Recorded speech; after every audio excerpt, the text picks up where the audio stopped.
close your eyes, you'll be here soon. 1、2、3、4、5分時々本当に熱帯でもこのワードできない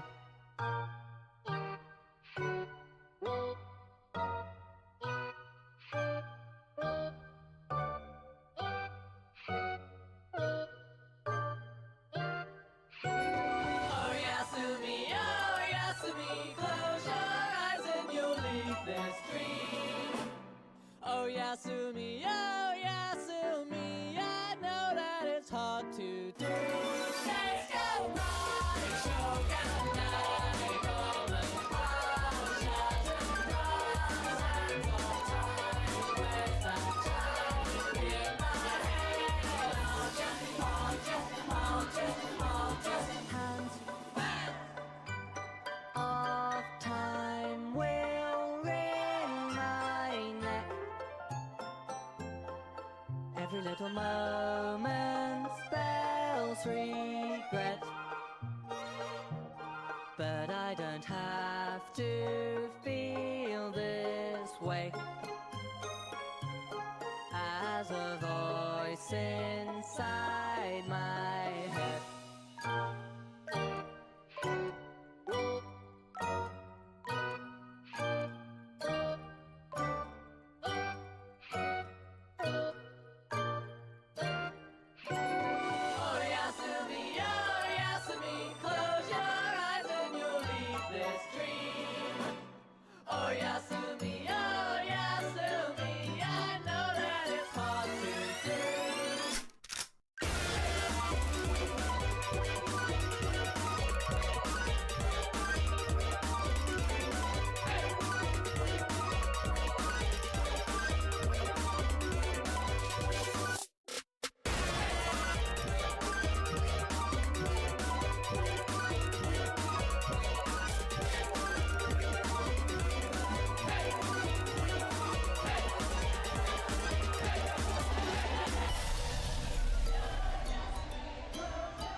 Hello everyone, welcome back to the stream. I'm really hoping we do not have the issue that we had last night. But yeah, hopefully we're okay. if we do have the same issue as last night, we'll just move over to YouTube, I think. Because YouTube was pretty okay. It was just Twitch randomly disconnecting and SiriBot dying. But how are we doing? How are we doing?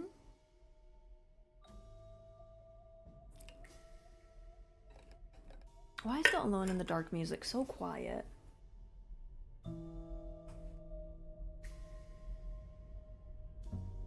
Yeah, but my Twitch was also disconnecting whenever the ads came on. I don't think SiriBot did that.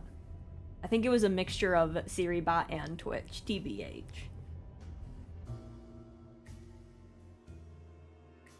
Because whenever the ads came on, the stream disconnected and it started a new video. But we didn't have that on YouTube.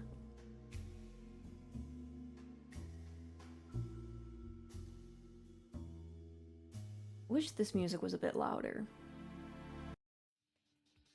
I need something. Okay, I like that. Let's do this.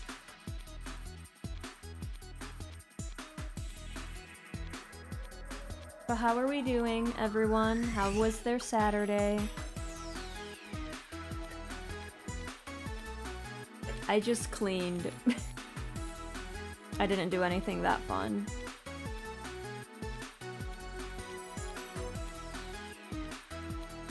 But I am excited to get further in Beacon Pines. We will not be finishing it in 2 streams, so we might have to revisit it in November. We've got a few things to revisit in November. November will be our catch-up month, I guess. And also the Deathmark 2 month.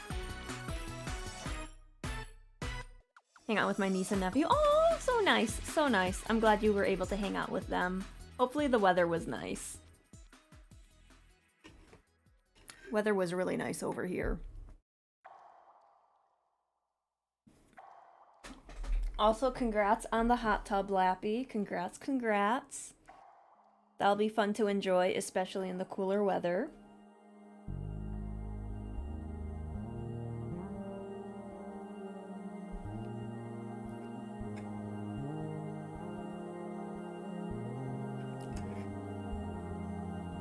I don't think I have anything to really talk about. Like I said, I didn't do much today. And, yeah.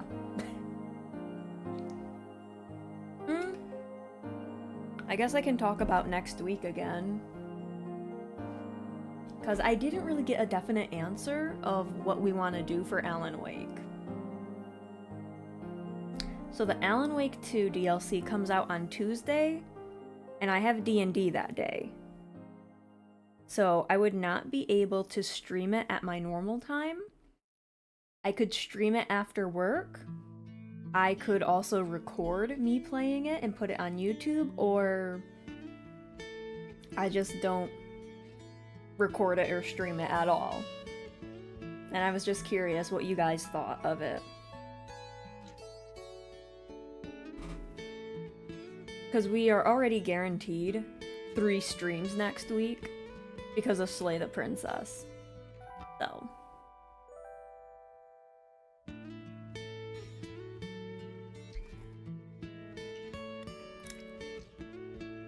Just some thoughts about it. Because I know I said I wanted to stream it, but it decided to come out at 8 AM on a Tuesday.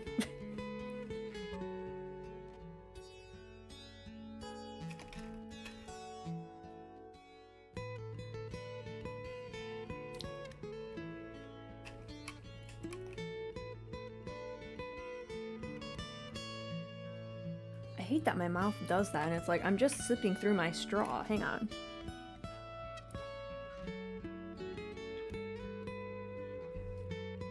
Let me sip in peace.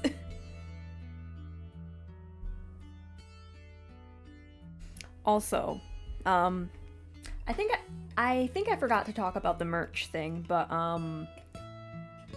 oh, we've had issues. Oh, not a problem, Pack. Not a problem at all. But I've just been having a lot of issues with the merch place I went through.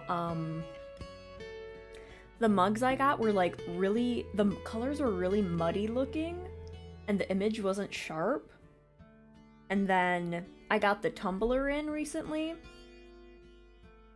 and the colors are super dark. It's really muddy, but it looks really nice and it's like really good quality. But I still haven't received everything because they held back part of my order because they needed me to confirm something, and it's like, you never sent me an email to confirm it. And these guys never send like tracking emails like, oh, we shipped your item, here's the tracking. They never do that. And if they're treating me like that and the quality of their stuff isn't that good, I'm just not gonna go through with them. So unfortunately, the merch drop will be probably end of the year or early next year. And I'll also get some more art commissioned, so then we can have like a variety of art styles and such. But yeah, the quality of this tumbler is really nice. I wish the print quality was good. Like, what did they do to Kat's art? What did they do? It's so sad.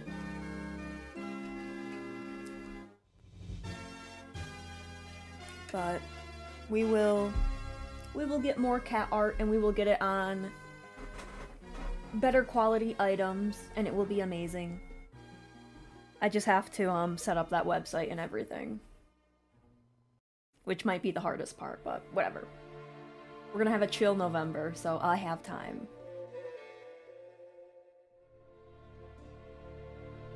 Alrighty. Hello, Ninja. Welcome, welcome. I hope you're having a good evening. We're gonna stop the music because we're actually gonna jump over Chillvember, pretty much. We're going to get the artifact ending for Signalis. We're going to do one more stream of Mortuary's Assistant to see if I can get all the endings. We'll probably have to finish up Beacon Pines. And then Deathmark. Hello, Jester. Welcome on in. I hope you're having a good evening. But yeah, it's gonna be a very chill November. And I am a-okay with where is my game? Hello? Game? There it is.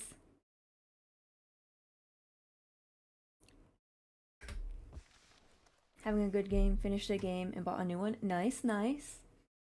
Chapter 4. I hope the game was good. So we are coming back to where we left off before everything decided to break on me. The best policy. Luca paused for a moment, catching his breath. He'd only just met Beck, and somehow he already managed to drag her into this mess. Yeah, we accidentally bleached her hair. Hopefully he could make it up to her. But finding Rollo was his primary concern. Disco Elysium? I heard that's a really good game. I've never played it, but I heard really good things about it. Alright, let's get out to feet. Oh! Luca, what the hell are you doing here? And why did a kid with gray hair just run past us in a panic? Roxy and Fitz looked drained. It was clear they'd spent all day searching. That's Beck. I don't care who she is. What happened? We were just helping look for Rollo.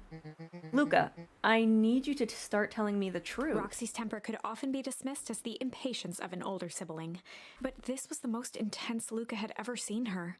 Her eyes were wild and unfocused, looking straight through Luca. We're running out of time. In a torrent of rambled words and tears, Luca broke down. Rollo and I weren't just playing in Weepwood yesterday. We were investigating lights at the old Valentine warehouse. But someone was there in a strange suit. And we hid in the dumpster, and a heavy bag dropped on us. And I think it was a body. And so we ran, but we got split up. and I ran home. And it's all my fault. Now my best friend may never come back. Wow.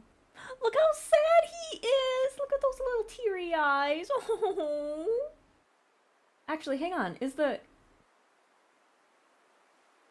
Okay, I was gonna say, wait a minute. Is the screen messed up on... No, it's not. It's a me issue. Just wow. Roxy, still exhausted and angry, softened briefly as her eyes hunted the ground in thought. With a determined sigh, she looked up at Luca. It's not your fault, Luca.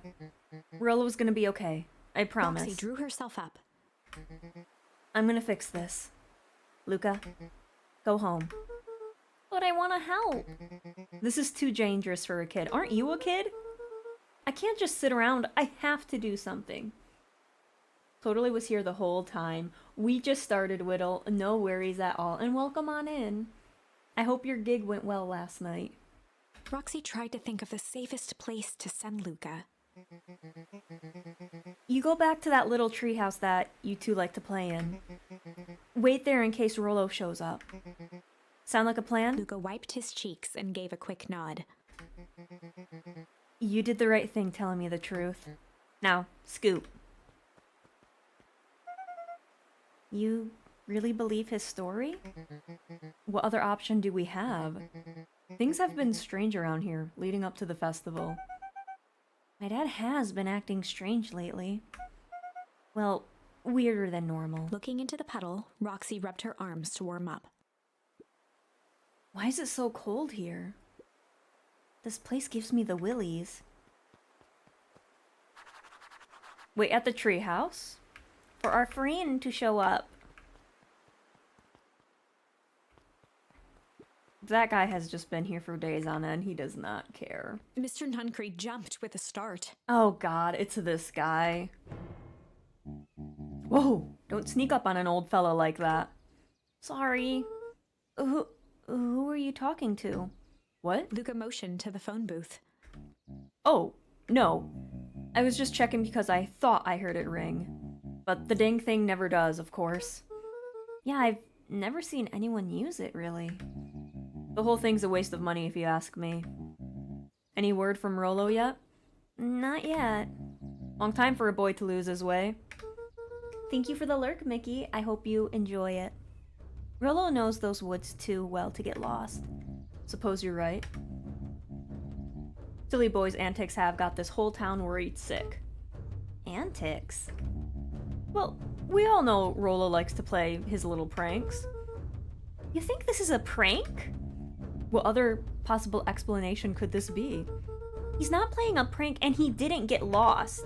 Someone took him. I know it. How would you know that? Unless... Luca, is there something else that you know? Mr. Nuncreed gently placed one of his substantial hands on Luca's shoulder. What is up with this music? Dang it, boy. If there's something you know, something that could help your friend, you need to tell folks. Hello, boss. Welcome on in. I hope you're having a good evening. Mr. Nuncreed. Kind eyes warmed a stern face. There was a deeper emotion hiding beneath it all. It was subtle, but Luca could sense something eating away at him. Oh? There was blank lurking behind those eyes? Shame? There was a shame lurking behind those eyes. A deep sadness. If Mr. Nuncreed was that worried about Rollo, maybe he could help. Oh no, it's probably not shame. Yesterday, Rollo and I were messing around at the old Valentine warehouse. Mr. Nuncreed raised an eyebrow. Both of you? You were with Rollo when he went missing. Not exactly. I was hiding in the dumpster. The dumpster? What were you doing in...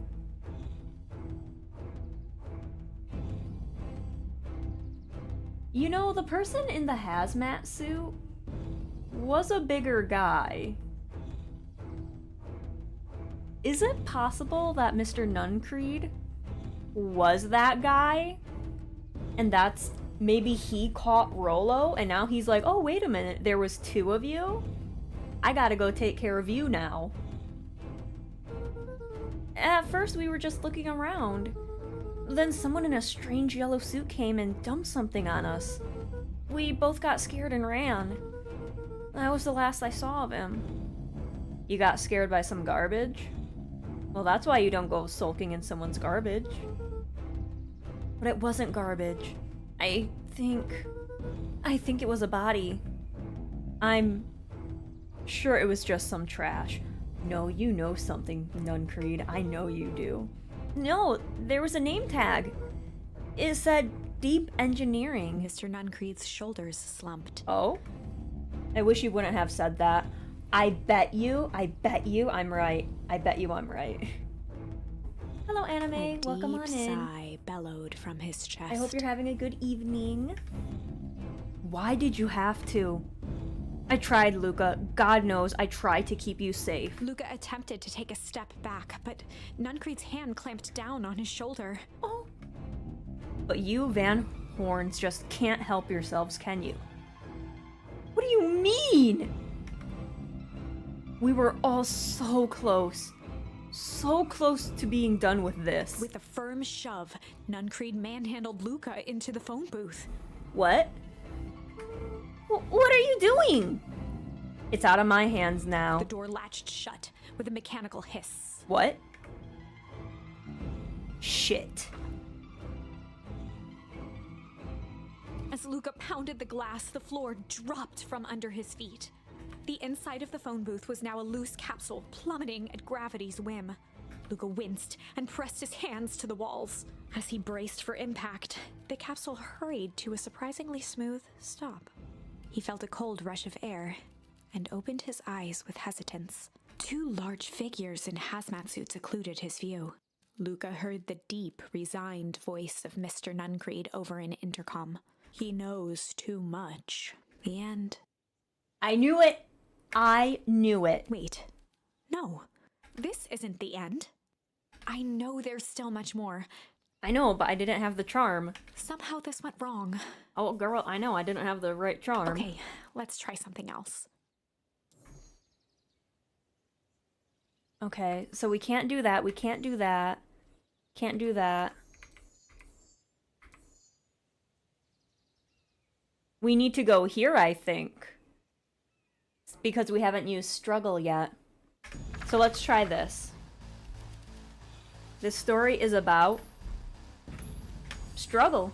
This is a story about struggle. It's so cool that you have Luca to like could hear jump a machine around humming in this somewhere game. nearby. He felt around wildly, searching for something, anything that could help. His hands found a hard object. Oh, yeah. He yanked it free, lifting the cold stone. Let me go! Oh, I'm gonna kill someone, I bet you. Luca swung the tile as hard as he could at the shape that still held fast to his leg. He heard the crack of glass as the stone hit the assailant's mask. With a muffled yelp, the hand let go. Luca was free and scrambled to the door. He never looked back once on the long run home. Oh, this is when we didn't have Rollo with us. Chapter 3. Everything's fine. The next morning, it was quieter than usual at the breakfast table. Only the sound of silverware and chewing interrupted the awkward silence. Interesting. I finished jarring a mess of jam last night. Uh-huh. So that'll need to get delivered into town today. Okay. So, what did you and Rollo get up to like yesterday? Oh, Rollo had things to do, so I just sort of poked around town. I've set the jam down by the front door. There's 2 batches to drop off. Mm-hmm. One for Mr. Tolliver at the Bag and Wag. Another for Mrs. Fratelli at the diner. Those were the 2 people she was talking to at night. Oh, and Mr. Nuncreed. He said he wanted some more. I suspected as much. Yes, he seems to have taken a particular interest in my jam. There's some extras in the basket for that enthusiastic gentleman. Just make sure Fratelli and Tolliver get the ones on top. No problem. Off with you now, while the day is still young. See, and then since we didn't have Rollo with us, we didn't get that phone call. So maybe... Hang on. Hang on.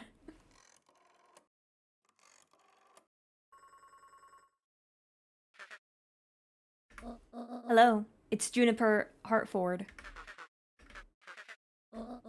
Before you hang up, just hear me out. I have a business proposition. The simple matter is we both have the same problem that needs solving. Very well, we can meet tonight. Oh, look at us! We're carrying our little jam basket. Okay. Sorry about yesterday. Roxy can be so annoying. But good news, no more boring chores for me today. Did you make it to the old Valentine warehouse? So, what did you find? Give me the dirt. Something happened. There was someone else there. What? Who was it? Was it aliens? I knew it would be aliens. No. Zombies. No. Alien zombies? What else could it possibly be? Rollo, I gotta deliver these into town first. We can catch up after. Oh, is it a whole thing? It sounds like a whole thing. Yeah, we shouldn't talk about it here. Meet me at the treehouse tonight. I'm not sure what this treehouse is you speak of. Meet me at Mission Control. Roger that, Space Cadet. Hello, Jom. Welcome on in. And happy birthday as well. I hope you're having a good evening. Look at me running around with my little jam basket. Oh my god, you moved! Oh my god, kid, you moved. Wait, watch your step. Oh, sorry. There's a whole family of beetles there. They've gone missing. I thought they just sort of wandered around.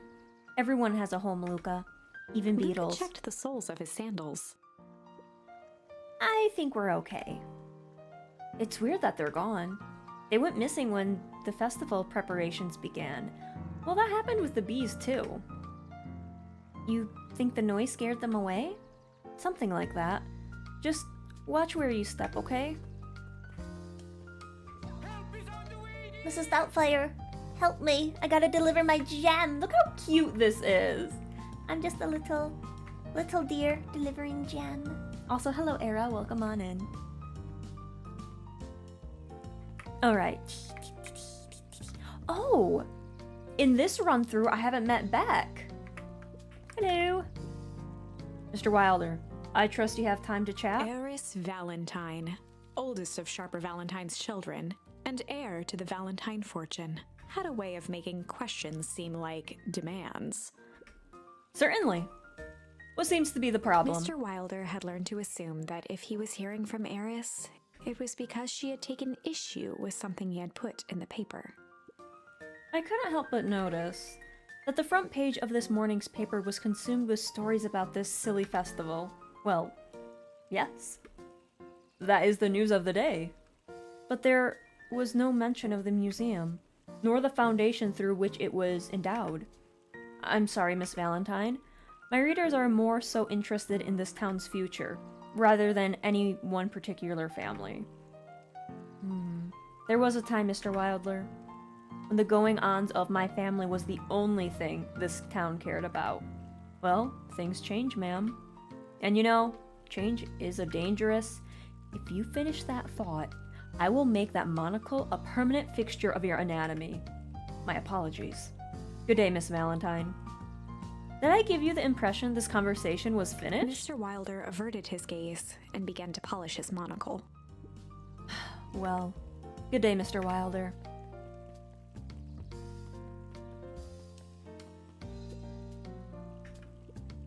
Oh, the diner's that way, but I want to talk to people.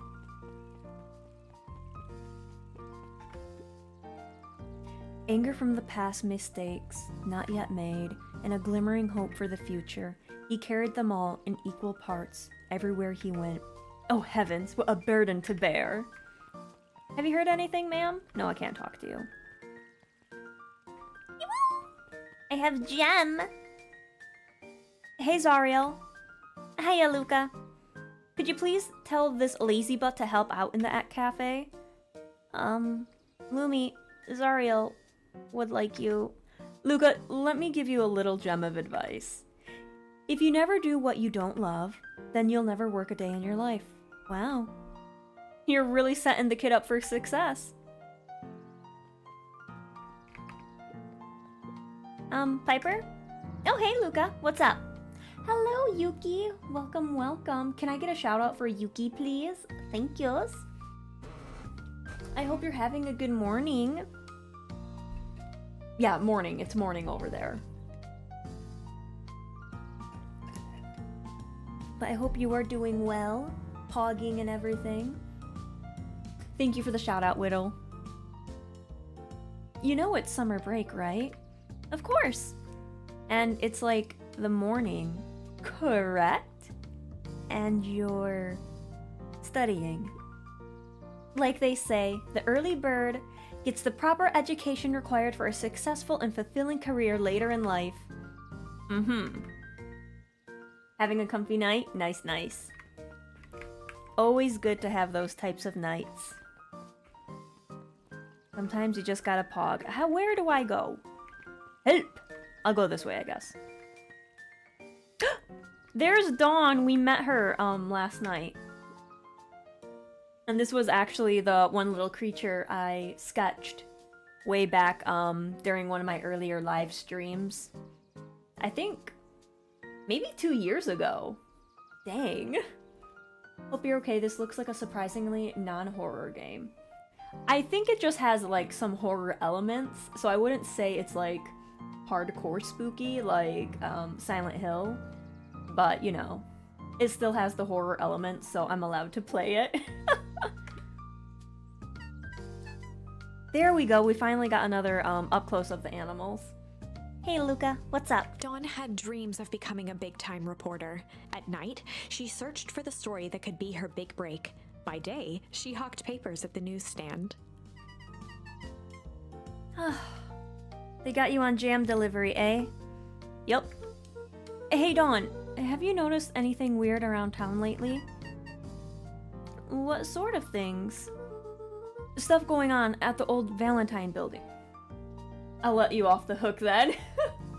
Yes, as long as it has a little bit of horror, I'm allowed to play it. But also, look how cute the art is. You cannot deny that this art is cute. Like, it's super cute. Hello, Jet. Welcome, welcome. I hope you're doing well. I feel like it's been a bit since I've seen your name here. I hope everything's going all right and you're pogging.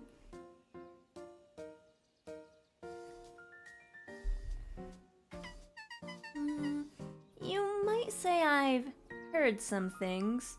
Poggin for sure. Good, good. I'm working on a story about it right now. So what's going on? Can't quite say yet. I messed that whole sentence up.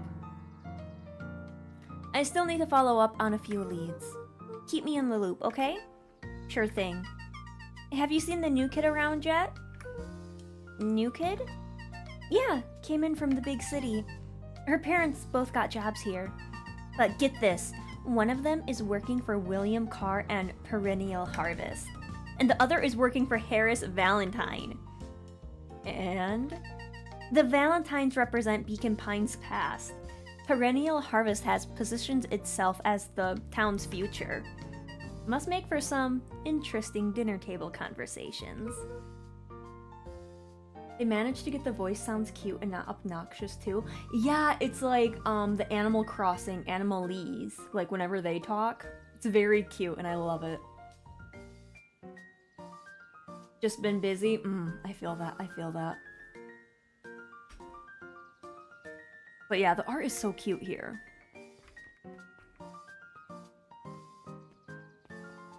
The music is cute too. Hello, Miss Ma'am, I have some jam. Well, if it isn't my favorite little jam runner. Hey, Miss Fertali. Look at She you. leaned forward and pinched Luca's cheek. Not my cheek. You're all skin and bones. Is your gran not feeding you? She is. It's just... I understand. You know, I taught your mama how to cook back in the day. You may not even remember, but you and her used to help out in the diner. See that picture over there? That's you helping your mama back in the day. So cute, running around in your little apron taking orders. The whole situation just breaks my heart. What happened with Eleanor? I've got a feeling she's out there somewhere, yearning to be with you again. Well, thanks, ma'am. I was just delivering this jam. I didn't want to be traumatized about my mom missing. I already lost my dad. Damn.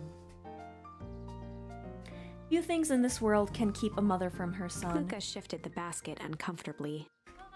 Oh yes, let me see. Mrs. Fratelli lifted the cloth and inspected the jam.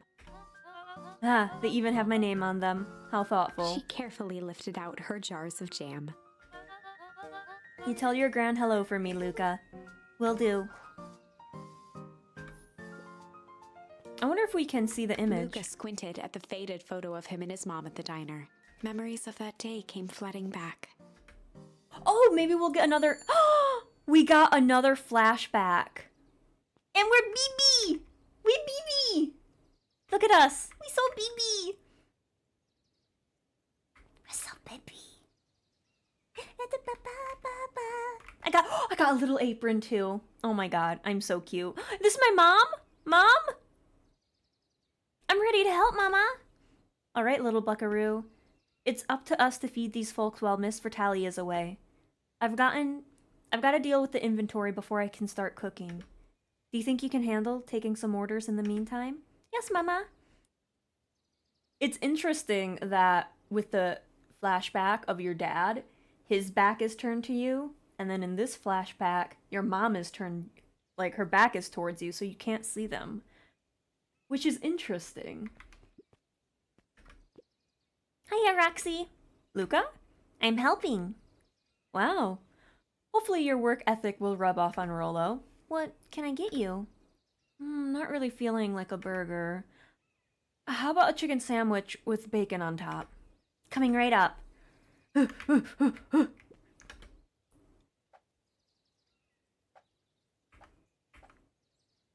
Okay, so chicken with bacon on top? Here you go. I call it the Love Me Tenders. Nice. Oh, we just so teeny.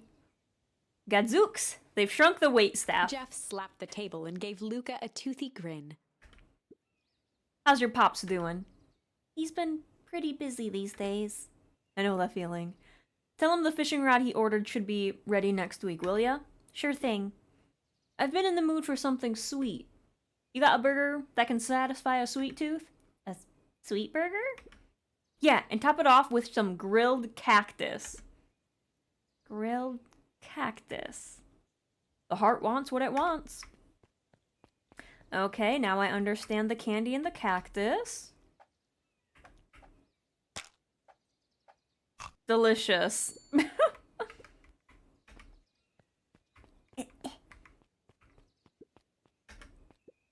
Here's your order. I call it sweet and stabby. Now that's a burger with a bite. Okay, and then we gotta talk to this guy. Aren't you a little young to be waiting tables? I'm just helping out. Ah, my father had me hustling when I was your age as well. Father always says, children are to be sails, pulling a family ever forward. That doesn't sound very fun. There's plenty of time for fun. For instance, Father and I always make time to have lunch together once a Luca month. glanced at the empty seat across from Gus. Could I come back? Oh no, it turns out Father was too busy to have lunch today. I'll just go ahead and eat alone. Oh. The silver lining is, without him around, I can have my usual. A nice stack of cold cuts topped with a pile of sloppy chili. Alright. I'm assuming that's it. And that's chili. I hope this is right. I'm just BB. Here you are. Cold cups with steaming hot chili on top. I call it the hot and cold. That's perfect, thank you. Mama! Looks like we're missing a few things. Why don't you run out and grab some more ingredients? Okay, I'll be back. Yee!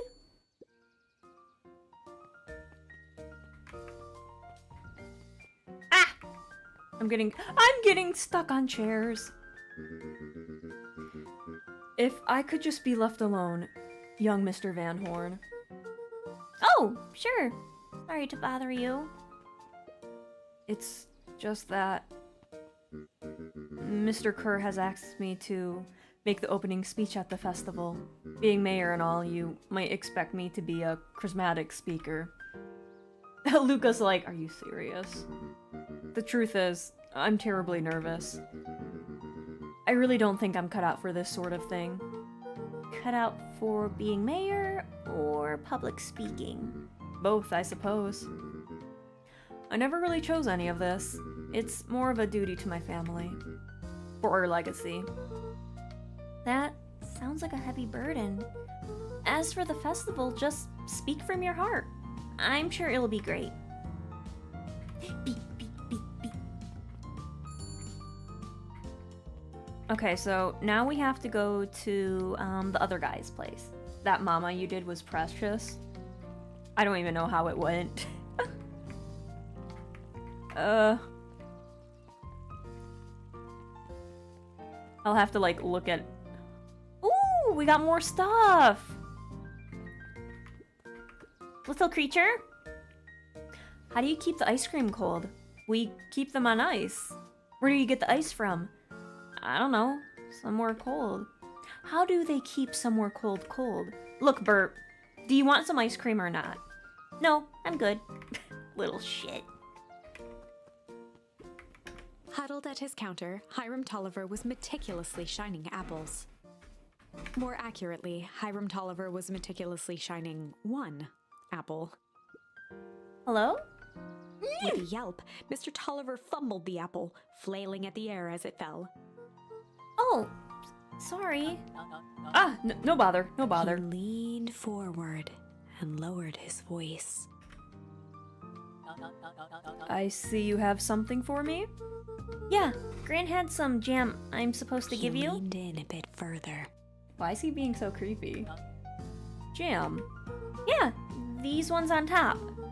She wrote your name on them. Mr. Tolliver leaned back, speaking loud enough for anyone to hear. Ah yes, the jam.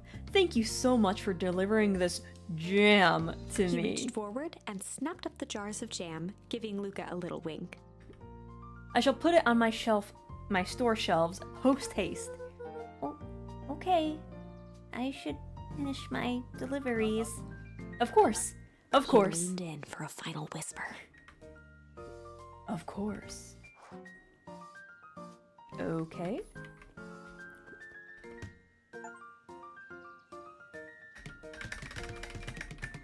Anyways. Not me kicking the watermelon. Nuncreed's over here. Let's see if he has any damage.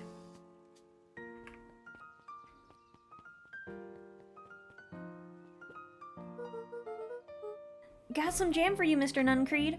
Luca, you seem... chipper. Well, aside from being on delivery duty, it's a nice day. Mr. Nuncreed eyed Luca for a moment, then nodded in agreement. I suppose it is. So, do you want your jam? Oh, right. Usually Juniper drops those off herself. I guess she's busy today. Anyway, this is my last delivery for the day. Oh, in that Nuncreed case, snatched the basket from Luca. I'll hold on to the basket until the next time I see your gran. This man just loves my grandma. Back! Hey you! Anchovies or pineapple? What? Don't think, just answer. Pineapple? Why? How old are you? 12? Perfect. Follow me. Who are you? Anyone ever tell you ask too many questions? Just try to keep up, okay? I love how they run. It's so cute. What just happened? Well, I will follow this random child I just met. Hey, what a crazy coincidence. Here's my new friend I was just telling you about. Oh, that's wonderful. Yep, we just hit it off. Oh, really? Get this, his favorite pizza topping in the whole world is pineapple. Oh, and what is your little friend's name? Beck locked eyes with Luca. The look on her face was equal parts expectant and desperate. Luca Van Horn. Nice to meet you. I'm Nellie, and this is... Iloina? Iloina? Iloina? We're gonna go with that.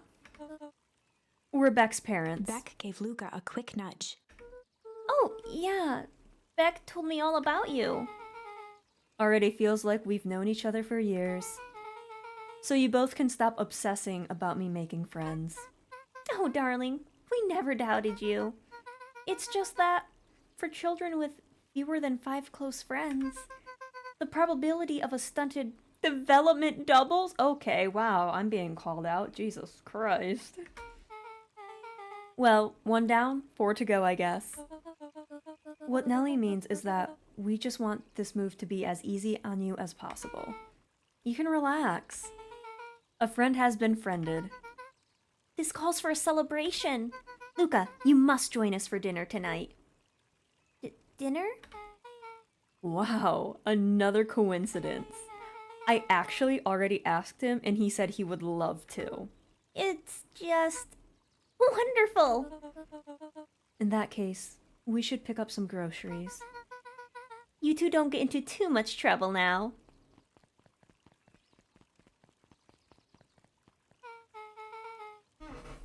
We love the little lesbian squirrels. Wow, I can't believe that worked. Thanks a ton. You're welcome? I owe you one. My moms are great and all, but they can be a little much at times. Our house is the little cottage next to that big mansion place. Wait, you live on the Valentine estate? Yeah, that's the spot. Meet me by that big creepy gate. Don't be late. Or I'm back to square one on this whole friend gift. Great. See you there. Goodbye, little creature.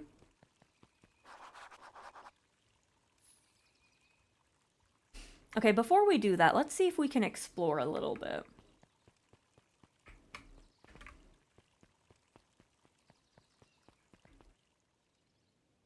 Well, let's go to the museum, which is not really a museum, it's just a... just a tent. Sharper Valentine, a celebration of excellence. We all know Beacon Pines is a great town. What you may not know is great towns grow from mighty roots. And that is why you cannot tell the story of Beacon Pines without telling the story of one Sharper Valentine. Young Sharper's keen intellect and strong moral fiber led to a grand vision. A vision of a community dedicated to a better tomorrow. In his own words, a better tomorrow is within our grasp, but it requires a singular mind to harness it. Lucky for us, he decided to grow that vision here, in Beacon Pines. And how does one grow a better tomorrow? With fertilizer, of course. Valentine's Fertilizer Company became the lifeblood of a town yearning for purpose. But then tragedy struck, a scientific experiment gone wrong. An accident which took Sharper away from us far too soon. Oh. To this day, we struggle to pick up the pieces. But one foul harvest isn't enough to stop the people of Beacon Pines. Oh. The spirit of Sharper Valentine lives on. It lives in the hearts of everyone with a dream for a better tomorrow. Together, we will follow his example and grow a bountiful future. Paid for by the Valentine family and the Valentine Fertilizer Company Remembrance Fund. So he actually passed during the foul harvest. That was unhelpful.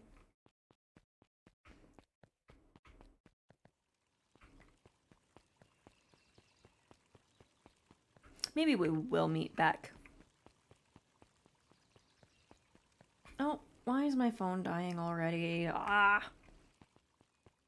Oh, hey, Jeff. Good morning, Jeff. What's so good about it?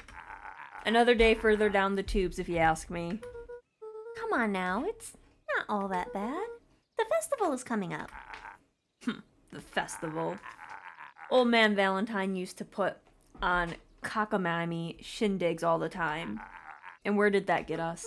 Well, it's Perennial Harvest putting on this one. And we're doing it for the whole town. As far as I see it, the difference between the old Valentine company and this new Perennial Harvest outfit... Jeff dug through his pockets for a bit. The difference is between this empty soup can and this brown banana. Why do you have those in your pocket? But those are both garbage. Exactly. Damn, Jeff. Let's check out the library. Hello. Hey, Kato. Good afternoon, Luca. Can I help you find something? Maybe not. Try me.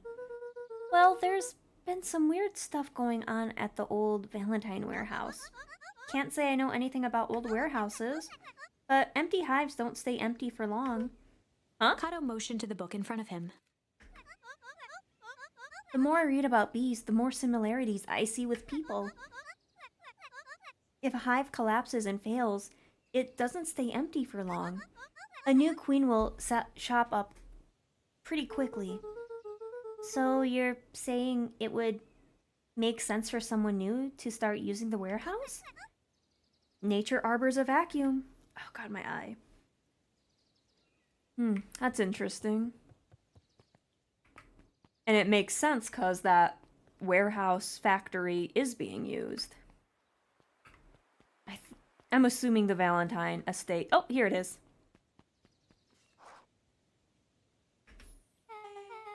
So, who all lives in that house? Eris and Gus Valentine grew up there. And Solomon moved in a few years back. The creepy little kid in the vest? That sounds like the one. So, just 3 people live in that huge thing? I bet a bunch of shady stuff happens all the time in a place like that. Not really. The Valentines pretty much keep to themselves. So it's empty and boring? Pretty much. What a waste. My mom says that it used to be busier back before Sharper died. Before the fall harvest.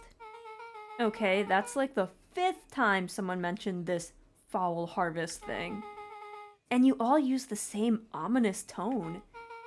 Eventually you're going to explain to me how that harvest got all fouled up. But we can't keep my parents waiting anymore. This way.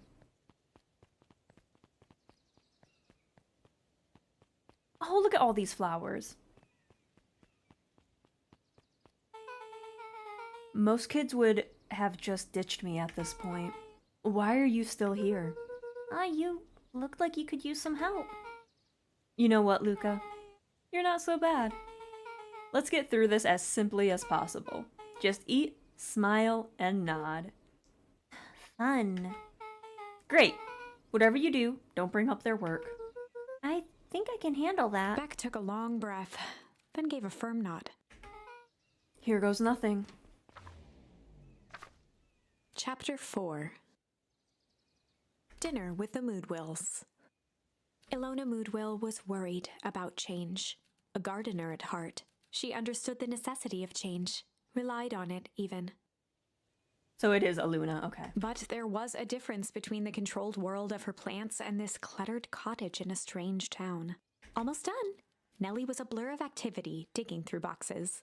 Sorry, love, couldn't find the dishes. We'll have to make do with paper plates. Dinner went by without much conversation. As she watched Beck and Luca finish up their pizza, Ilona let herself relax into the chair. The things she cared about were still here. Nellie finally had the job of her dreams. Beck was beginning to take root. Ilona's task was simply to tend to them. She could do that. So, Luca, tell us a little bit about yourself. Oh, where do you live? Oh, I live with my grandma. Over on the other side of the river. Your grandma? Where are your parents at? Beck. Manners. It's alright. My dad passed away in an accident at the fertilizer plant 6 years back. Oh dear. My mom's been missing for a few months now. Like, missing? Luca's eyes were fixed to his plate, pushing a chunk of pineapple around with his finger. Nellie was the one who eventually broke the silence. Luca, how did you like the pizza? Oh, it was good. Very good. Normally we'd have put more effort into Ilona dinner. nervously gestured toward the boxes. We aren't fully settled in, and Beck had mentioned that it's your favorite. I'm sorry. Are we just skipping the part where he said his mom was missing? Beck! I'm sorry, Luca. This move has us all a little tired. Luca wiped his face with his sleeve. No, it's fine. So, Beck, you said that you moved here for work? No, sorry. So, Beck said that you moved here for work. Beck gave Luca a swift kick under the table. Oh! I mean, what brought you to Beacon Pines? Oh, you were right the first time. We're here for work. Nellie won't tell you this, but she's a brilliant chemist. Oh, I don't know about brilliant, but I do love it. She's brilliant. Perennial Harvest just made her the newest lead researcher of deep engineering. Oh, I see how you got the position. They threw away the other person. Okay.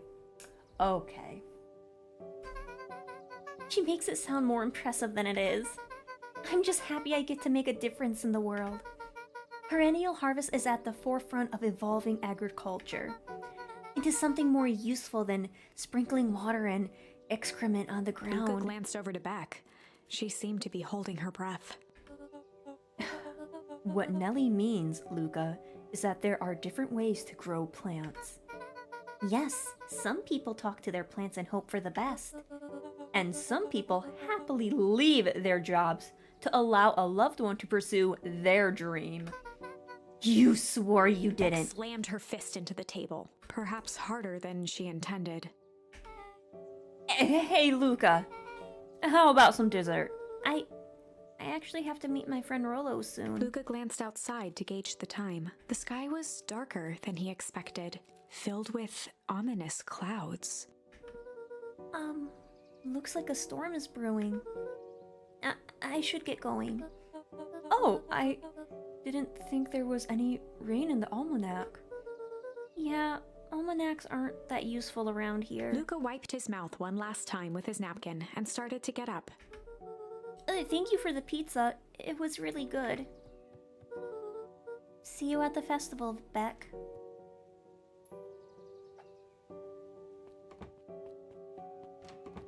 Wait up.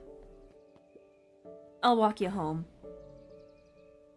Surprised, Luca turned around. He knew Rolo could be prickly around new people, but Beck seemed cool. Rolo would warm up to her eventually. Probably. Luca began to respond, but the sky answered for him as the rain clouds moved. As the clouds above began to break. Luca began to respond, but the sky answered for him as the clouds above began to break, revealing patches of star-filled summer night. Moonlight filtered down, shimmering in the treetops. I'm sure I just got us all killed with that answer. Sure, you can meet Rolo. You're not going home? No, I promised Rolo I'd tell him about... Luca stopped himself mid-sentence. Promise you tell him what? Spit it out, bub. We're thick as thieves now. If there's a juicy secret, you've got to tell me. Oh, okay. You can come to the treehouse and I'll tell you both what happened. Heck yeah.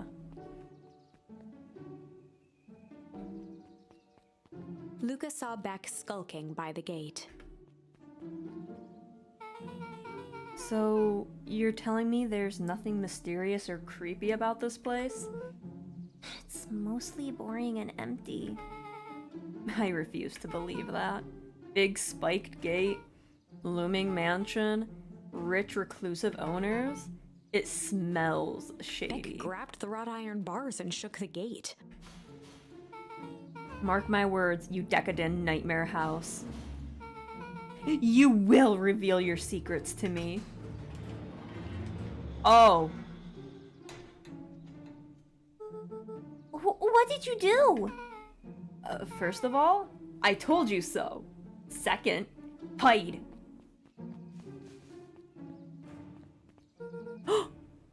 The hazmat guy. That's Eris Valentine. Who's that she's talking to? Shh. I expect you to return that suit in working order. Of course. As long as everything proceeds as planned, there's nothing to worry about. The only thing I'm worried about is what's rightfully mine. If that means making some unsavory alliances, so be it. I couldn't agree more. There comes a time to suspend hostilities. I'll deal with our common threat. Now this is what I was talking Beck's voice about. was an excited whisper. Proper shady stuff. Someone in a suit like that tried to grab me yesterday. Seriously? Shh. You do understand that when this all inevitably fails, I will deny everything. I wouldn't expect any less of you. You just worry about your part in this and let me handle the rest. I can't wait to see the look on that Rube Carr's face. Yes, the truth will come to light. I'm still surprised you're so comfortable with the potential collateral damage. If there's one thing I've learned, it's that change is painful. Wow. I was expecting shady. That's just flat out supervillain talk. If you don't mind me asking, why? Why are you doing all of this? The mysterious figure retracted their mask, hair pushing out from all corners.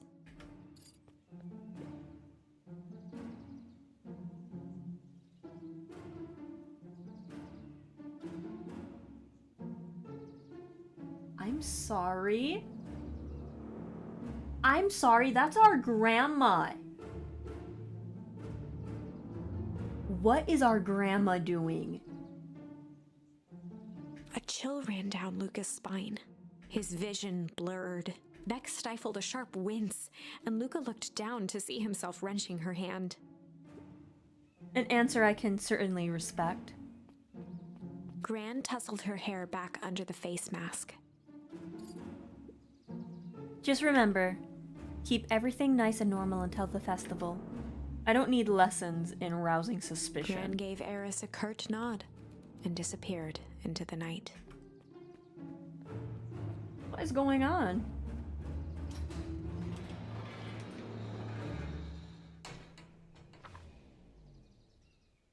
Chapter 5. What big ears you have. Rude. Lucas sat shivering in the bushes, staring at his feet. After checking to make sure the coast was clear, Beck gave him a gentle tug on his sweater.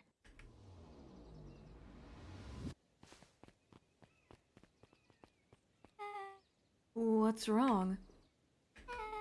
You look like you've seen a ghost. Why were you so scared of that old lady in the hazmat suit? That was my gran. That was your gran? Yeah. Okay, well, I'm sure there is a perfectly reasonable explanation for all of this. Let's just get to the treehouse and figure things out. Lead the way. But if the person who grabbed me, like in the hazmat ending, when you get grabbed by that person, it's like we wouldn't have got the end.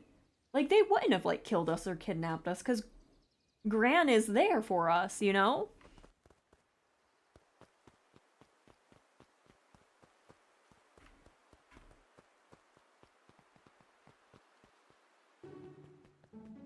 Oh. For the last time, there's nothing to worry about. Of course we're not The worried. clipboard finished writing with a scratchy flourish and looked up. Just dotting our I's and crossing our T's. Well, maybe try minding your P's and Q's. Mr. Nuncreed, arms crossed over his paunch, gave an exhausted sigh. If there's anything you need knowing, you'll know it. Absolutely. If you'll just sign here, acknowledging everything is accurate, we'll be out of your hair in a flash. Oh, for the love of... He snatched the pad and scribbled his name so hard the pen nearly snapped. And would you like my eternal soul as The well? clipboards looked at each other for a moment, almost pondering the possibility, then broke into laughter as they walked away.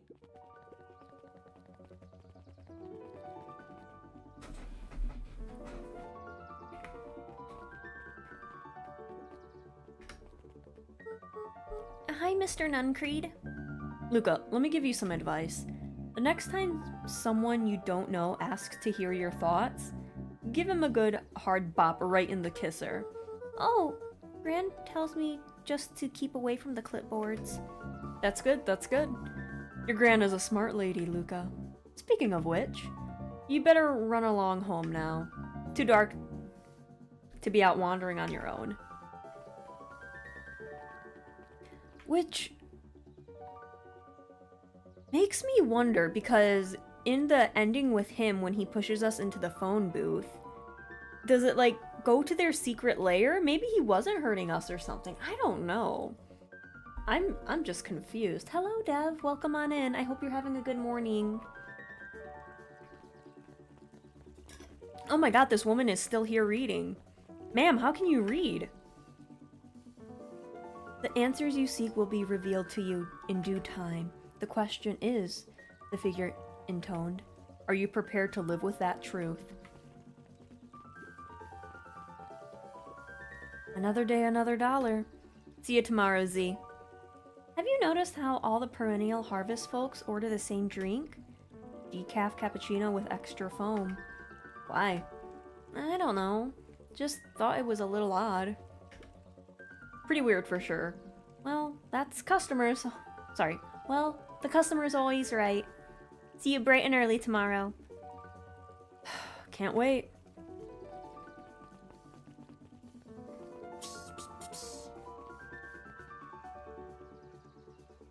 What does that sound?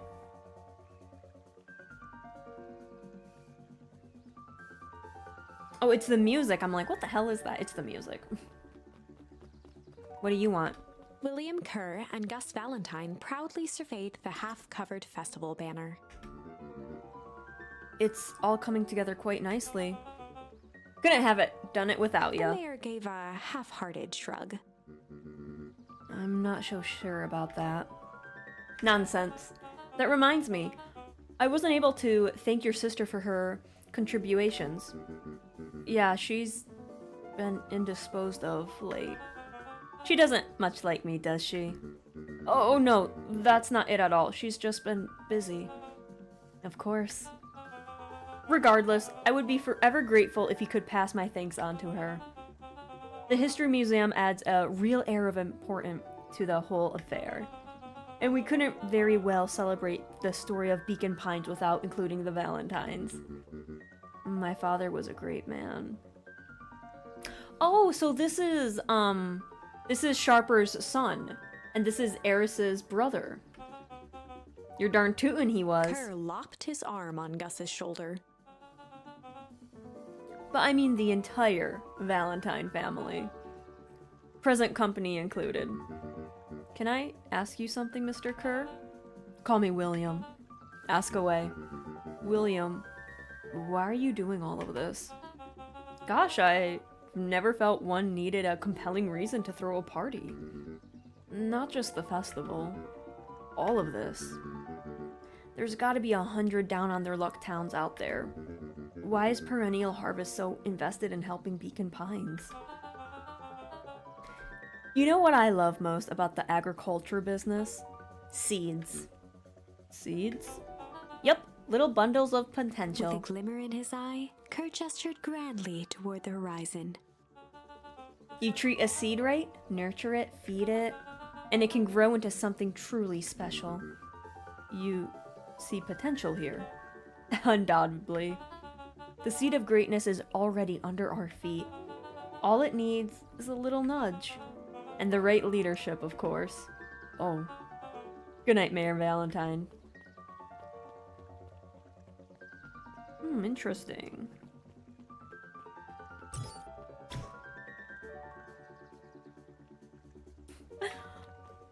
Well, have a good night, Lappy. Thank you for stopping on by. Oh, this is nice. Yeah, the treehouse is just a little further on from here. So what's your buddy Rolo like? Rolo? He's Rolo. Not particularly helpful? Sorry, I've just never thought about it. Lots of energy. He's funny, even when he's not trying to be. Things have been tough for his family since the foul harvest. It's about damn time you tell me what this foul harvest thingy is. It's kind of a long story.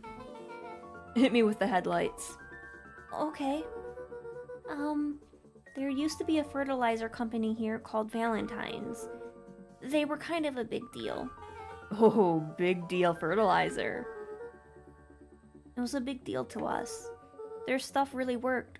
Farmers loved it. So Valentine's grew and grew. Beacon Pines pretty much grew around it. Most everyone in town either worked for Sharper Valentine or used his fertilizer. Things were good. I'm sensing a big but. Around 6 years ago, Sharper Valentine suddenly died. And something changed. Changed how? Could have been a bad batch. Maybe it was the water, air, soil. Nobody knows. But all the crops died. And everyone blamed the Valentines. The foul harvest. Yeah. Valentine's fertilizers went out of business. Half the town lost their jobs. Oh. The next year the crops came back, but something was different. You plant a crop, do everything right, and it sort of a crapshoot what happens. And no one knows why. Nope. I take it Rolo's farm got the short end of the stick? Yep, for some reason their farm was hit harder than others. That sucks. Things have things have gotten better since Perennial Harvest came into town. The Beacon Pines Reborn Initiative? Yep. First thing they did was give the town a deep scrub. They even put us up in hotels one town over for a week while they decontaminated the groundwater. We better get going.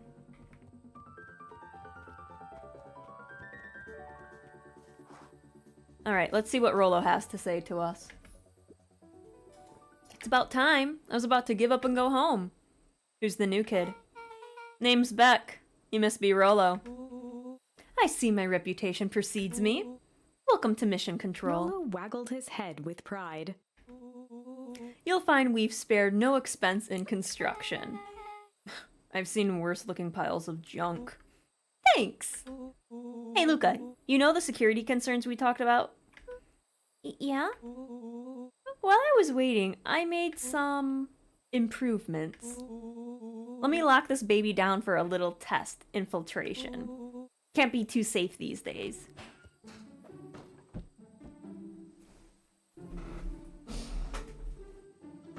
Yeah, why couldn't we pull that up when the clipboards went after us?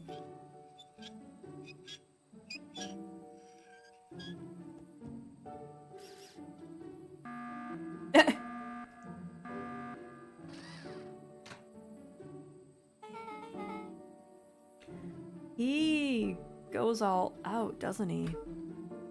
Always. Lavish.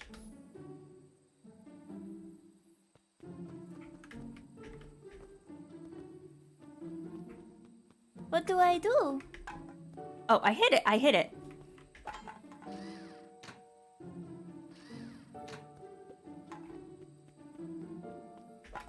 Oh! Oh, I hit it anyways. Oh god, it moves? There we go. Where did you guys get all this junk in the first place? There's a guy in town named Jeff who trades us junk for snacks, sorry. Junk food for junk. Nice.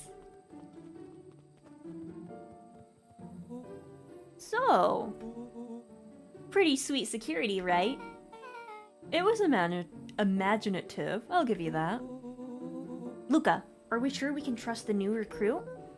I'll vouch for her. Thanks, I guess? Okay, Luca, you promised to fill me in about the Valentine warehouse. Luca sucked in a long breath. So, like I said...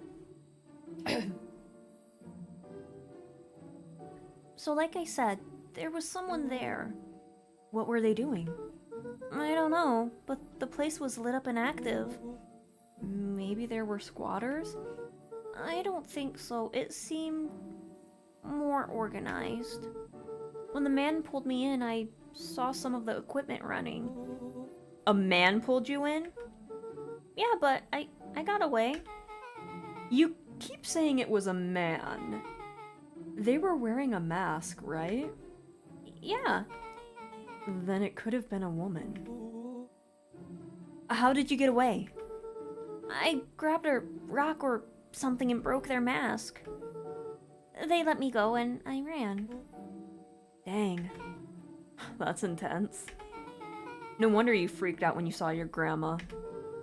Yeah, that's the other part.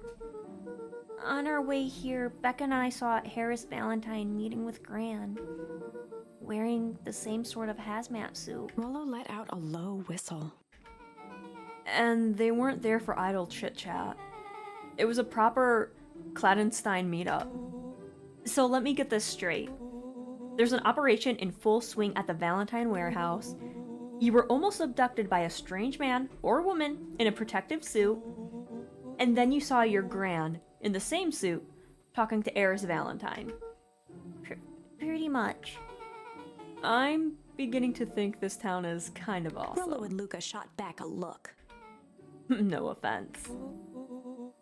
And so we can logically conclude aliens or zombie aliens have infiltrated the town.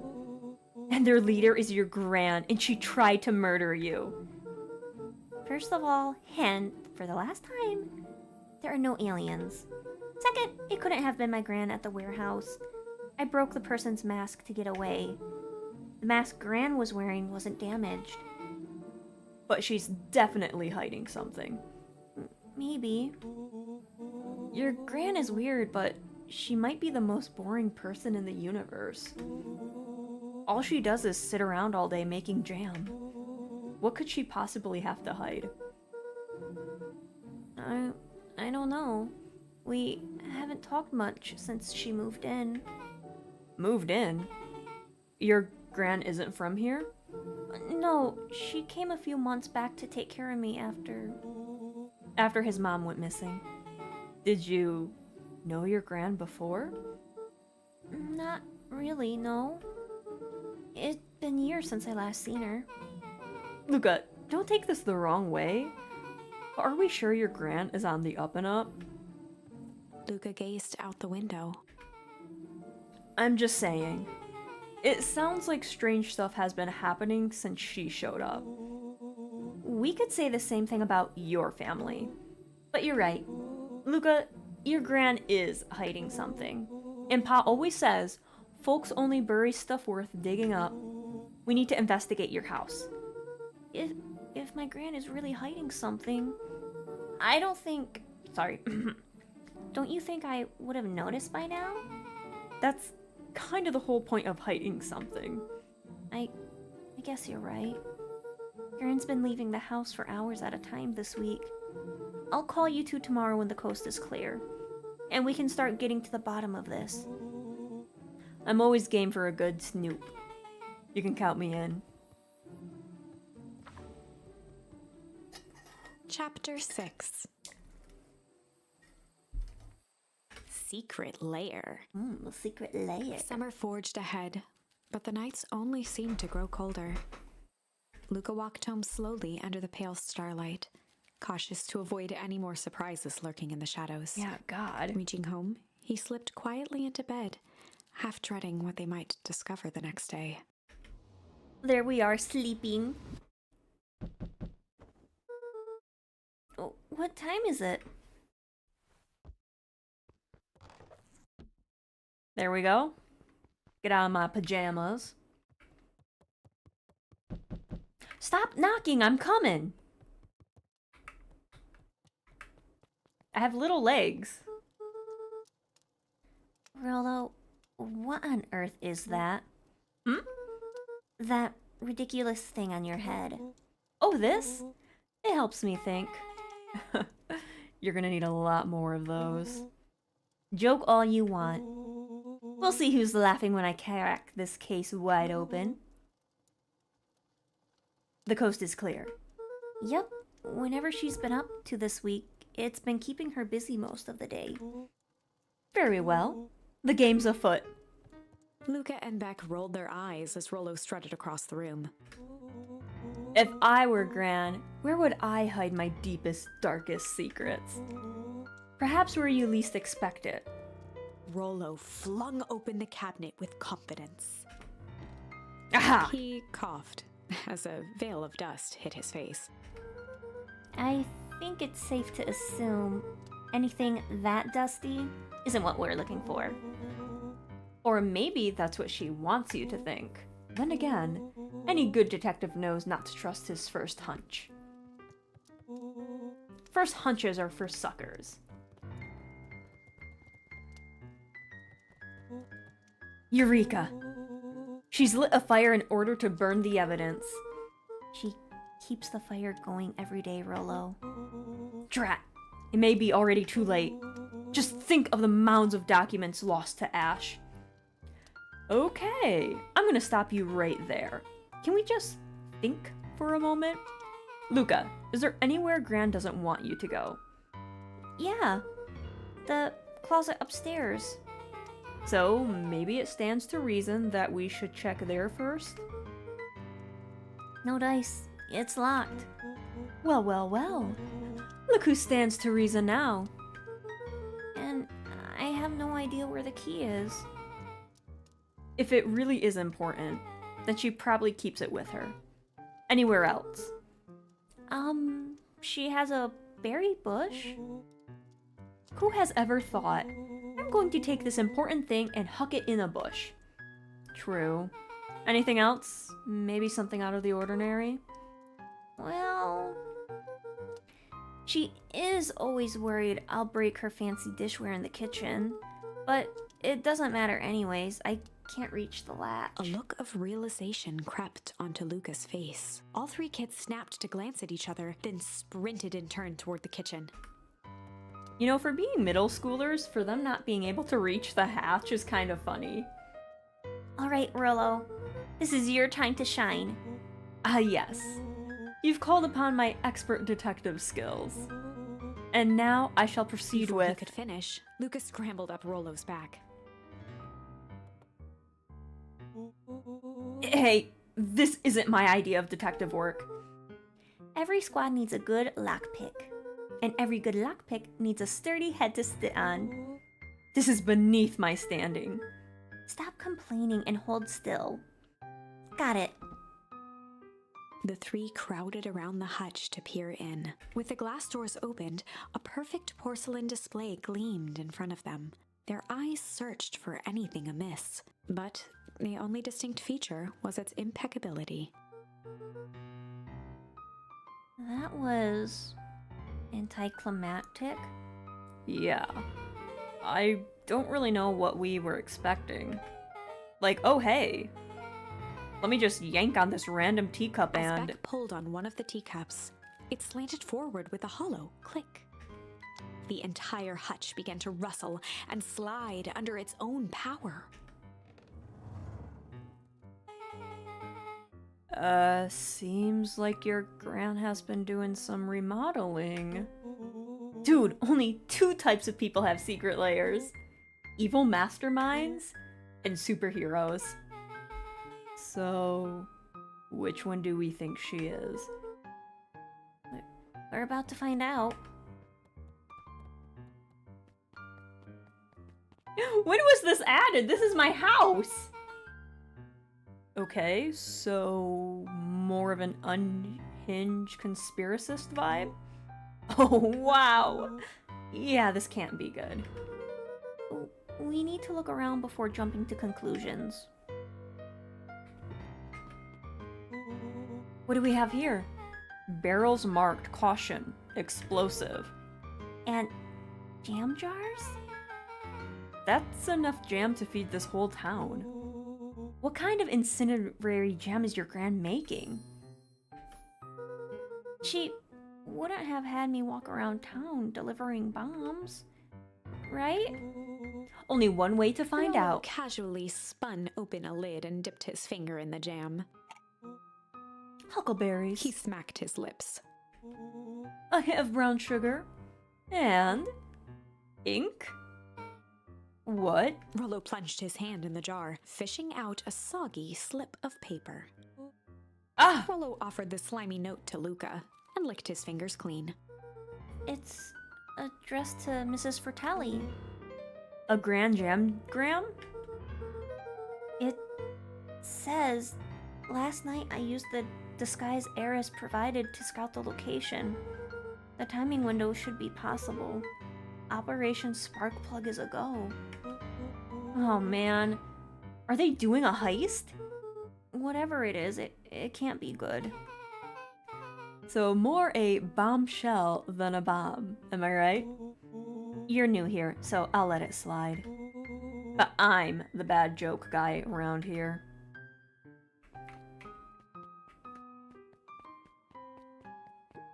Luca jostled each cabinet drawer in turn.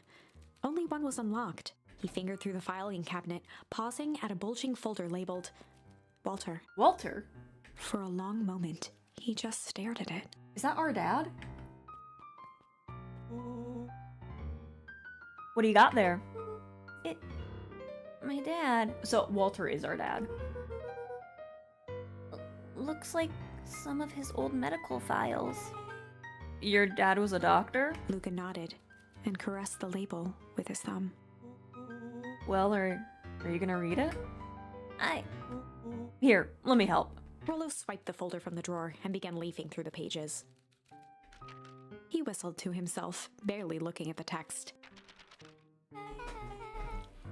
How about you actually read some of it? One sec. Dense documents such as these are a lot like cheeseburgers. It's best to skip straight to the middle. It's where all the meaty bits live. Wow, I had no idea we were in the presence of a preeminent scholar in dense documents and cheeseburgers. By all means, proceed. He stopped at a page and mimed, holding up a monocle. Here we are. Follow-up examination of Terrence Wilby. Patient shows further signs of paleness and malaise. Malice? Body temperature continues to drop. He now describes soreness of muscles and joints. This is similar to the symptoms exhibited by Mrs. Wilby just a few days past. Still waiting on lab results from Joseph. Who's Rollo Joseph? looked up with heightened surprise. Oh, creepy. Yeah, that's kinda disturbing. Who's Joseph? That's Mr. Nuncreed's name. Oh! Wait, Rollo's finger traced across the page. There's more scribbled in the margins. Could it be contagious? Mr. Wilby claims the tap water at his home has been contaminated. Perhaps environmental? Lab results only raise more questions. It's like he came back to this report later and made those notes. So it might be related to something else. Rollo scanned through several more pages. Here, the writing looks shaky. I just couldn't help her. This disease, or whatever it is, progresses so fast. And with his wife passing, Terrence's condition follows close behind. Exacerbated by the loss. Damn. Enough is enough. I need to take matters into my own Luca, hand. staring blankly at the cabinet this whole time, spoke softly. What does it say next? Rollo rustled the folder, trying to loose more pages. That's where it ends. What?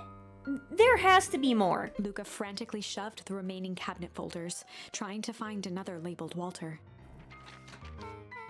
Luca, I think there's only that one. It's alphabetical, see? What did he mean, enough is enough? How did he take matters into his own hands? This is bullshit! Luca slammed the drawer shut. A spider web of string connected photos of people from the town, interspersed with hastily scrawled notes. Well, she sure has kept herself busy. Is your gran a serial killer? 'Cause I'm starting to get a vibe. Don't be ridiculous. Sure, she's just tracking the movements of everyone in town, out of the kindness of her heart. She put little symbols by some of them. Yeah. Oh, excuse me. Yeah. Mr. Nuncreed has a check mark. The clipboards are all inside a big circle. My mom's are both on here. Both are question marks. Gus Valentine has a question mark. Eris has a question mark that's been crossed out. Mr. Kerr has a bullseye. The killer has chosen her next victim. We don't know what any of this means. Whatever it means, it's probably not good.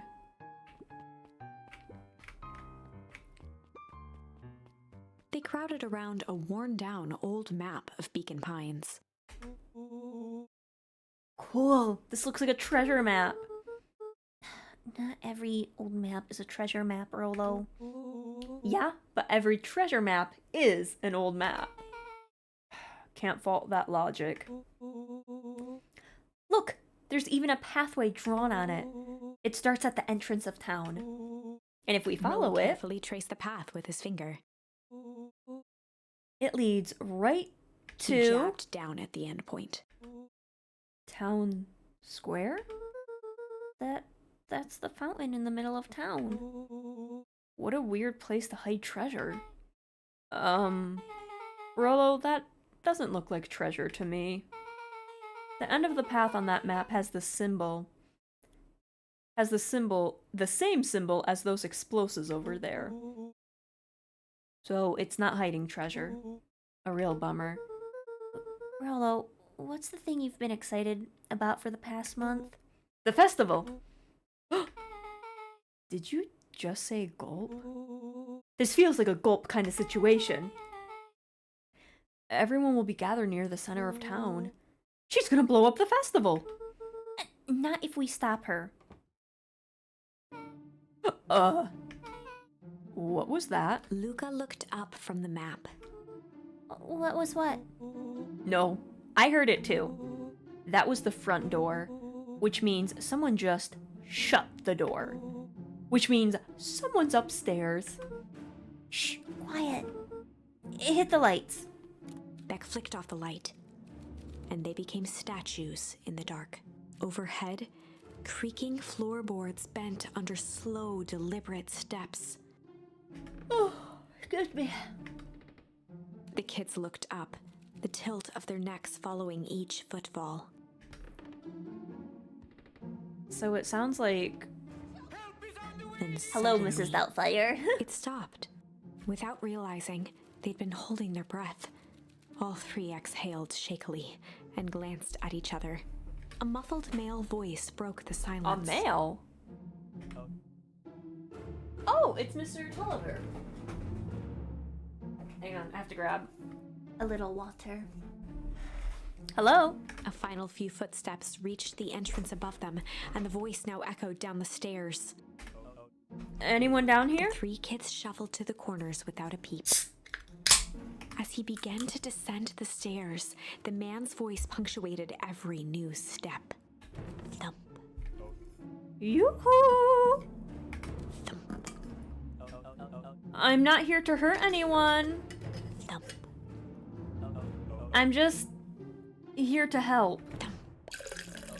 Just At the bottom step, the man paused, squinting to search the room for signs of life. huh. Guess it's nothing. Rollo shifted suddenly. Luca gave him an intense, chastising look and whispered through clenched teeth. Oh no, don't overfill. I'm trying to like play the game and also fill up my tumbler. Rolo, don't. It was too late. Rollo was already inching toward the stairway. Oh my god, he's gonna like punch him or something. He screeched as he charged toward the shadowy figure. Oh my god. Flaming chicken coop! With all his weight, Rollo tackled the man to the ground. Oh my god. We're gonna kill a man. Rolo? Mysterious creepy man? Anyone here? From the dark corner, they saw something move. Well, I didn't know if I had it in me. But there was only one way to find out. Holy crap, Rollo, that was awesome.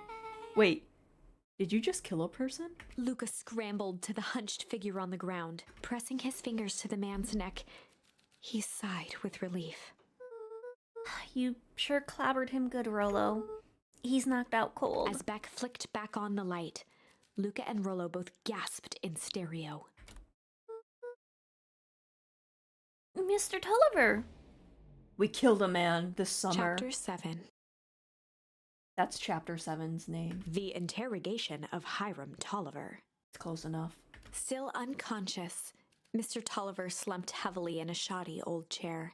His hands were bound with rope, his feet tied with some loose string. The kids huddled in a circle, discussing their plan. We interrogate a was man certain. this summer. They couldn't just let Mr. Tolliver go. They needed to know what he was doing in Luca's house.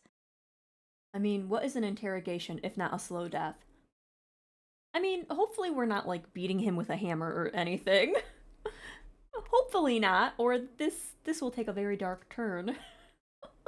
After some deliberation, it was decided. They'd run the classic a good cop, blank cop. Chill cop? I don't have bad, so I guess we They might have run to the come back here. classic good cop, chill cop interrogation.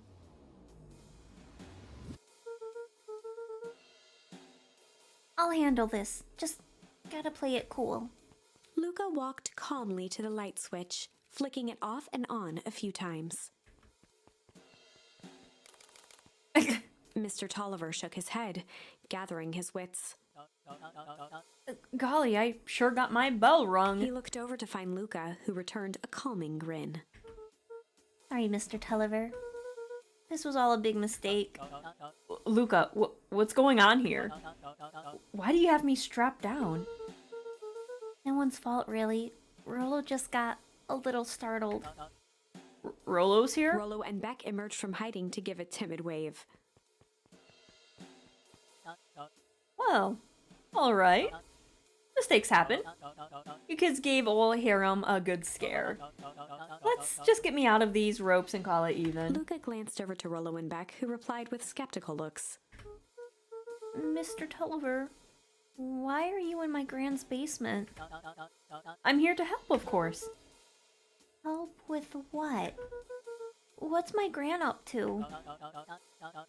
If you'll cut me loose, I can show you. How do I know I can trust you? Mr. Tolliver exhaled with disappointment. Luca, have I ever done wrong by you? No. And since your gran moved to town, haven't I been nothing but welcoming? Yeah? So why would I turn my back on your family now? It's just... all this stuff seems pretty weird. A board with names of people from town, An archive of my dad's old disturbing patient notes? Luca gestured to the corner. Barrels of explosives? I can explain everything. You just need to untie me. You kids deserve an Luca explanation. looked again to Rollo and Beck. This time they shrugged. Luca began to slowly loosen the bindings. This man's gonna kill me. Mr. Tolliver gently rubbed his wrists. That's a good lad. This will make sense in time. That MFer was backing away. He's gonna run away. He edged imperceptibly toward the stairs as he spoke. You see, this town has secrets, Luca. A very dark past indeed. Before the kids had even noticed his movement, Mr. Tolliver was at the light switch.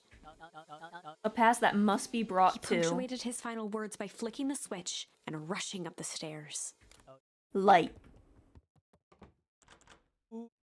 Son of Beck a... darted to the wall and turned back on the lights. It was too late. Rollo confirmed what they all heard. He just locked us down here. Smack the man with a shovel. Man, I wish we could. Mr. Tolliver's muffled voice came from behind the door. I wasn't lying, you know. This is for your own good.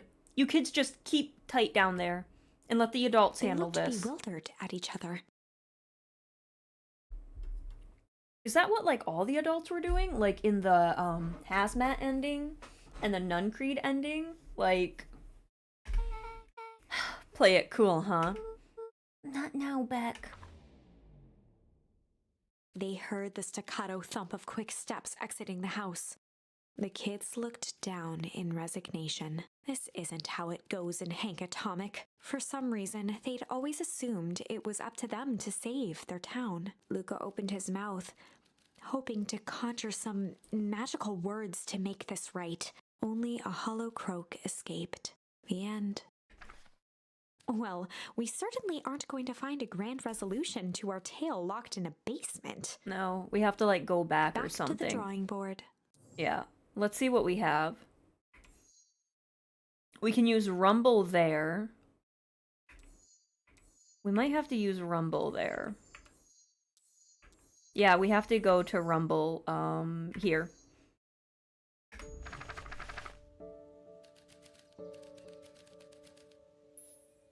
Rumble. Luca began to respond, but the sky answered for him as the clouds above began to rumble with ominous thunder. You sure we can make it home before the storm kicks off? Luca surveyed the roiling clouds. I'd say the odds are good. Maybe you should stay here and I'll make a break for it. At that moment, the heavens opened up, unleashing torrential rain. Care to recalculate those odds? Hurry inside, you two, before you catch a cold.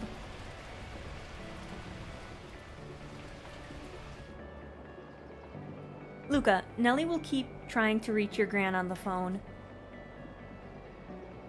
In the meantime, you two hold tight. Sorry, not much to do up here. Most of my stuff is still in boxes. Mind if I poke around? Be my guest. Luca squinted into the eye hole of the microscope. This looks weird. What is it? Gum. Gum? Luca adjusted the slide with his fingers to get a better look. I'm tracking the structural integrity of gum with increasing amounts of chewing. Chewed that one for 47 days. Luca wiped his hand off on his sweater and Ew. gave a nervous laugh. It's weird, I know. Beck looked down, timidly tapping the ladder with her feet. You think it's weird, don't you? A little. But weird can be cool. Oh wow! Rollo and I have a radio just like this at the treehouse. Probably not exactly like this one. My mom and I tore the whole thing down to the bolts. We did it with some state-of-the-art vacuum tubes. She seems pretty awesome. She gets carried away sometimes. I think she feels guilty for working too much. So when she does have time for me, she showers me with high-tech overcompensation. Luca flicked at one of the toggles. Bet you can get all sorts of stations on this. Not out here in the boonies. You wouldn't believe the stuff I could pick up back in the city. But around here, it's just farm reports and static. Aw, shucks. Luca bent down to examine the bouquet of wilting flowers. Judging by the odor, they were well past their prime. Pungent. He flipped open the attached card. Happy trails from Coach Walker and all the Fairview Condors. Boy, you weren't kidding about poking around, huh? Oh, sorry. Was this from your old school? The most recent one, yeah. Some schools gave me going away cards. Some did flowers. And they're really trying to feel good about themselves. They do both. So, you've moved a lot. Yeah, that's the thing with having a brilliant parent. There's always a better job somewhere else. These flowers should last longer if you put them in some water. That's the sort of thing I would do if I cared. Well, you cared enough to keep them is all. Luca, can I ask you something? Of course. Dang, didn't that hurt? I'll be honest. That hurt more than I expected. Well, at least you look cool doing it. Beck took a moment to watch the rivulets of water running down the window. If that was me, I'd just land right on my face. I'd be knocked out cold. Do you ever feel alone? Like, when people are around? Well, Rollo can be pretty absent-minded sometimes. I'm serious. Does it ever feel like your family doesn't care what you want? It didn't used to feel that way. I know Gran loves me, but sometimes when she looks at me, it's like she's looking at... A problem? Luca took a deep breath, exhaling slowly. I know that feeling. How do you deal with it?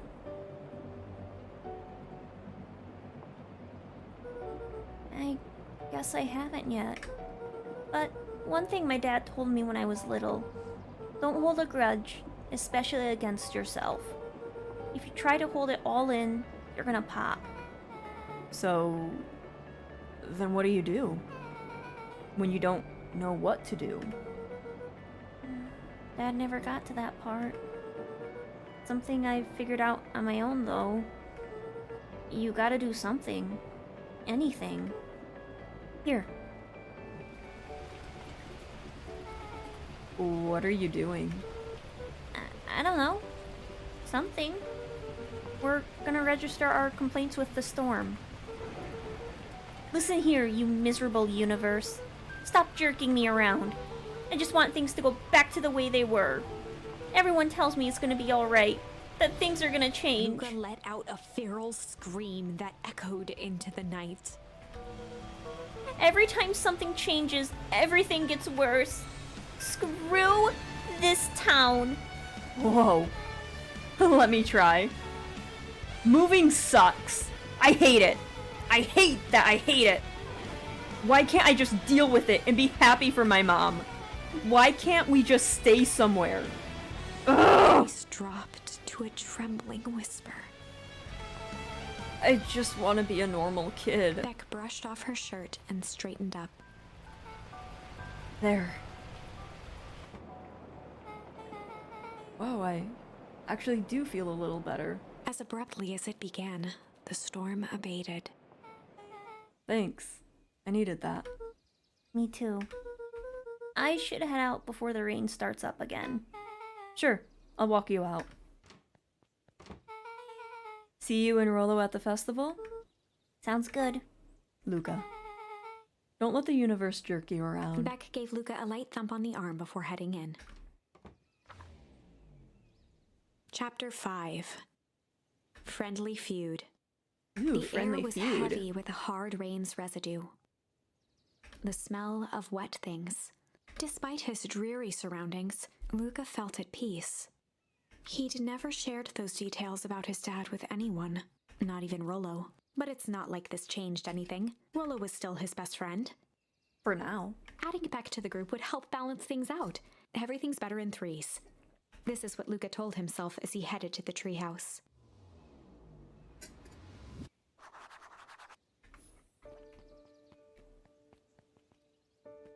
Dawn!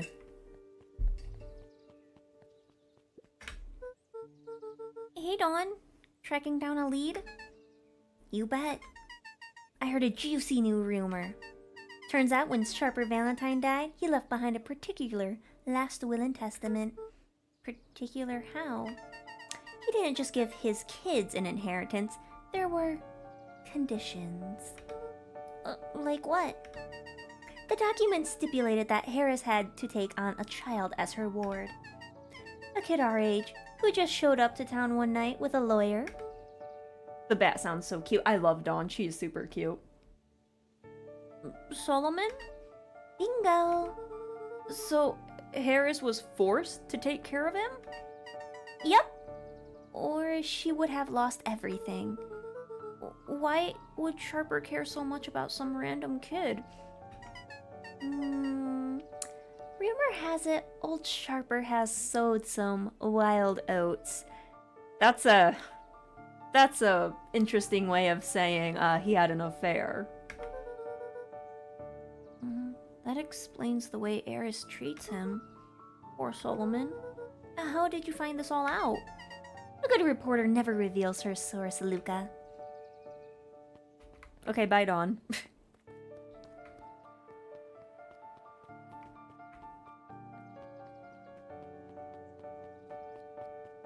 Now I gotta go all the way across town. Damn. This woman is still out here reading. I swear to God. Ma'am, you need to go home. Oh. Excuse me.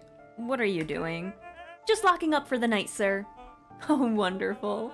I can only assume this means all festival preparations have been completed ahead of schedule.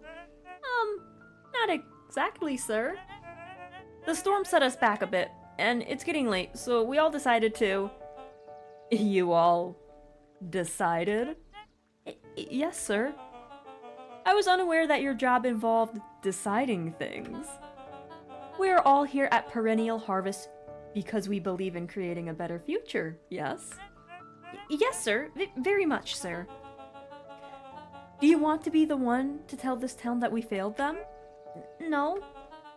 That we gave up because there was a little rainstorm and we all got sleepy? Of course not, sir. Good. Then it's decided. Yes, sir, we'll work on the task until it's done.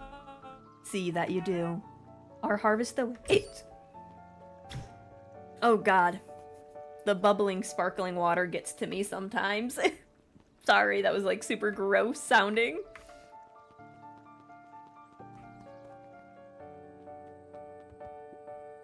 Rollo, are you still up there? I'm sorry, Rollo isn't accepting visitors at the moment. Come back, never. Luca had only ever heard him speak in this stiff yet gentle tone a few times, and it always meant one thing. You're upset. Oh, what makes you say that? Maybe because my best friend abandoned me for no reason? I didn't abandon you. I'm just a little late. Rollo scoffed. The rain held me up. Liar. You weren't even home. What? The storm got bad and I got worried, so I went looking for you. Imagine my surprise when I made it to your house, and you weren't there. I hadn't made it back yet. I'm not a fool, Luca. It doesn't take all day to deliver some jam. No, the storm rolled in out of nowhere, and I got stuck after dinner at Beck's house. Luca stumbled on his words, knowing he'd said too much. Beck? Dinner? What the heck is a Beck? She's a new kid in town. She's actually kind of cool. You'd like her. She needed help convincing her parents that she made new friends. New friends? I spent all day waiting for you, and you were off making new friends? It's not like that, Rollo. You know, while I was waiting, I made some upgrades to Mission Control. It was gonna be a surprise, but you took too long. The storm knocked it all down. Just like you knocked down our friendship. What does that even mean? Luca became instinctively angry, and both boys were now shouting across the distance. It means you're a bad friend. You don't care about me. Of course I care, you ass. I knew I'd get in trouble waiting so late for you, but I kept my word. 'Cause that's what friends do. Oh, wow. What a noble sacrifice you made. Easy for you to say. Your gran doesn't even care. You can stay out as long as you want, and you wouldn't even get in trouble. Seriously? You're acting like I chose this. If that's what you think, then maybe you're the bad Rolo's friend. tone changed to a calm, yet more intense anger. Maybe Pa was right. Storms bring more than water. This one brought out the real Luca. Stop quoting your pa's nonsense like it means anything. Yeah? Well, at least my paw is still around. The words hung in the cold night air. Rolo's stomach dropped, knowing he'd crossed a line, but it was too late. Luca, Good night, Rolo. Dang it.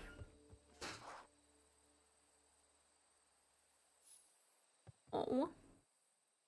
Let's go eepies, I guess. Oh. Luca dug through his old stuff, not even sure what he was looking for. Oh. Rolo. What a jerk.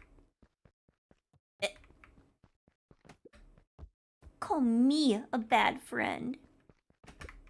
Oh, I'm Rolo. Look at me and my amazing family.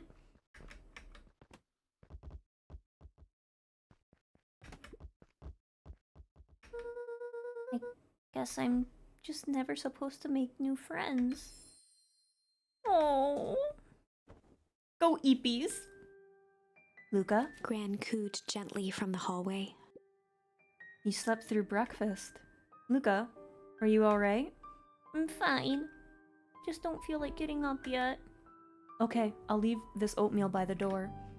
Oh no, oatmeal? You gotta eat that shit fast or it's like nasty. Like just throw it away. It's probably nasty by now. I've gotta run and take care of some things. Okay, I'll be back later to check in. sure. Luca just wanted to be alone. He waited to hear the sound of the front door closing.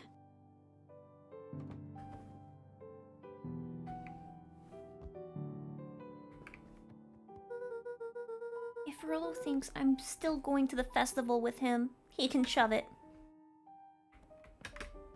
I bet Rolo's gonna go to the festival. He's gonna be miserable.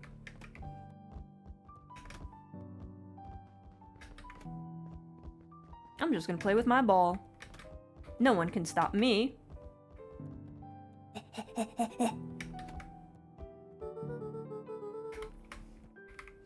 What am I supposed to...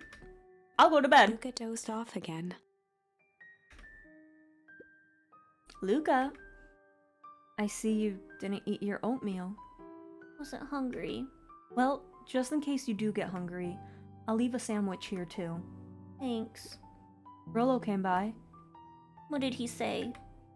He wanted to talk to you. What did you say? I told him you weren't feeling well. Good. So your plan is just to sit in your room all day? Pretty much. Well, I need to pop away again for a minute.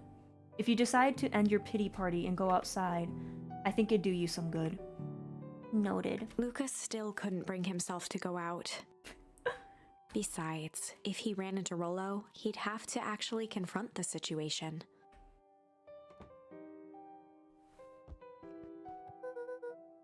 Oh my god.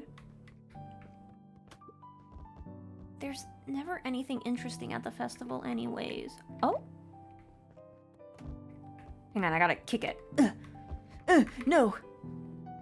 Hang on. No. Oof. Help. Yeah.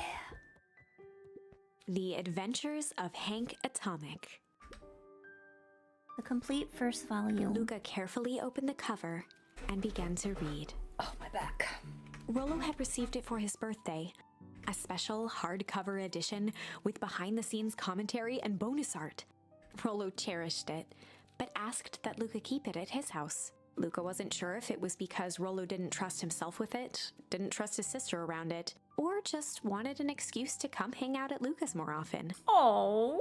Whatever the reason, Luca didn't mind, but it had stayed right there where Rollo had stashed it ever since. Now, at the foot of his bed, Luca lost himself in the pages. He'd read it all before, but at this moment, it somehow felt sentimental. He was well into issue number 5 when he heard soft footsteps from the hallway. Luca, another little friend came to see you. A girl named Beck Moidwell? I didn't listen to how their last name was pronounced. Oops. She said you met yesterday? What did she say?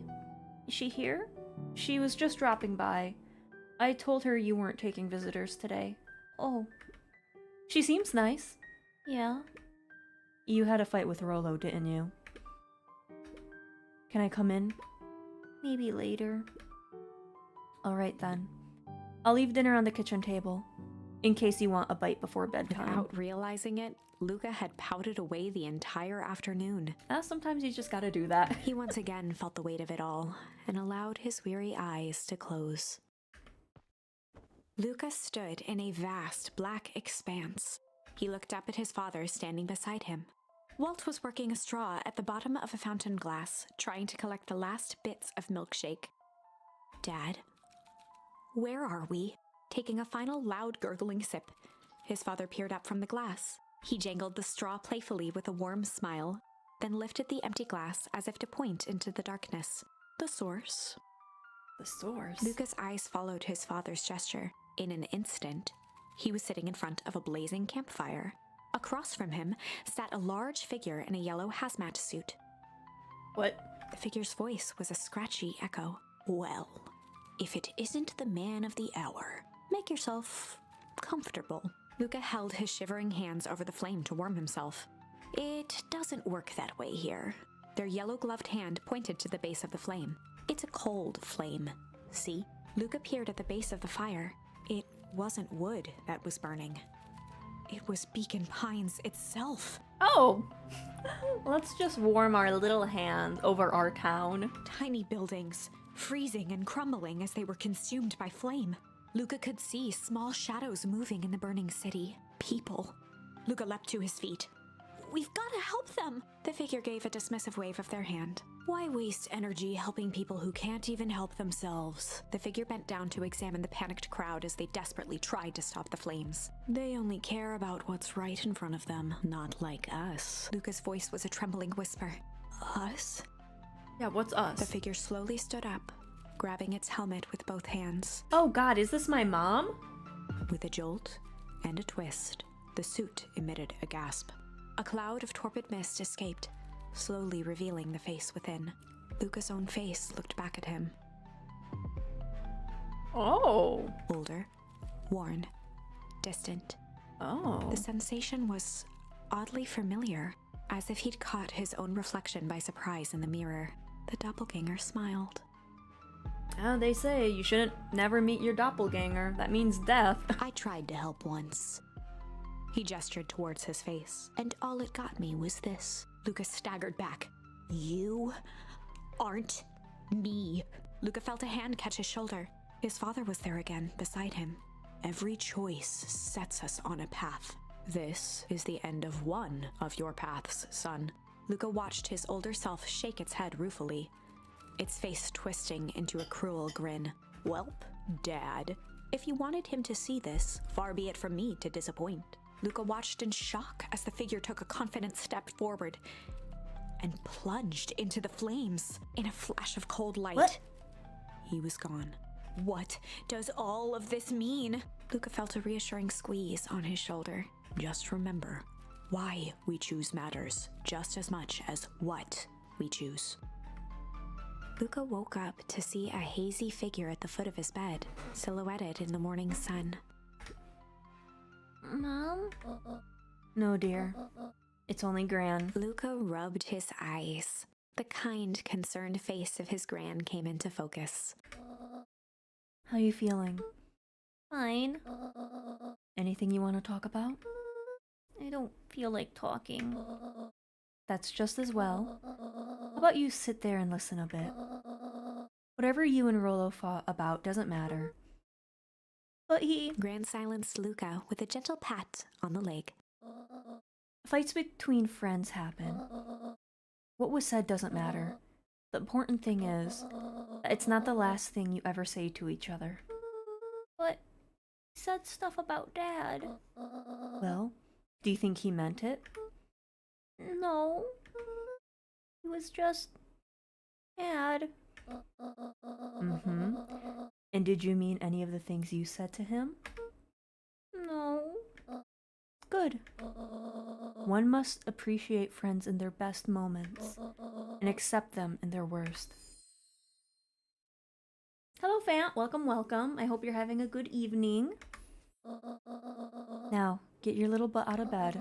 The festival's today. You don't want to miss that, do you? I guess not. Seems like a good opportunity to make amends with Rollo, doesn't it? Luca gave a reluctant nod. So buy him a corn dog and apologize. But he's the one that... What did I just say? I am a corn dog. That's a good boy. Everything's better with corn dogs.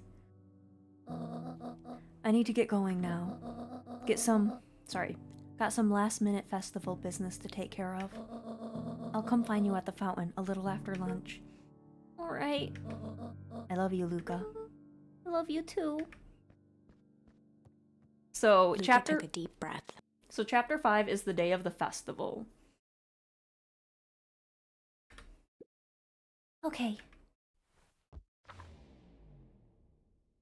Chapter 6. Oh, chapter 6, never mind, I guess. Through thick and thin. Despite Luca's bitterness, Gran was right.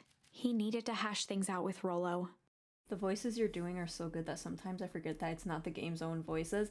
I feel like I'm messing up Luca's a lot. Like, I feel like I'm doing different voices all the time. I'm trying my best. I'm trying. And thank you.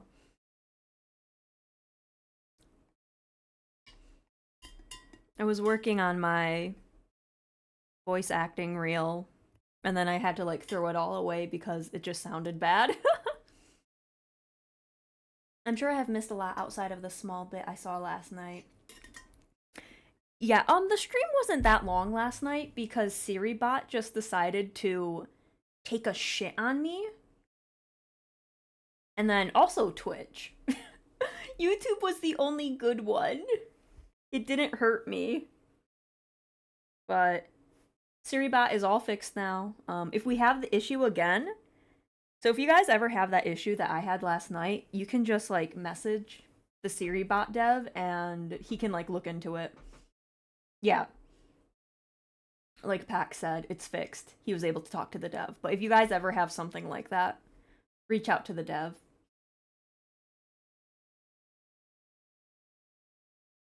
I was just very sad because I had to cancel my one stream and then I had a 2-hour stream. But yes. Did you continue streaming on YouTube last night? No, I didn't. I was just really sad. So I was like, I'm just gonna go. I know a few people who make demo reels if you ever need help with it. I think the biggest thing for my demo reel is that I actually have to be good. And I also don't know what to really put in it. But yeah, if you could, like, send me their names, I would love to talk to them. But yes, Pac saved us. He was like, I will look into this for you, Bean. And I'm like, okay. Pac gets another little graham cracker. We don't have a graham cracker emote, but you do get a graham cracker, Pac. For reaching out to devs. A big fight changes the nature of a friendship. Whether, in the end, it is for the better or for the worse, all comes down to understanding. If one is not careful, the same familiarity that builds the strongest of bonds can become the wrecking ball that shatters them. Luca emerged from seclusion, taking in the crisp festival air. But the events of the day weren't on his mind. He had to find Rollo. Okay, we're looking for our friend. What's this way? Oh, that's where it is. I'll see who's still working. I used to be very in the VA sphere. Ooh, nice, nice. Honestly, you would be good for like a narrator kind of thing. Half the time, it seems your voice kind of fits it. Oh, thank you, thank you. That makes me very happy.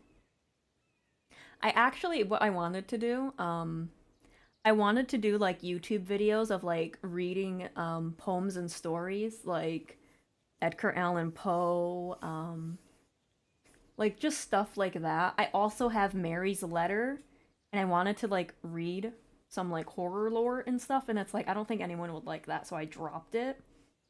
But where's Mary? Oh, there it is. I have my James jacket on because it's very comfy, and the letter's in his pocket. His pocket, it's his jacket, but I have it, so it's my pocket. But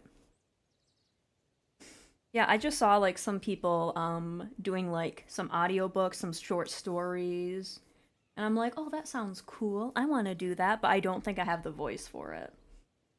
I'll post SiriBot's Twitter and Discord. He posts the update. Oh, he did? Ooh! I want to see it. I want to see it with my eyes.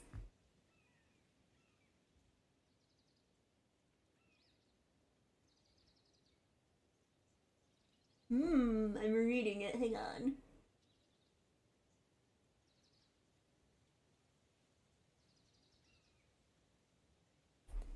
Oh, interesting, interesting.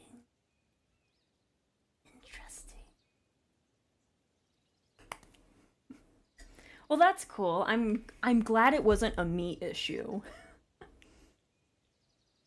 But I'm glad he like fixed it. Like he's a really good dev. Like he stays on top of everything. He's really good. 10 out of 10. Get SiriBot. I mean, you should already have SiriBot if you stream. Like 100%. You need SiriBot. SiriBot just good SiriBot. How do I do that? Good bot. Why didn't SiriBot say something? Does SiriBot hate me?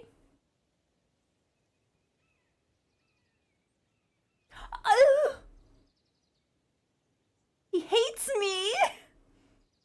He hates me. I see what you're doing now, SiriBot. You only say that because Pac did it first, and then you would have felt embarrassed if I did it second.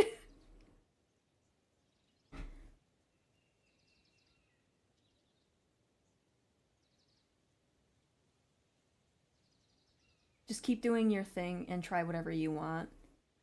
Yeah, I'll try it. We'll see what happens. Who's to know? Speaking of voicing and who's to know, I forgot to watch the new Ranma episode today. God, I need like an alert saying, hey, new episode. I used to be so good about when new episodes drop. Now I'm like, oh shit, that episode dropped. I'm so bad. Okay, I'll get back to the game. Sorry. Luca. Rollo wanted me to tell you something.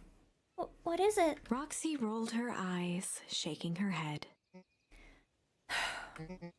A space adventure, though you needn't buy it. If ye brave, go somewhere quiet. Roxy, I don't... It's a riddle, Luca. My goofy little brother wants you to find him. Luca looked down and kicked at the dirt. Look, I know you two had a fight. The only thing more annoying than my little brother is my little brother without his best friend. So I'm doing him this one favor. Now, I need one favor from you. Whatever it is that went down between you two, squash it. A space adventure, though you needn't buy it. If you brave enough, go somewhere quiet. That's the library. Because you can rent books, and it's quiet there. Let's go to the library. I want to talk to people. But I need to go to the library.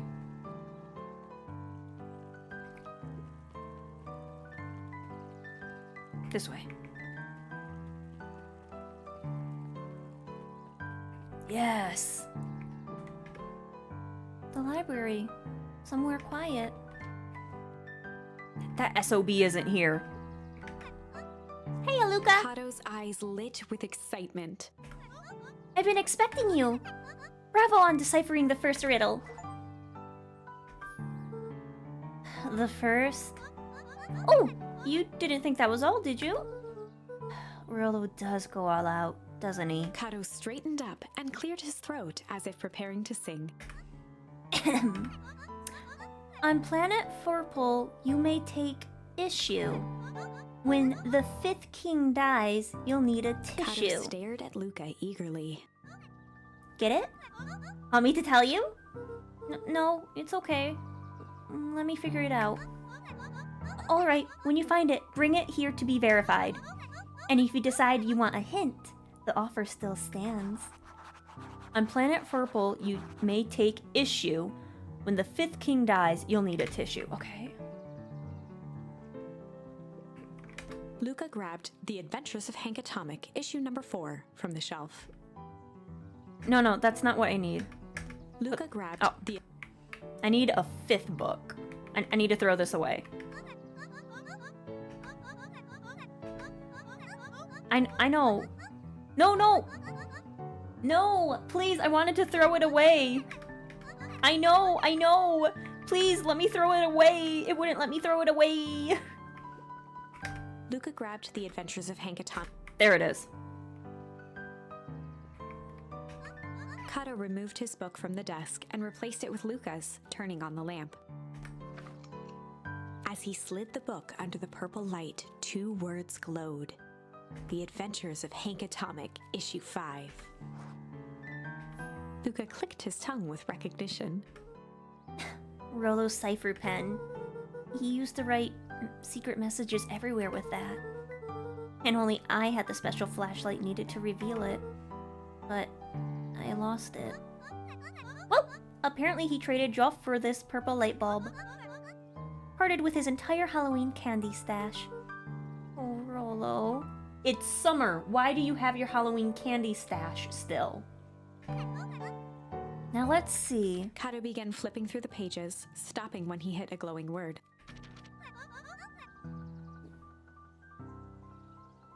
Get away with such a He grift. continued flipping.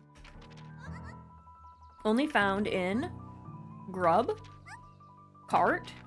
Reaching the end of the book, Kato looked up. That's it. Grift in Grub Cart. Griffin? Griffin's Grub Cart. He wants me to go to Griffin's snack stand. Ah, brilliant. I guess you're off then. Good luck on the rest of the scavenger hunt. Thanks, Kato. Who is Griffin? I don't think I've ever met Griffin. TBH.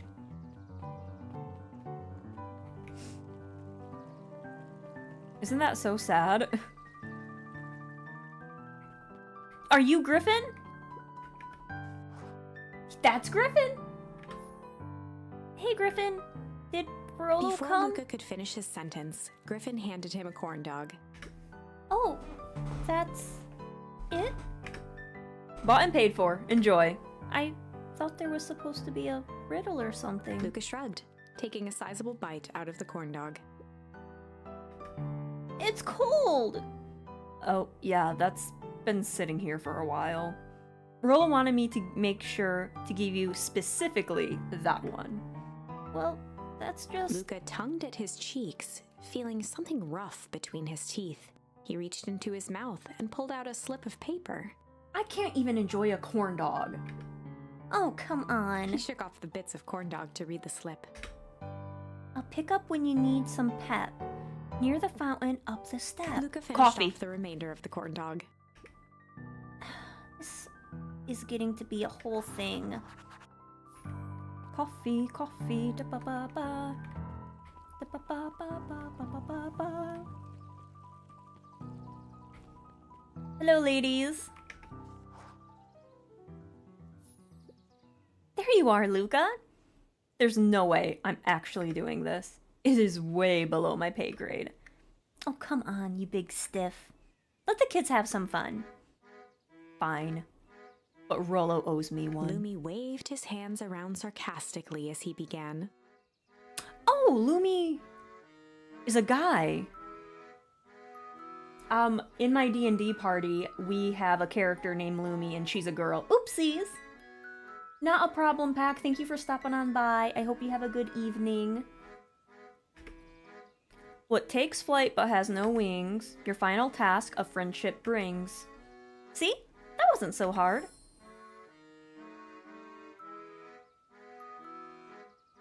Okay, that was not a charm I was expecting. Ugh, I feel cheapened somehow. I think it's sweet. Good luck, Luca. I think it's their mission control. No, there you are! Hey. Hey, did you find the comic book? Yep. And you got the corn dog? Yeah. Well then, I know it doesn't make up for what I said, but here, you've earned this. Rollo sheepishly handed Luca the balloons.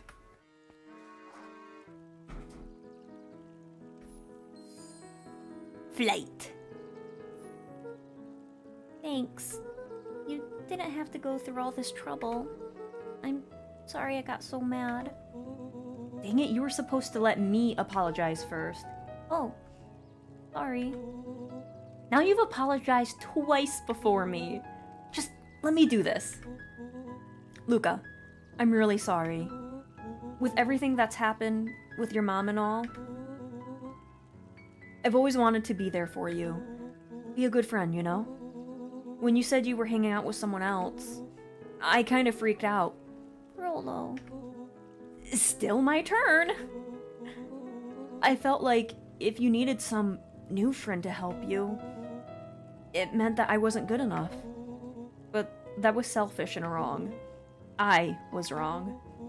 I'm so sorry, Luca. Okay, apology over. You can talk now. Luca threw himself at Rollo, hugging him as tightly as he could. Oh, Rollo, I don't deserve you. I don't deserve you either. That's why we deserve each other. So, what else do you want to do today? Oh my god. We could snoop around and try to find some info about your mom. Snoop where? We could probably sneak into Perennial Harvest headquarters while everyone's at the festival. Aren't you curious about all that stuff those clipboards were writing down? What if we get caught? I think I've had enough excitement for 1 week. Let's make the rest of the day about us. Really? Yeah, the rest of the world can wait one more day. You know, I have been wanting to do some more work on MCDC at Mission Control. The aim is a bit unpredictable. That sounds perfect. Alright, let's go.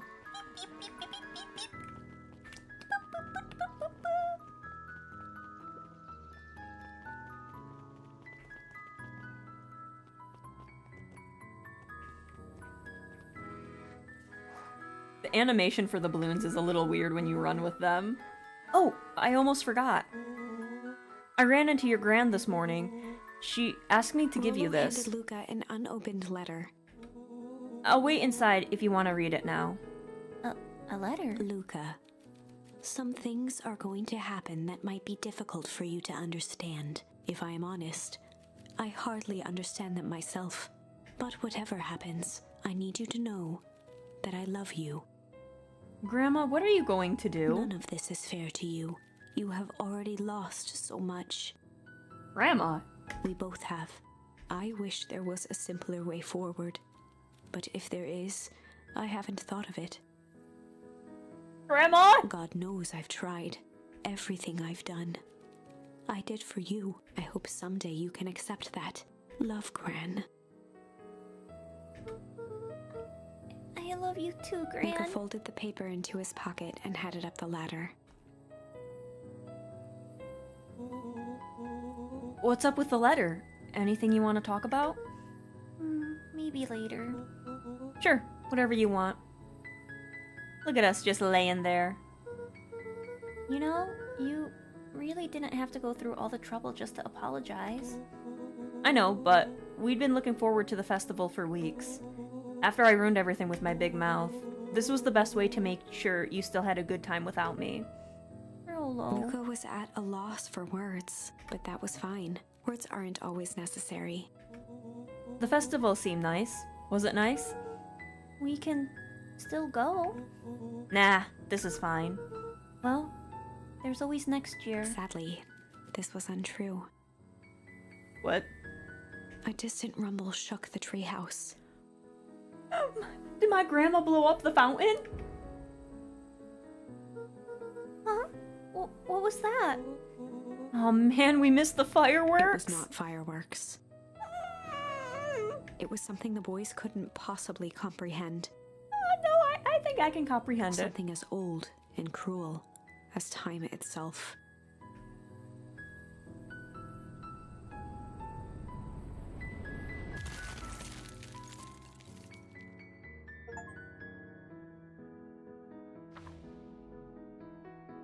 A shockwave of cold tore through the room.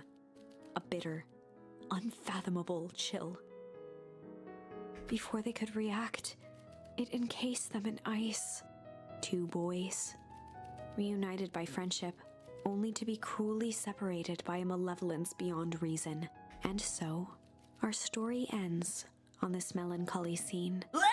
In a silent treehouse turned statuary, in a town brought low by its secrets, sits a pair of friends, alone, together. For the rest of time. The end. No, that can't be the ending. It simply can't. Well, I wasn't expecting that. Oh my god. I won't accept it, and I hope you won't either. I'm still trying to process it, to be honest. There are more endings, more possibilities. I can feel it. I know. We got some more charms. We are just going to have to sort through them all until we find the one that fits. So we could do hard there. That might work. That flight there. Let's go this way. We'll do hard and then we'll do the flight one.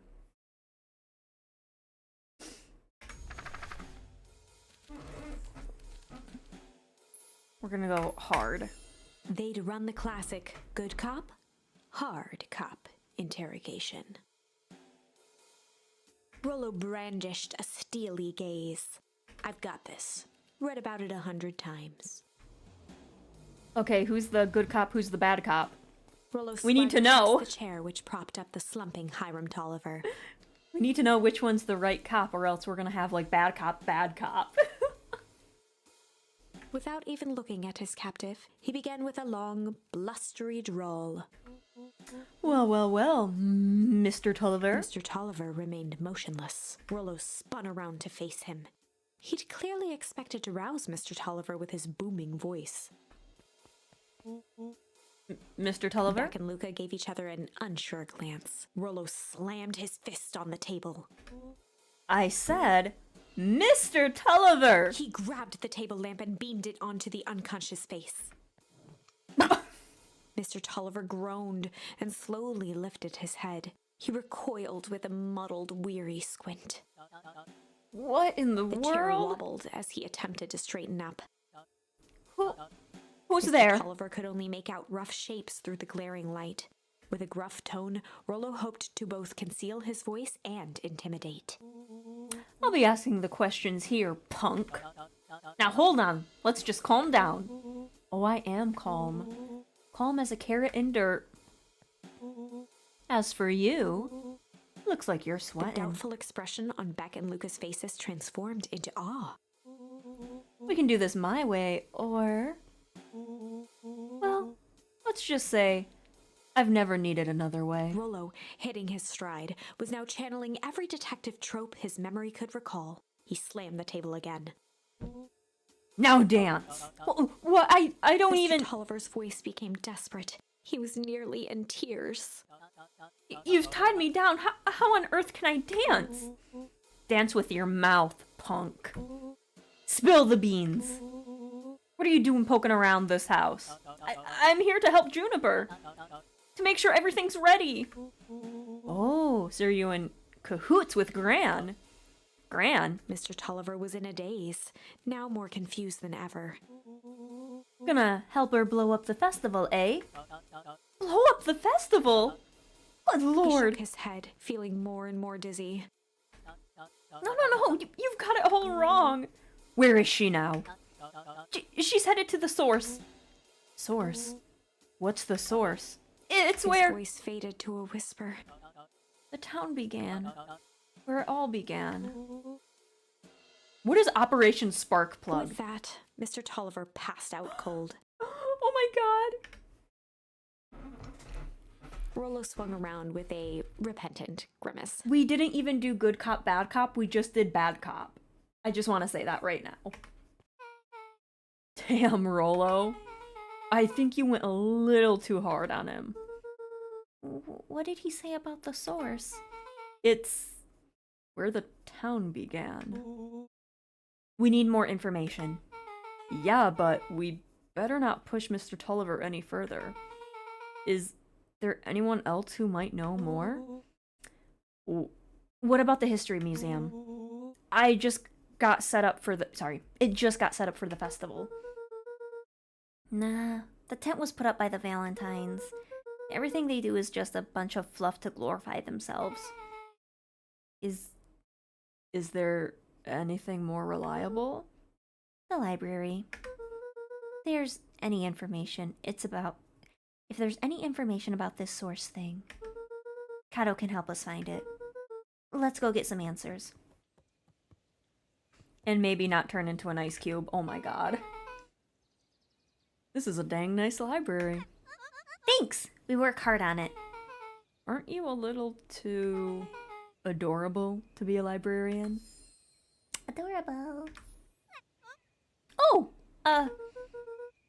Akato hung out here so much, eventually they gave him a set of keys. I just keep an eye on things for Miss Novak sometimes. They got you working for free? It's quiet, and I get access to all the books I can read. What more can a person want? Fair enough. What can I do for you all? We need a favor. I already told you and Rollo. I can't put you any higher on the waitlist for the next Hank Automatic. And if you're here with any more candy, I'll have you know I can't be bought. I call it a personal code of conscience. Actually, we're looking to do some research. Now you're speaking my language. What are you looking for? That's the thing. We sorta don't know. What do you got on the history of the town? There's the county record archive. What's in those? Births, deaths, newspaper clippings, stuff like that. Pretty boring reading. But they go all the way back to when the town was founded. Great, we'll start there. Chapter 8. Chapter 8? Oh my 6 feet god. under, 3 towns over. The kids spent the rest of the afternoon combing through dusty piles of old county records, desperately searching for anything that could help them make sense of Mr. Tolliver's cryptic utterance. Luca tried to shake the thought of Gran's basement, but his focus wavered. Explosives, messages hidden in jam, dossiers on various town figures, and a corkboard threaded with photos. Gran was the only family he had left. He still couldn't bring himself to believe the worst. But the old map with the symbol of explosives in town square made that difficult. As the sun began to set, the kids were no closer to the truth. If I have to read any more records, my eyeballs are gonna pop. We have to keep digging. If I dig another word, I'm gonna end up in one of these asinine death records. Rollo Cotter lived a full and wonderful life till he read so much boring crud that his brain oozed out of his ears. Rollo shut his book with an assertive nod. If you got a better idea, spit it out. You sound like my sister. Keep pushing your luck, pal. And it won't be boring county records that kill you. I'll put you in the obituaries myself. Rollo muttered under his breath. You're a country record. Really? That's the best you've got. When I'm done with you, you'll be the footnote in history. Just like Slammed her finger down on the open page before glancing down to read. J. Hartford here. I'd love to see you try. Hey. We're all just getting a little tired. Let's take a minute and... Something tickled the back of Luca's mind. Wait, what was that name back? In the obit, J. Hartford. From the Brookville Treboyne, 8 years ago. That can't be right. What is it? J. Hartford. That's my grandma's name. Oh my god, is my grandma not my grandma? Oh.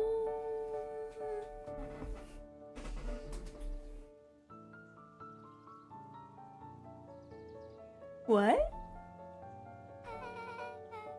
Maybe there were two J. Hartfords. Mrs. Hartford is survived by her young daughter, E. Hartford. What was my mom's name?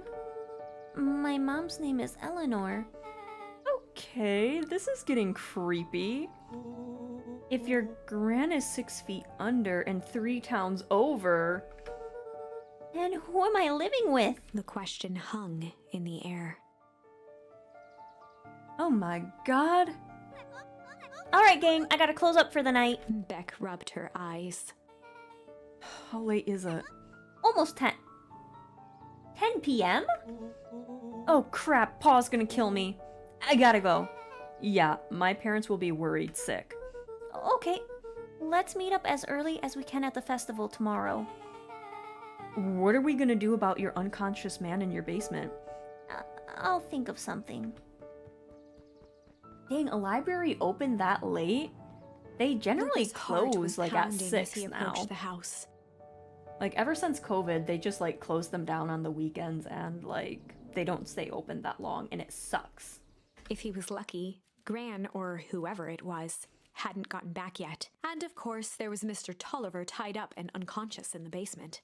Dealing with him would be the first order of business. Luca shook out his arms to calm his nerves before entering.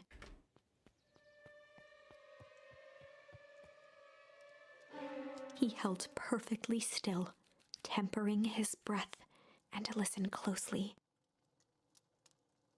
She was asleep.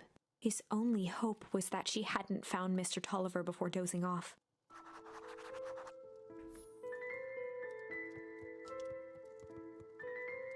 I mean, I would assume she would have seen him. She's gonna lock me down here. Yep, she's gonna lock me down here. Oh no. Mr. Tolliver was nowhere to be seen. Now get out of the basement. Maybe he woke up, escaped from his bindings, and left without a trace. Or maybe Gran knew everything. What do I do? Luca's hungry stomach groaned. Not realizing it, he'd gone the entire day without eating. Okay, I can figure this out. Just need a little brain Luca food. rushed over to the pile of jam jars, unscrewed one, and shoveled a handful into his mouth. Maybe I shouldn't have done that. I'm afraid your jam delivery will be He delayed. flipped the lid to read the label. Mr. Nuncreed. Okay, now I think I can... think. So if Gran knows we tied up Mr. Tulliver, I'm screwed.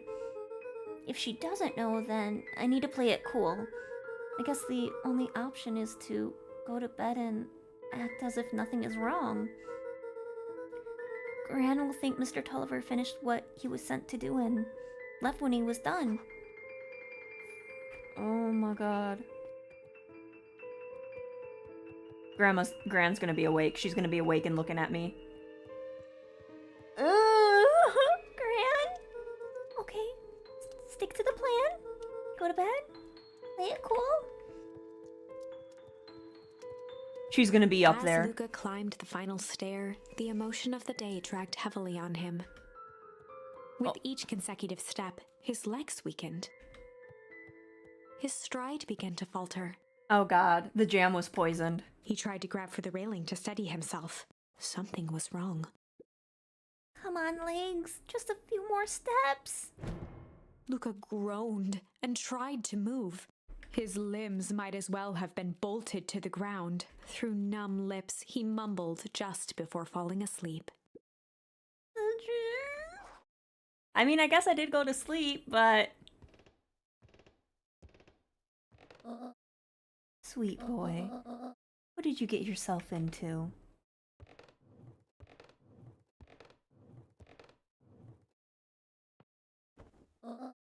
Rest now, and let me handle everything.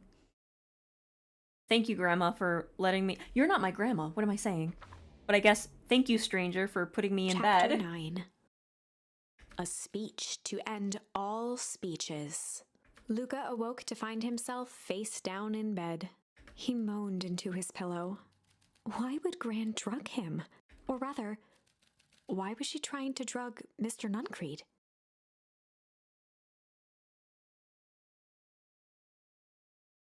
What did I miss? So apparently our grandma is not our grandma. So there's that. Apparently my real grandma passed away 8 years ago. I don't know who this woman is. Shaking the questions from his woozy head, Luca snapped back to the matter at hand. The festival! Well, at least I'm not dead. That's mildly concerning. I know, right? I don't know who she is.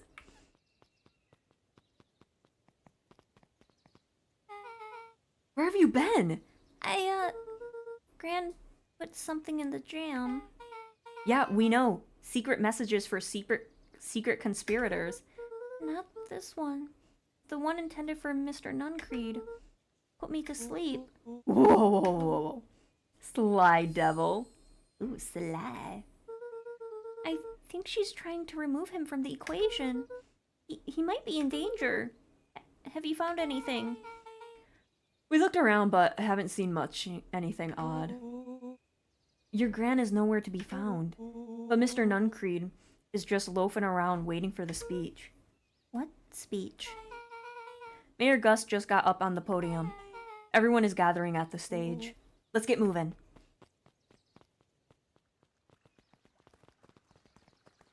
Augustus Valentine nervously wiped his brow. I don't see Gran. Is this thing... hello, Beacon Pines. I'm Augustus Valentine, your mayor, and I suppose you already know that. Oh yes. Before we get started, I just wanted to take a moment to recognize someone who couldn't be here today. This town wouldn't be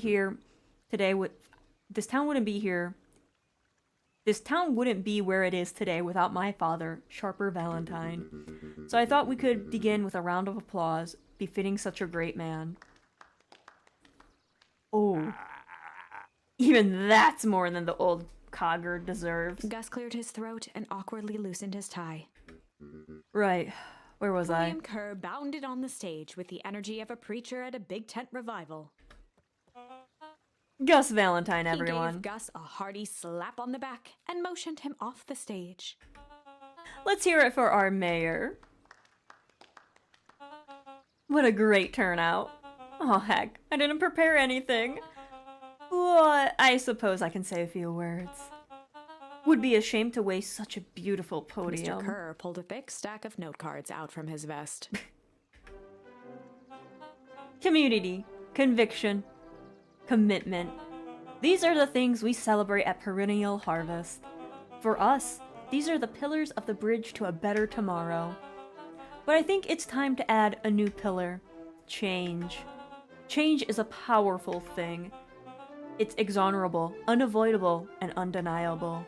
And I am dadgum thankful for it. Change is the reason we're all together today. It's hard for me to believe that it was only 4 years ago when fate brought me here.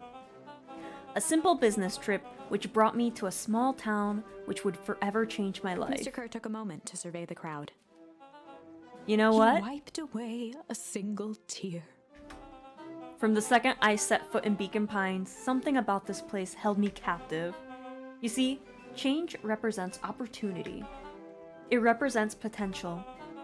It was change that helped me recognize the potential of this place.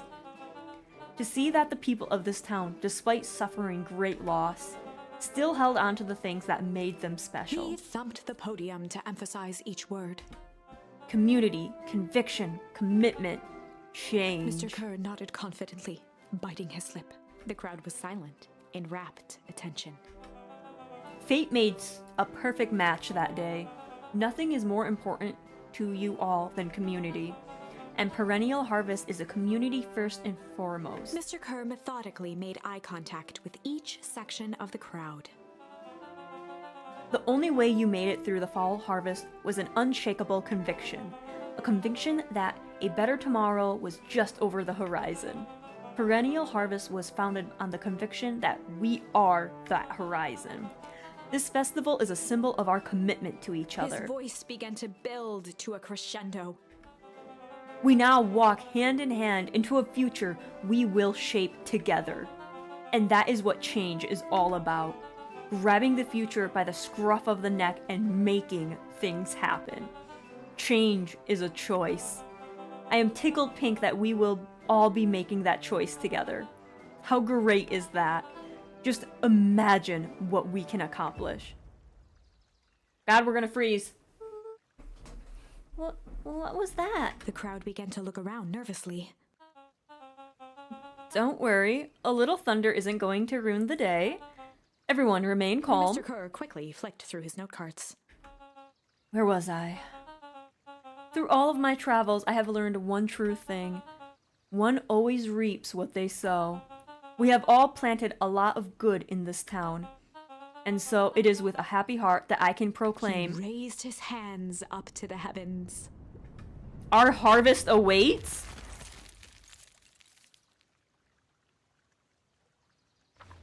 So we froze again. At that moment, a merciless wall of impossibly cold air ripped through the crowd, instantly freezing everyone and everything it touched. For a man like William Kerr, this was a fitting way for things to end. On a stage, with an entire town frozen in rapt attention for the rest of time. The end. There's that ice again! Whenever I think we're getting close, it comes along and ruins everything! Yeah, what is up with this ice? Maybe we should just quit? Maybe you should just close the book, walk away, and never think of me again! Girl, don't be so dramatic. No, I don't mean that. English is hard. Yeah, I read something and then it comes out wrong with my We mouth. got a little closer this time. We just need to try again. Please. So we can do slide there.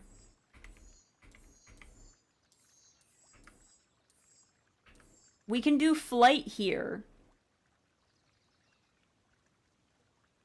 I want to kind of figure out this tree point over here. This is something we did like yesterday. Let's see if we can run He drew away. himself up and decided to take the only option they had left. Flight. He squinted down the barrel of the mission control defense cannon, aiming it through an opening in the dense tree branches.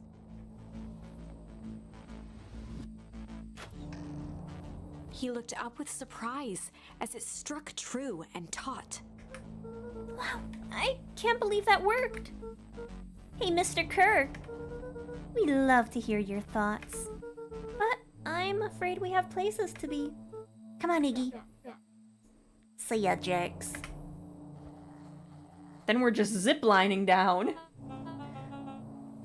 Fine. We know where that leads them. This way. We'll take the tunnels. What tunnels? Luca and Iggy winced as they sprinted through the thicket. The branches clawed at them, reluctant to give passage. After what felt like a marathon, Luca stopped in his tracks as they reached the clearing. What the? That was all he was able to say before Iggy slammed into his back. The boys tumbled down a steep decline and crashed with a wheezing thud on a surface as hard as ice. Oh, that's In ice. fact, it was ice. It was ice. Chapter 5. Signs. They stood silently, catching their breath. The sky was like sapphire. With each breath, a plume of steam escaped from Luca's lungs. Let's keep moving. Luca pulled Iggy to his feet as they gazed across a snowy terrain. That was pretty badass. I think we lost them. Are we up the mountains? I don't think so. If anything, we went downhill. Then what is up with the Winter Wonderland? All I know is there's no going back the way we came. Let's see if we can get our bearings. Follow me.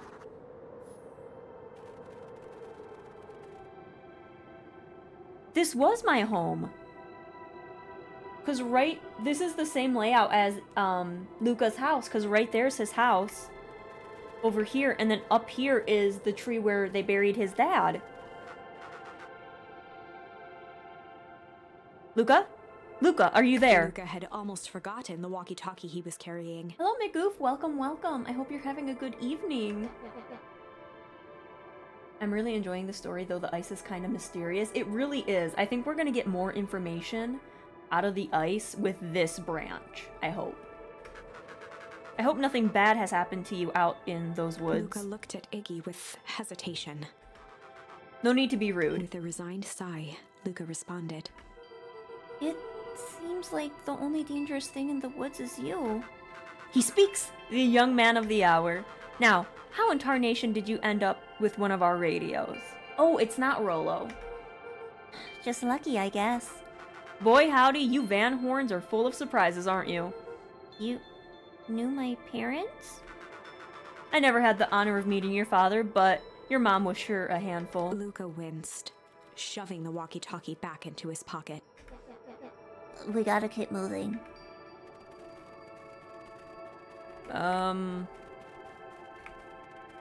Iggy, where do we go?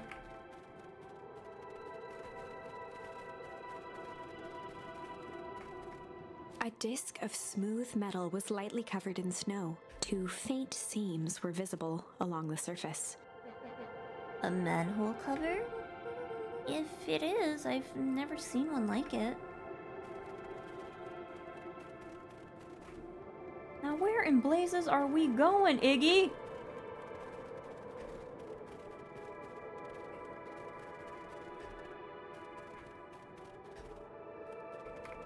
Iggy, I think we're lost forever. Or maybe we just freeze to death. I don't know.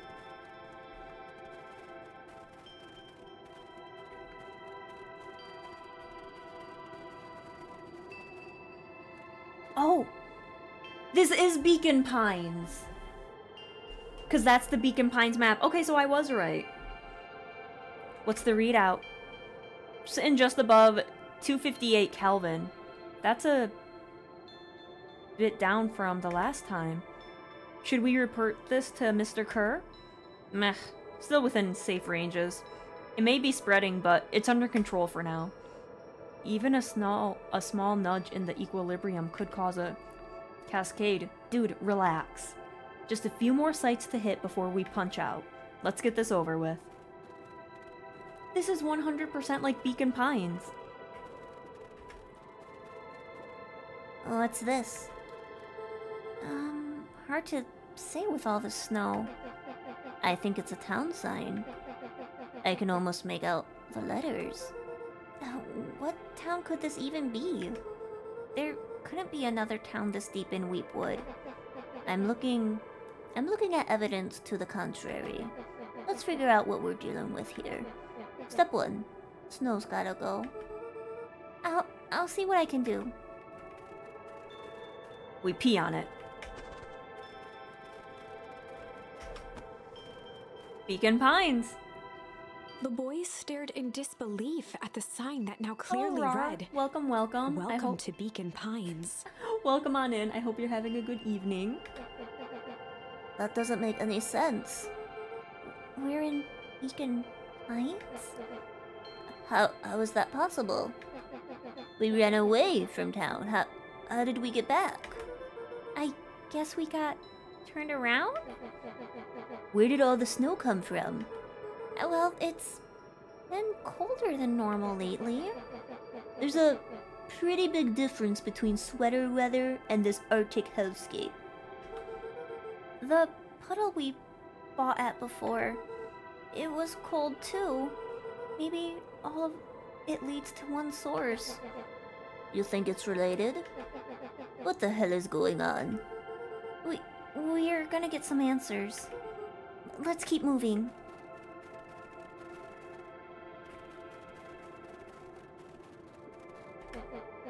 It's all frozen. Looking down at the frozen stream, Luca could faintly see a school of minnows encased in the ice. Whatever happened here, it happened fast. The fish didn't even have time to run. Oh, you know, swim run. The crunching of footsteps trailing Luca went hush.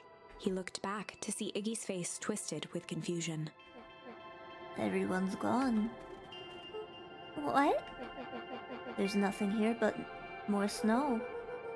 There must be an explanation for all of this. We've got to keep looking. You can look all you want. I quit. Iggy, we have to keep going. You don't get it, do you?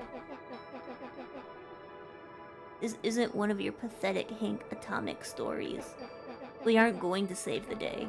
We aren't even going to save ourselves. My face is mangled. The town is destroyed. And everyone we've ever known is gone. We don't know that. You can't just quit. Do whatever you want. I'm done. Iggy, it's gonna be okay. Luca peered upward at the darkening sky. He let out a long, foggy breath. Faintly, Iggy began to cry. Seeing Iggy in such a pathetic state gave Luca a sense of compassion, and more than a little guilt. It is getting pretty late, I think. Probably not a great idea to stumble around in the dark anyways. Luca allowed himself to collapse next to Iggy. Let's just rest for a bit. The boys huddled together for warmth and comfort. If not for exhaustion, their minds would be racing, trying to make sense of the events of the day. As it was, all they had energy for was to sit in silence, numb. We couldn't go into Perennial Harvest or a house where it could be a little warmer? The way the snow covered everything over, it's kind of calming. Yeah. I haven't had time to say it, but thanks. Huh?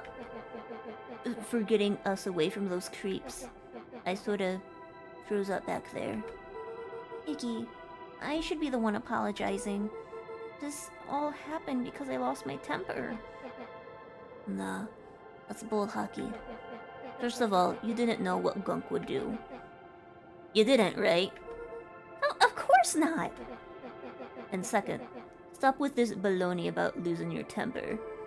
But I did lose my temper. Iggy motioned sarcastically to his half-deformed face. Obviously. But that's exactly what you should have done.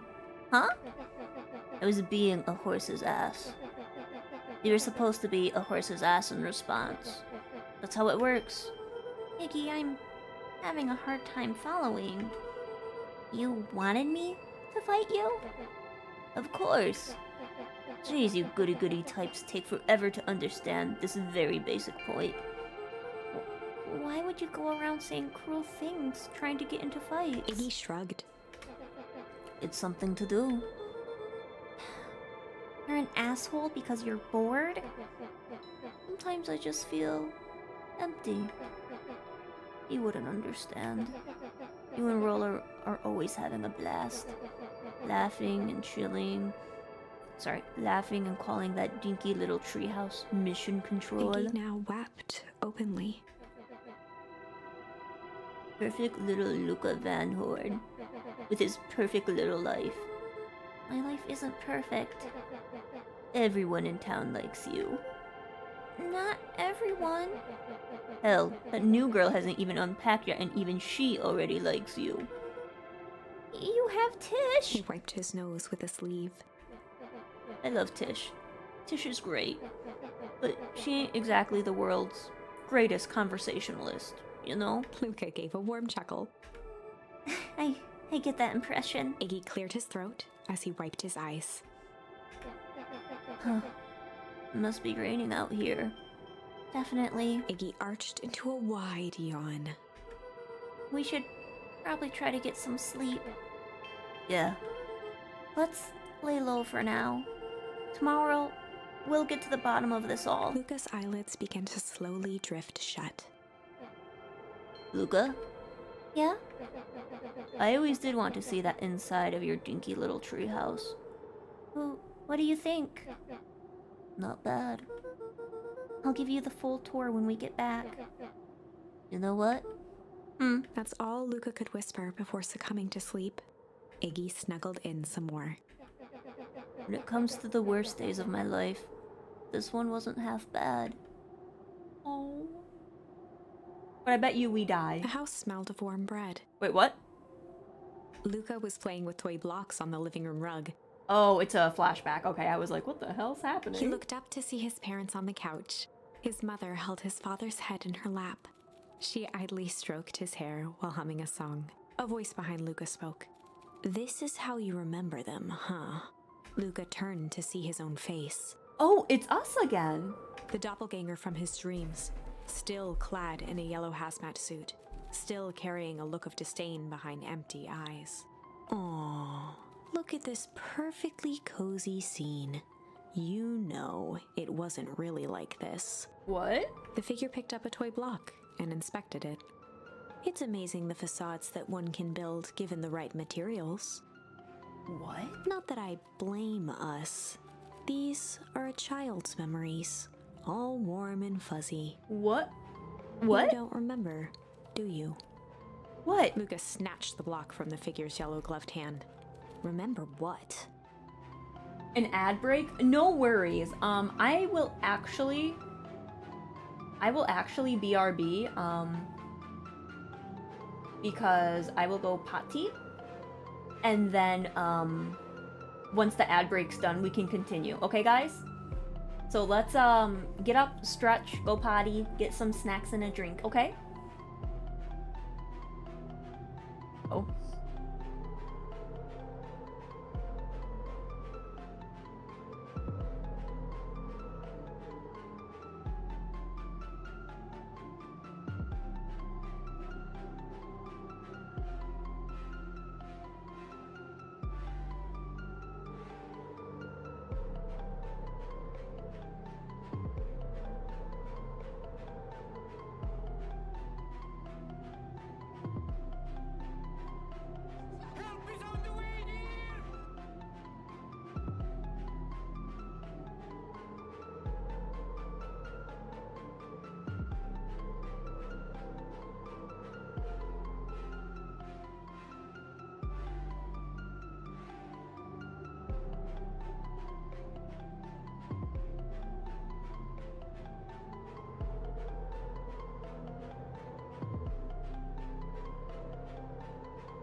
Alright, I am back. Let me take that off and then we will go back.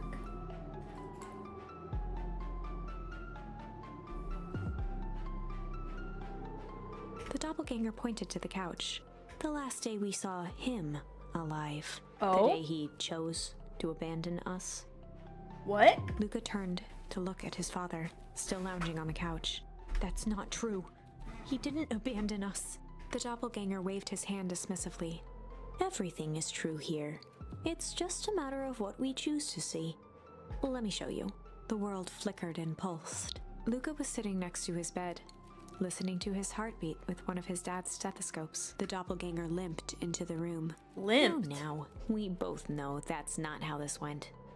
He grabbed Luca's hand and guided the stethoscope to the floor. Luca heard muffled shouting, brought close by the stethoscope. It was his parents, fighting. Do you remember what we did next? Luca gave a slow nod and crept down the hall to peek through the banister. He could see the outline of his mother at the bottom of the stairs. Damn it, Walt. We can't afford to get involved in this. She was scared. His father stepped forward. What am I supposed to do? Just watch? There's a sickness in this town, and we both know who's behind it.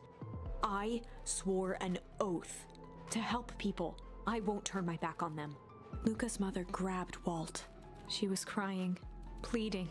I can't lose you. Walt calmly removed Eleanor's hand from his shoulder.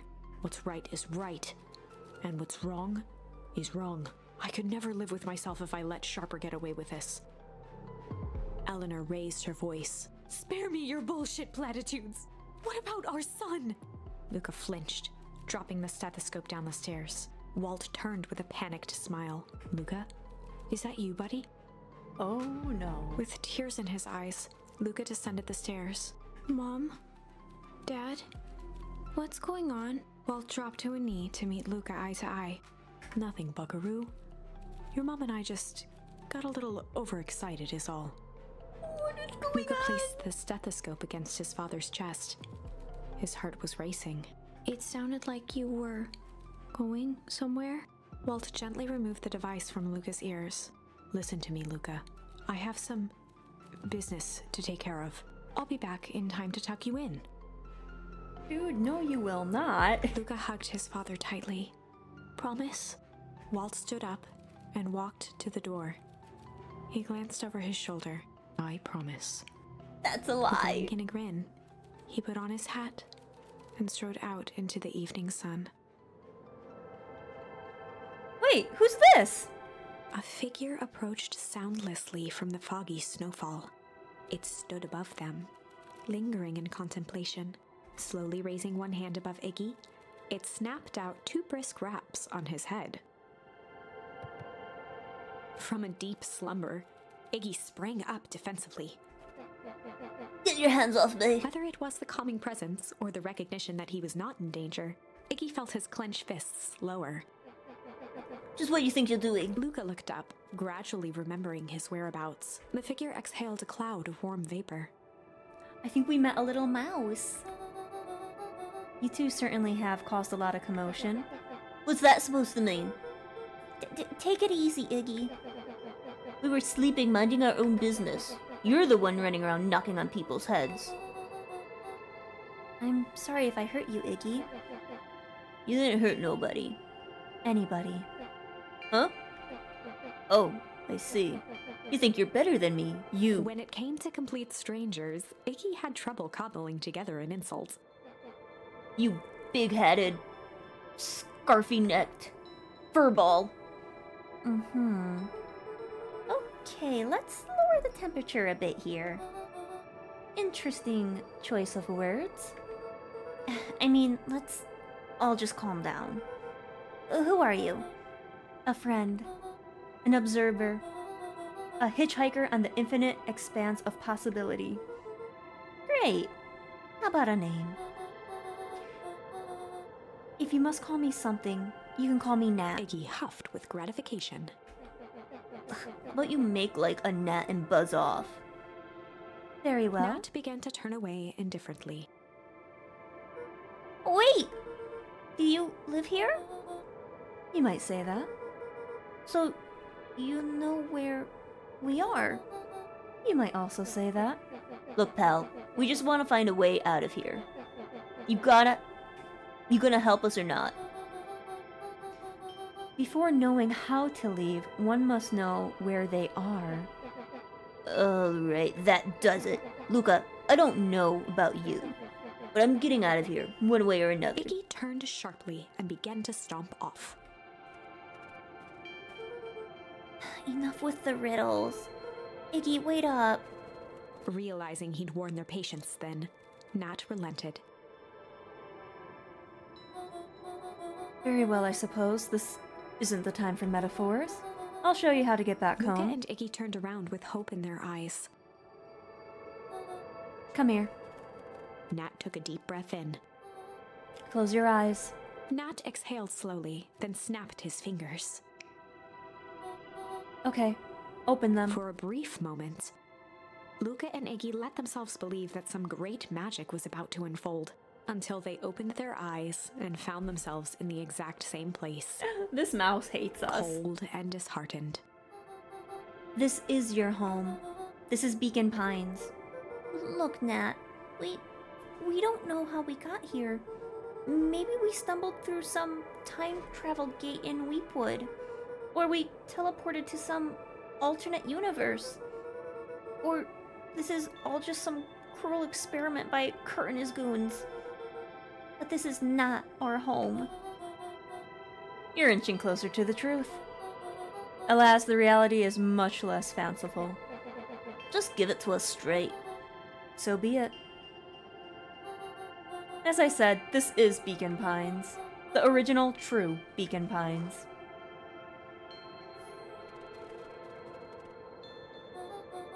You both grew up here, but the town you've called home for the past several years is a replica. Oh! A remarkable achievement of engineering, to be fair, but a replica nonetheless. That's impossible. It's too much work. You need a whole town to replicate a whole town. Indeed, to pull off such a feat would require immense labor power. That which could be moved would be moved.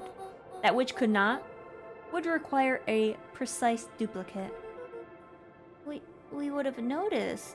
Oh my god, is my grandma a duplicate? Someone would have noticed. You'd think so, unless the auditing was impeccable. A mind-numbing attention to detail. As for the innumerable trivialities which complete the tapestry, well, you can leave that to this miraculous thing we call a brain. It has a real aversion to discontinuity. A revulsion, even. The brain has a wonderful way of smoothing out the rough edges, keeping us sane. Luca and Iggy look around uncomfortably. Why didn't the narrator pop up? So you're saying that someone made an entire new town and moved us all and no one noticed? Precisely. But why? Why is the one question that can never be answered with certainty. The best one can do is to uncover... Nat narrowed his eyes, furrowed his brow, and uttered, the source. Why'd you say the source like that? Why Luca indeed? began to laugh uncomfortably. It's all ridiculous. There's no way they He could. looked down at his feet. His eyes darted back and forth in contemplation. With a sudden pain, a thought struck him. If this is really home. He sprinted off into the pale distance. As Iggy turned to follow, Nat called out, Iggy, it's not too late to turn back. Simply head west through Weepwood.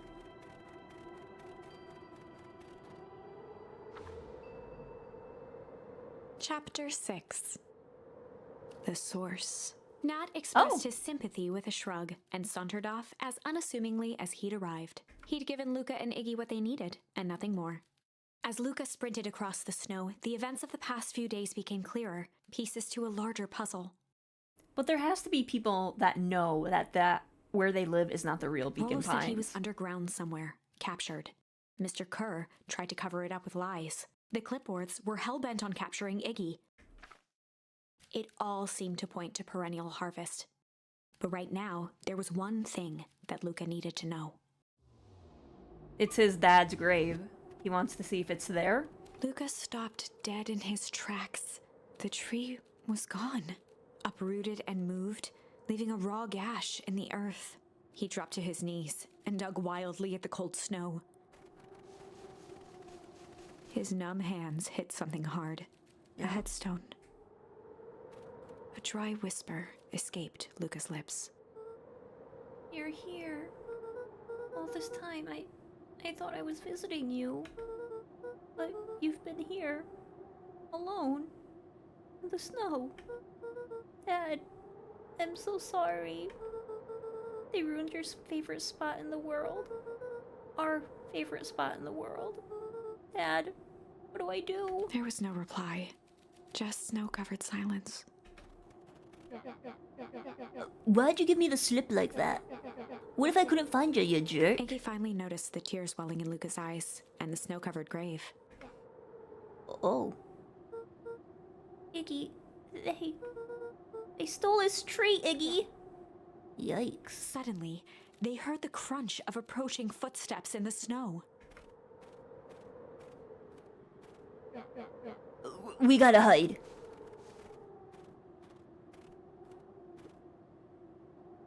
$259 Kelvin.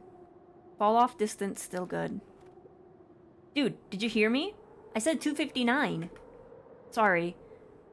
You ever think about what we did here? We saved a whole town of people.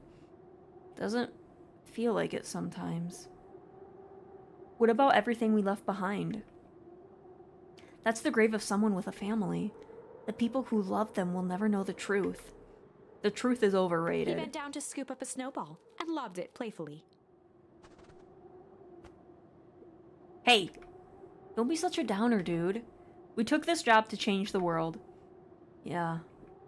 Come on. It's almost lunchtime. What? Weirdo?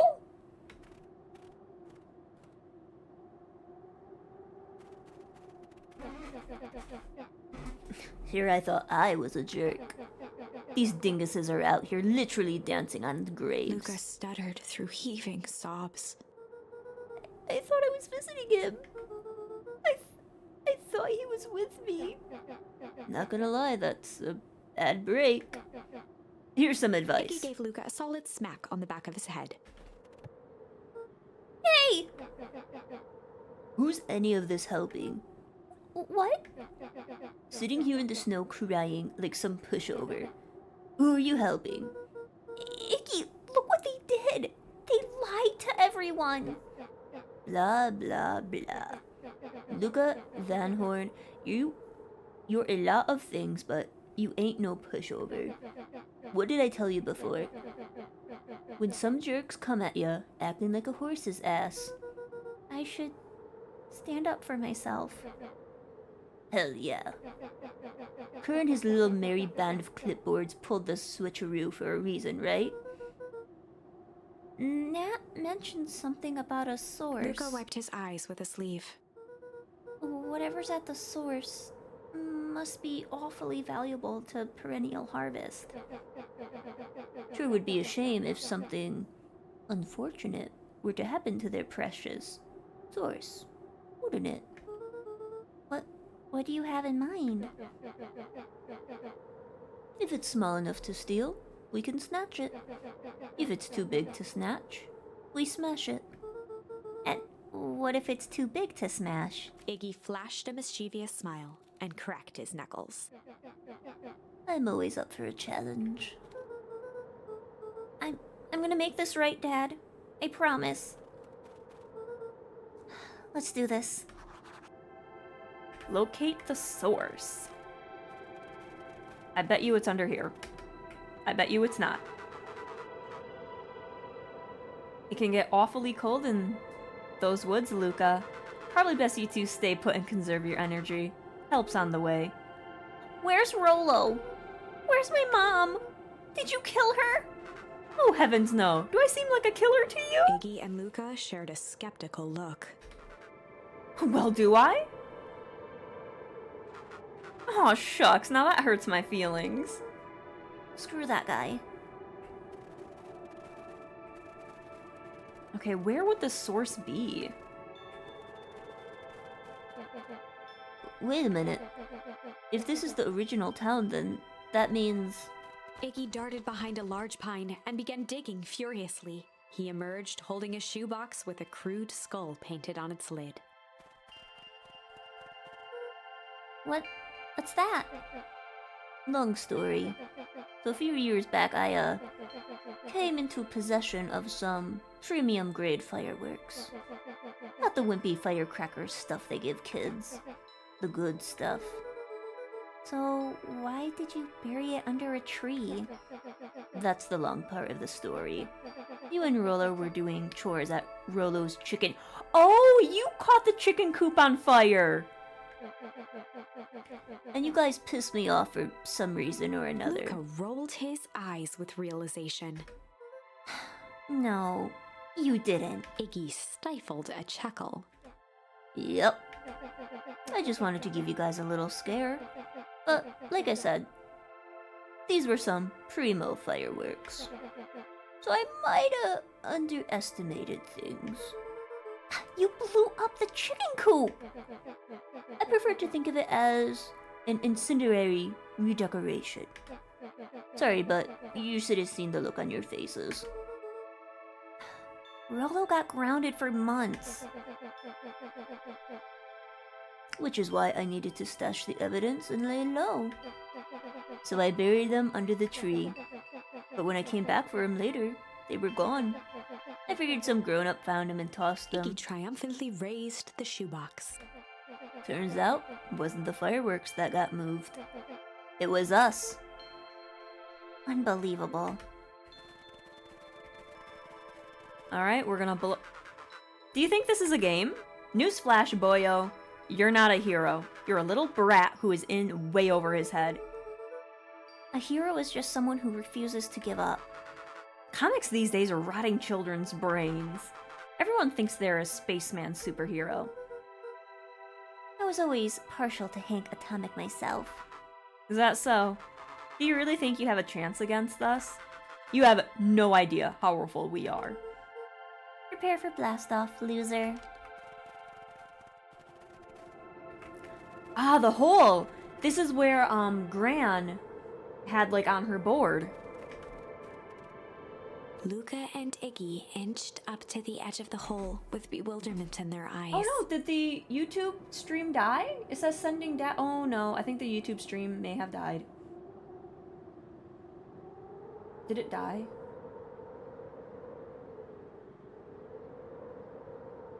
Hang on. I need to check if the YouTube stream is still alive. For some reason, it says...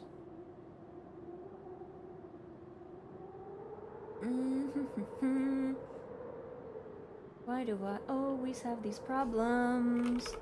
Why can't I just have a normal stream? Bow, bow, bow.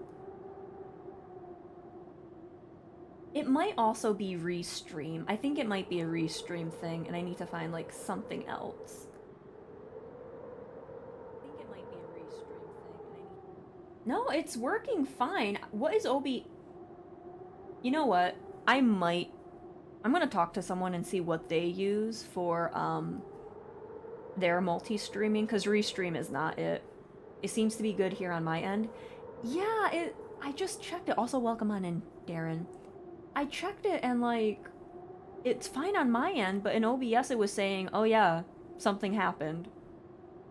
I think it might be restream, to be honest. I've always had issues with restream, so I think I'm gonna talk to someone else and see how they set up their multi-streaming thing.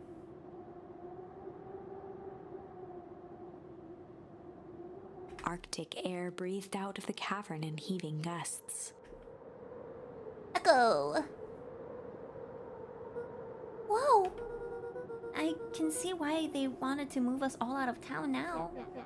But why would they dig a giant hole? I think this is it. This is the source? It's a dang hole? How'd we smash a hole?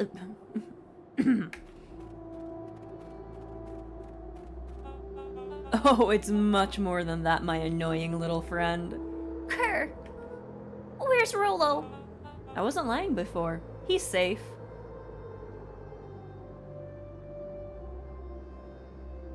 I forgot I had my name as...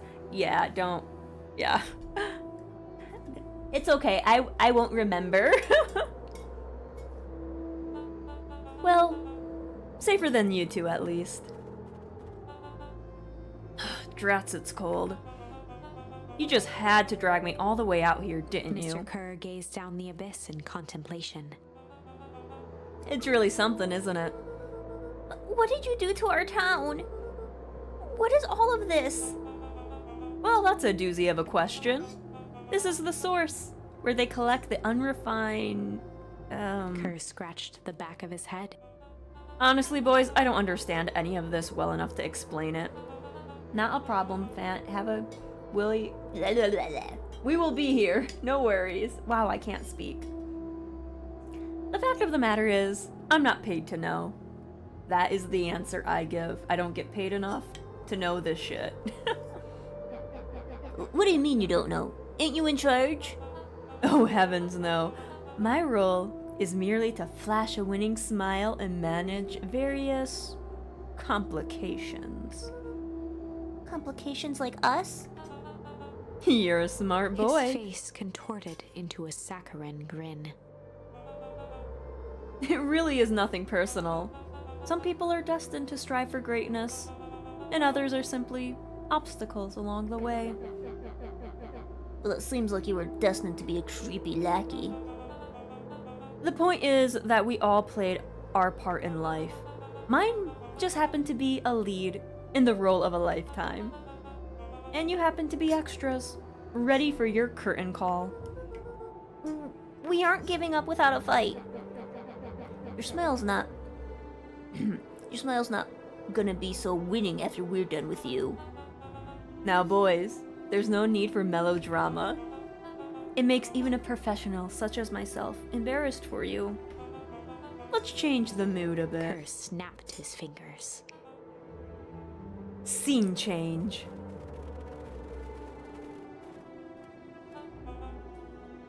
There, that's better.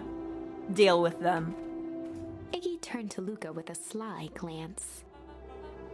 Why are you smirking? Because I have a box full of fireworks and you don't? Iggy waved the box into the air, threatening to drop it down the hole. Stop. Let's not do something regrettable. Joke's on you. Regret is one of my specialties. Out of curiosity, what would happen if I threw these in your precious hole? God, we need to find a different word for hole. Nothing. Nothing at all. You're a terrible liar. I'll have you know, I'm an exceptional liar. But. That's far enough. Iggy plucked a single bottle rocket from the box and held it up with reverence. Stop, you fool. Call off your goons. After a long pause, Mr. Kerr flung up his hand with frustration. Very well. You can all head back for the night. It's been a long day. I'll handle these two from here. Mr. Kerr sighed into the frigid air. It's just us now, Iggy. You can put that down. What, like this? With a nonchalant flick, Iggy tossed the firework into the hole. You still need to light it up.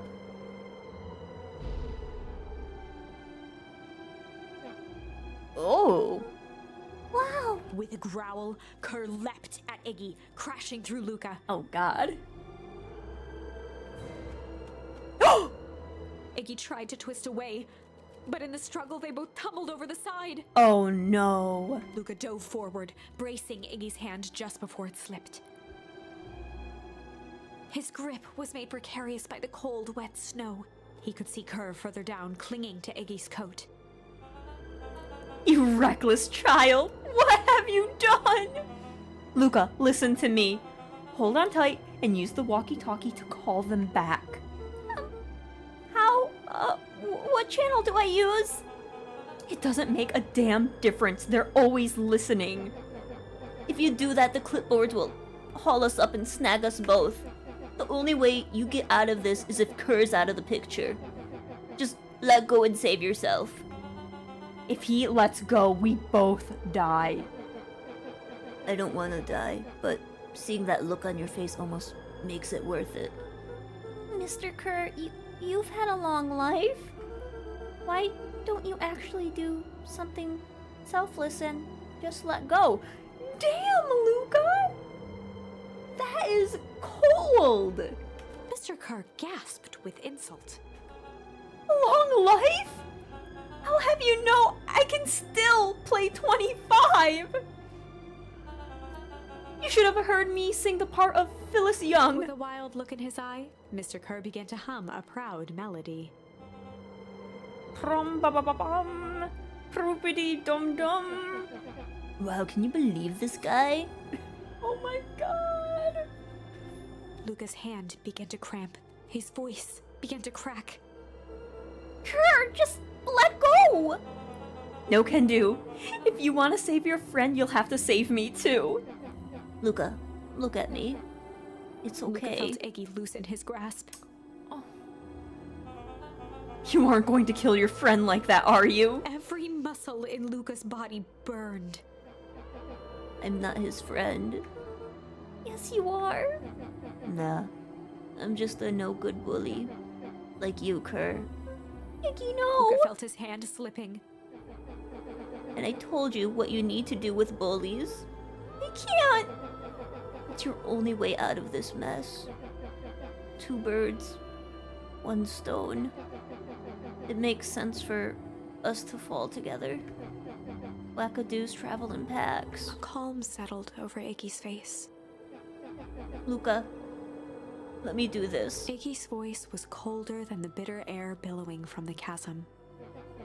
Let me do the right thing. For once. Luca had no choice but to accept or refuse.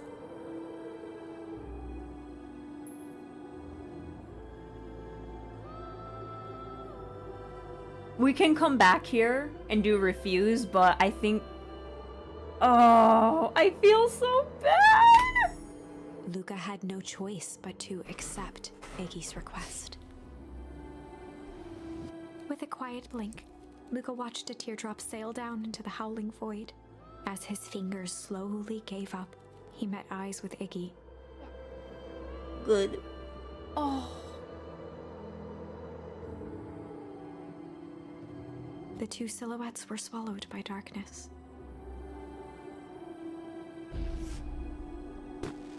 Oh.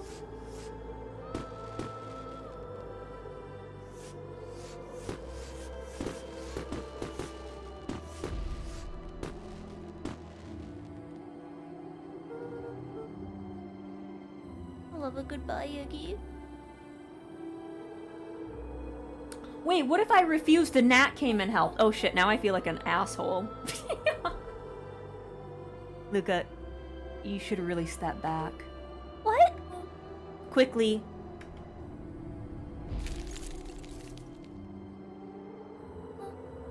Curious.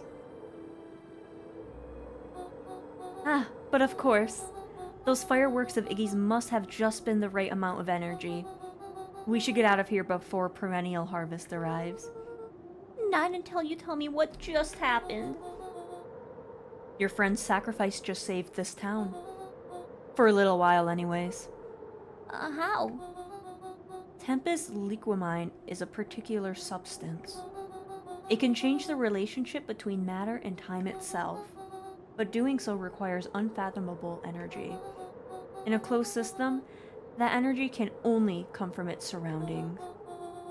A useful side product of this property being, and by adding precisely the correct amount of energy to it, one can create a chirogenic cascade. So the gunk makes things cold and the fireworks made the hole freeze over? That's one way of putting it, yes. As dumb luck would have it, the fireworks weren't strong enough to generate a runaway reaction. I shudder to think what would have happened in that case. We have some idea what that would look like. Saddest choices in the game. Save a certain character or a town. But we can come back and refuse Iggy's offer. Which we might have to. Because I don't know which branch is the correct branch for the game. It will take them a good while to safely break through and access the source again.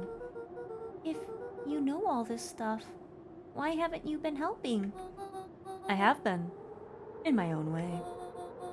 Each one of us has a role to play. Iggy's role, it turns out, was to buy us precious time. Mine was to observe and wait. Wait for what? You. Me? Why? What's my role? A fierce twinkle flashed in Nat's eyes. Luke Van Horn, you're going to save the world. With a chuckle, Nat turned and walked west. What? Dumbfounded, Luca followed behind him, trudging through the snow. Every step taking him further away from everyone and everything he knew, and closer to destiny. To be continued in Beacon Pines, Pines Harder. What's that too? Revenge served cold.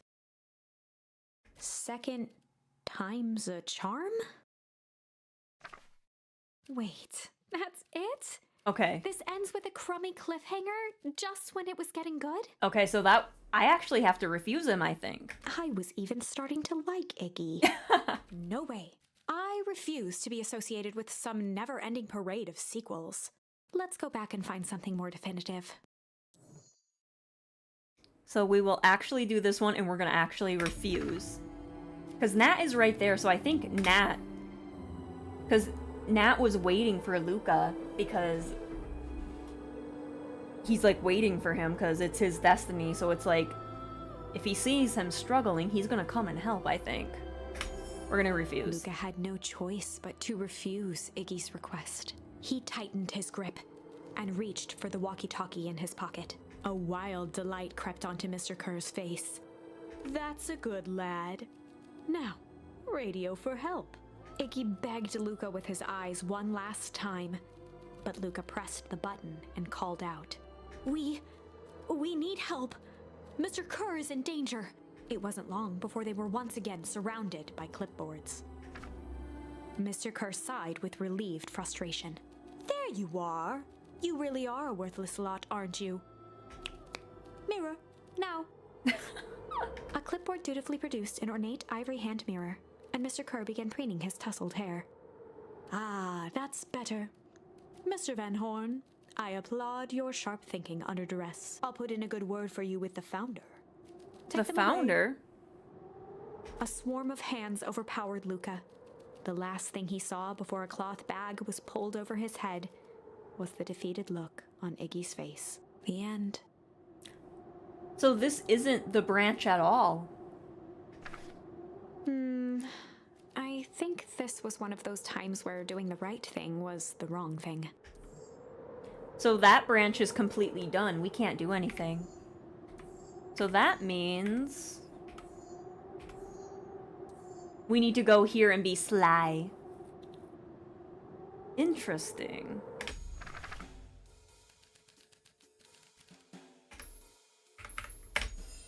They'd run the classic good cop, sly cop interrogation. Luca and Rollo ducked behind a barrel, leaving Beck to her task. With a few crisp snaps, she roused Mr. Tolliver. Alright, let's see if this leads us anywhere. What? What's going on here? You're that Modwill girl. Please, call me back. Sorry about all of Mr. this. Tolliver looked down and shifted a bit, testing his restraints. It seems there's been a mix-up. You see, I'm down here for the same reason you are.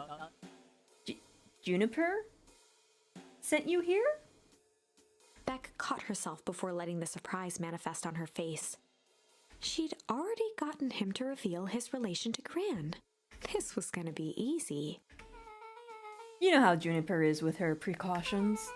Operation Sparkplug has us all on edge. I guess she thought you needed some backup. But she sent a child? What better way to avoid prying eyes? Who would suspect a kid? I suppose that makes sense. Mr. Tolliver wriggled a bit in his restraints. Oh, I'm so sorry. Beck quickly removed the ropes. That had to be uncomfortable. Yeah, a little. But you understand. We never know who to trust in this Mr. town. Tolliver rubbed the growing knot on his forehead. Very true. So, turns out we're both here Beck to twirled her hand, as if to prompt Mr. Tolliver to finish her thought. destroy the evidence. Beck shook her head and clicked her tongue. Yep, the old gal is nothing if not thorough. Mr. Tolliver let out an amused huff in agreement. She sure is. Can't blame her though. If anyone were to find out that we're going to destroy the source, well, we both know how bad that might be. No one will know anything once I finish cleaning things up down here. Beck was on a roll now, playing Mr. Tolliver like a fiddle. You sure you can finish this up on your own? Juniper trusted me for a reason. You can leave the rest to me. Good. There's one more loose end I'll go work on. Loose end? Oh, it's nothing really. The other day I had the radio on scan while restocking the candy shelf. And wouldn't you know it, I intercepted an old phrase in a perennial harvest transmission. Underground secrets. That's ominous.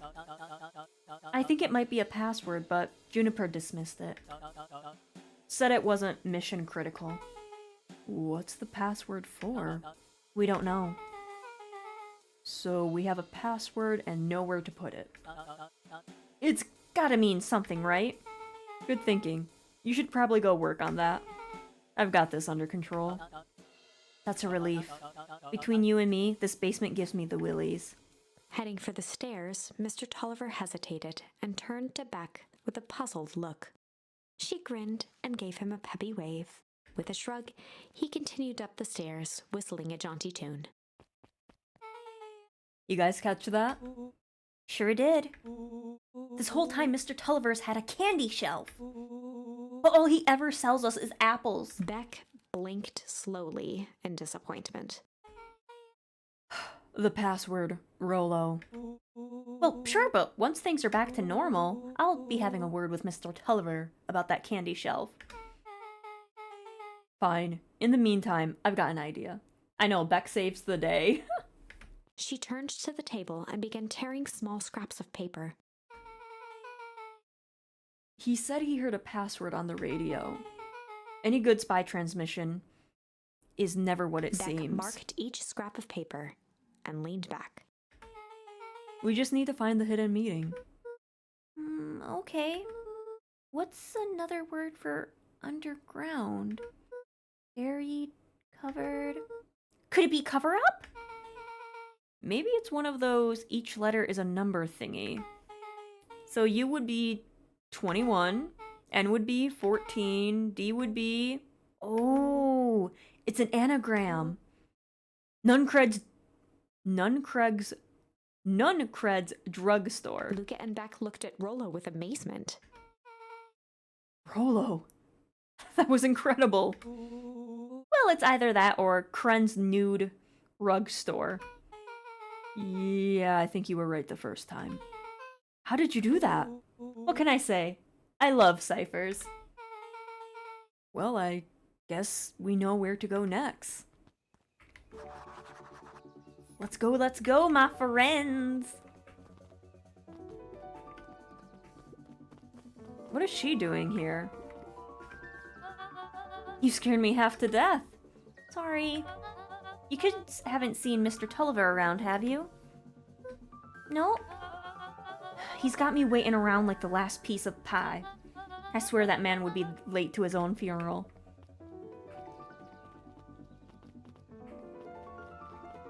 Alrighty.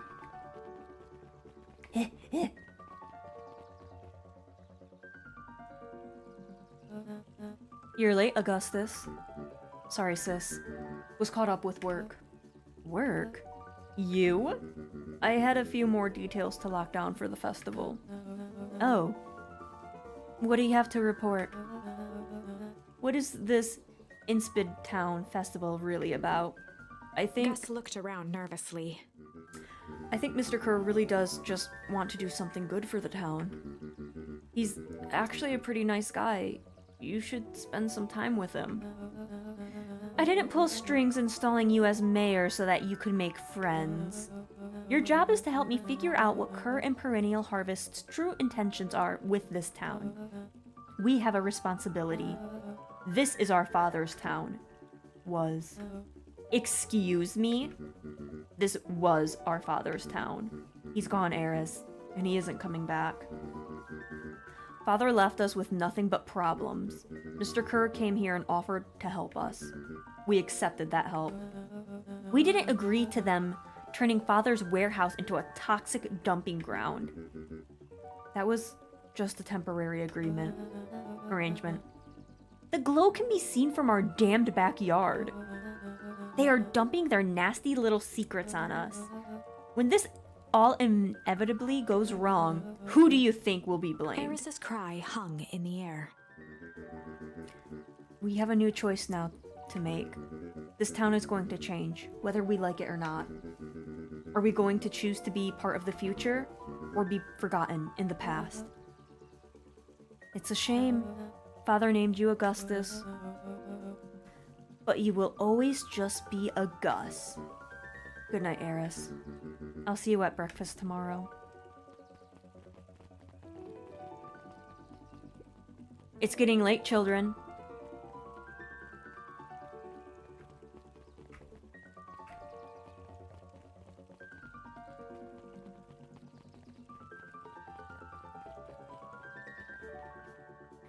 Oh, it's Solomon!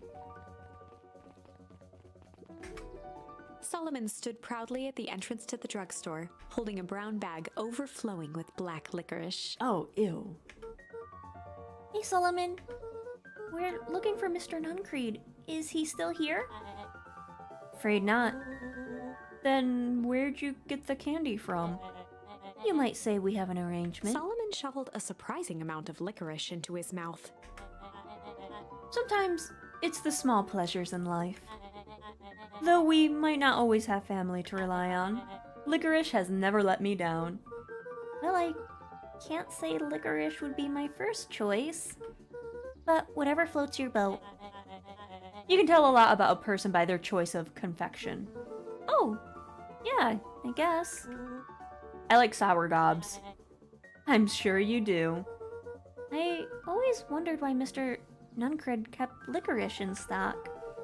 You must eat enough of it to make it worthwhile. There are many ways to enjoy loyalty. For some, it's as easy as cold hard cash. Yeah, I'm not a fan of licorice at all. Well, he's right. It's locked. There's gotta be more clues. Okay, let's see.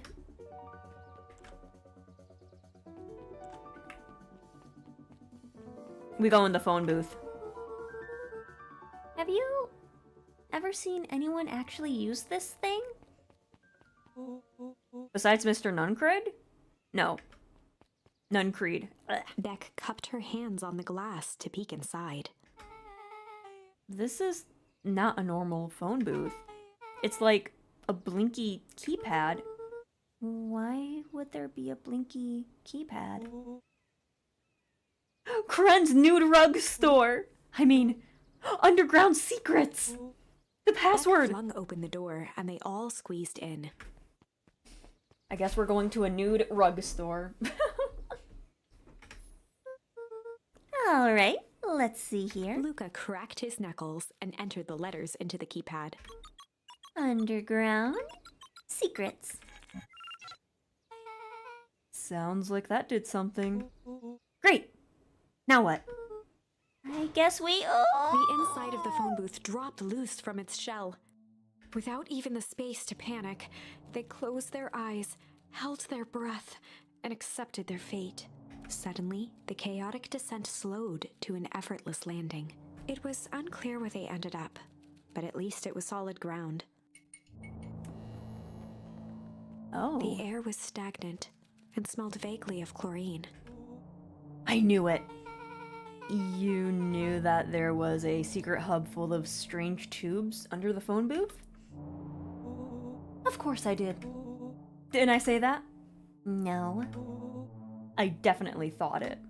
Luca, do you remember when I said how cool it would be if the trans-dimensional conducts from Hank Atomic issue 12 were real? Rolo, at one point or another, you've said that about every technology ever discussed in Hank Atomic. That's why I'm such a good predictor. It looks like each of these has something written on them. Mining Operations Alpha. You guys have mines here? Not that I know of. This town is all farms and fertilizer. And a series of tubes. Paul always says you can only trust a miner up to the point when they hit gold. Not sure how that wisdom applies to this exact situation. That's the thing about Pa. You don't always realize what he means until it's too late. Perennial Harvest Main Office. That's where my mom works. What does she do? Science stuff. Is she involved in all of this? We just moved here. How could she be involved? True. Valentine Fertilizer Warehouse.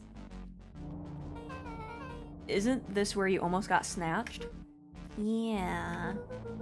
Why would Perennial Harvest have a tube going to the old Valentine place? This is starting to feel like something big. Oh, this is the suit I broke. This suit has a broken mask. So, have we found our mystery warehouse creeper? We've at least found their hazmat suit. If it walks like a nun creed and talks like a nun creed, Let's not jump to conclusions. I thought it was nun creed too. Just saying. That's a lot of buttons. Stand aside, Earthlings. I've read enough Hank Atomic to know my way around sci-fi tech. Willow's hands hovered over the field of blinking buttons. Eeny, meeny, miny. Rolo, what did you do? Nothing. I didn't even mow yet. What was that? Hide! Where? There's nothing but weird tubes down here. Just get back.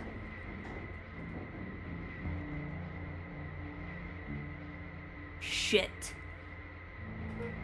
Shit! Shit. Awesome! You all need to come with me. Now. We aren't going anywhere with you. Not until we got some answers. Mr. Underground Secrets. I told them it was an absurd password. But they love anything that makes them feel so clever. They who? That's no matter. If I can keep you hidden until after the festival, I might be able to save your skins. We don't care about our skins. Hold on now, I like my skin. This all stops now, Nuncred. Joseph waited for a moment in silence. You sound just like him. Ooh. Walt. You don't get to talk about my dad. You know, your father and I were friends back He before... gestured toward the strange tubes. all of this. That's a lie. It's true. I used to bounce you on my knee. What happened? Same thing that always happens. Reality, complications, life. We were a team, Walt and I. An idealistic doctor and a bright-eyed pharmacist. You're a pharmacist? Both hell-bent on helping folks. So you were his sidekick? No, we were partners. He helped the patients and I helped him. Yep, total sidekick. Nuncreed let out a growl of a sigh. Luca, I need you to know this. I need someone to know this. One day, Sharper Valentine comes to us. Says he got an opportunity. He's found something he didn't quite understand, and he was willing to pay us both handsomely to help him understand it. And my dad said no. Your father and I both believed in helping people, but the thing I could never get him to understand was, it's a lot easier to help others if you help yourself now and then. Classic sidekick into villain plotline. Walt loved being righteous, almost more than he loved his family. He was wrong about one thing, though. When he begged me not to take Valentine's offer, he said, Joseph, if a person says yes one time to Sharper Valentine, he'll make sure they keep on saying yes to him until the day he's dead and gone. He shook his head wistfully. Sharper's long gone, but he's still got me saying yes. Is there a point to this sob story? Not really, no. Just an old man trying to delay what needs doing. Nuncreed took a menacing step towards the children. I tried to keep you safe. I tried to keep you and Juniper out of this. But you forced my hand. Luca began to laugh. What? You really don't know. My Gran isn't out of this. She's been scheming right under your nose. Juniper! Seems like she's planning on crashing into the town's party. She's going to disrupt the festival? Why would she? The color drained from Nuncreed's face. How does she know? Apparently she knows a lot of things. What? Let's just say this isn't the only underground layer we've busted into today. And absolutely hers is way cooler. She's got maps and explosives and bad intentions, big guy. Nuncreed grabbed Luca by the shoulders. His eyes were frantic. You need to tell me what she's doing right now. She doesn't understand what it is she's messing with. Tell me now. She's in danger, boy. I don't know. She had a map with a mark on the fountain in town square. The fountain? But why would... A jolt of realization struck Mr. Nuncreed. She knows about the source. What the heck is the source? If she tries to destroy the source, it could catalyze and... Dear God, she's gonna freeze us all.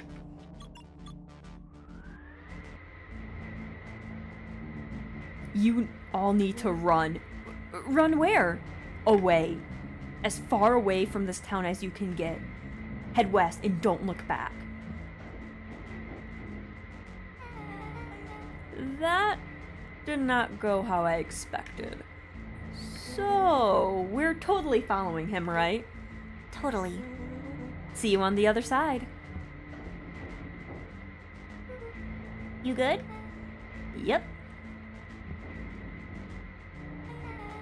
I love this town. So the person that was freezing us Chapter was 8. Grandma. The cold, hard truth. Beck leapt up, allowing the suction to yank her into the dark. Dimness eclipsed around her like the shutter of a camera as she seemed to cover great distance in mere moments. Her only points of reference were glints of upcoming turns, which approached with frightening speed, only to carom her gracefully along. She heard the tinny, distant echoes of Rollo's glee. Once she stopped fighting against it, the ride was impossibly smooth. Then, all of a sudden, as if minutes had passed in an instant, light blazed into view. That's what the hole is. A burst of wintry air snuffed across her face, and she was flung out into the cold.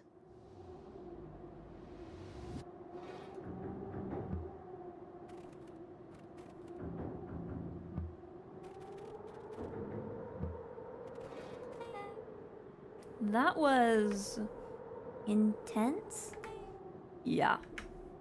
I think I might parted with some fluids there. Any idea where we are? Somewhere cold. Doesn't look like it got on any of us. It didn't feel like we traveled that far. So where did it all go? This place sucks. Why would anyone even want to blow something up out here? Only one way to find out, I suppose. We've got to catch up to Nuncreed.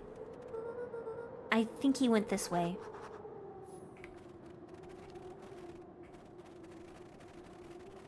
And then we know this is Beacon Pines.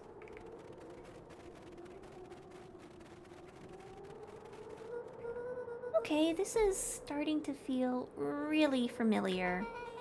I may not be the most well-versed on things Beacon Pines, but this does look like some sort of frozen replica of the town. I got it. It's so obvious now. Mr. Nuncreed is an alien. Rollo. Stick with me here. His species can only live in sub-zero temperatures. Oh boy, here we go. The source is their base camp dimension, so naturally, they keep it cold. We found it by traveling through those metallic wormholes back there. The final objective, kill us all and shapeshift into a Beacon Pine citizen of their choosing. You never really had me, but you very much lost me there. You get used to it. We should just keep moving. As they rounded the corner to the frozen town square, they spotted Mr. Nuncreed inching cautiously toward a pit at its center. Oh my god. He held his arms out gingerly, as if approaching a beast in the wild. Upon closing the distance, Luca recognized what Nuncreed was after. Gran stood confidently at the edge, one arm outstretched over the abyss. Nearby, a wheelbarrow had been emptied out. She held a lit torch, which flickered in the bitter wind. Oh my god. Juniper, I don't know what you're doing, but I assure you this is not going to solve anything. If you drop that, you've doomed this whole town. Oh, it wasn't me who doomed this town. I've been watching you, Joseph. I know what you've done. You and your co-conspirators. Gran? What's happening?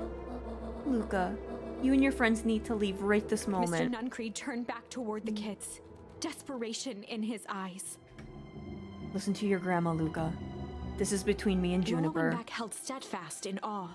Luca approached closer. Mr. Nuncreed spun back toward Gran, his voice growing louder. You've got it all wrong, Juniper. Just hand over the torch. You don't understand what you're doing. How could I possibly trust you to do the right thing? Walt told me everything. He trusted you, and you betrayed that trust. Luca, did you know that this man's entire life is a lie? If it weren't for him, your father might still be alive. Mr. Nuncreed winced with anguish. His voice hardened. That's not true. They both now yelled, not to each other, but at fate itself, making their peace with long-held burdens. The wind howled with encouragement. Walt was like a brother to me. Okay, if Walt was like a brother to you, then why are you trying to get with his mother-in-law? Just saying. We just had different ideas about how to effect change. Very convenient that your way just happened to line your pockets. Now that's not They fair. menaced at each other, both catching their breath. The moment balanced on a knife's edge. Oh god. Amid a blur of emotions and memories, Luca's mind flooded with questions. The wind calmed, as if to give him the stage. And in the stillness, he began to weep, hum. Let's do weep. And in the stillness, he began to weep. It was all just too much. Falling to his knees, Luca whimpered softly. The tears crystallized as they hit the snow. Gran stared at Luca for a moment with warm sympathy, remembering why this was all necessary. This will all make sense soon, Luca. then everything can go back to normal. I She promise. stiffened up and brandished the torch at Mr. Nuncreed. Well, except we're all gonna get frozen. You can't hide behind those people any longer, Joseph. Once their precious source is destroyed, we'll see where their loyalties fall. Juniper, don't. Ignoring his final plea, Gran flung the torch into the deep darkness. We're gonna die. She smiled and exhaled in relief. Mr. Nuncreed moaned in resignation. Well, we're gonna freeze. The torch echoed as it ricocheted down the hole, punctuated with a thunderous thud. You see, Joseph?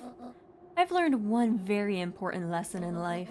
If you want things to change, then you must be willing Before to. Gran could finish, the ground shook her to silence. We're all gonna freeze, aren't we? Yep, we froze.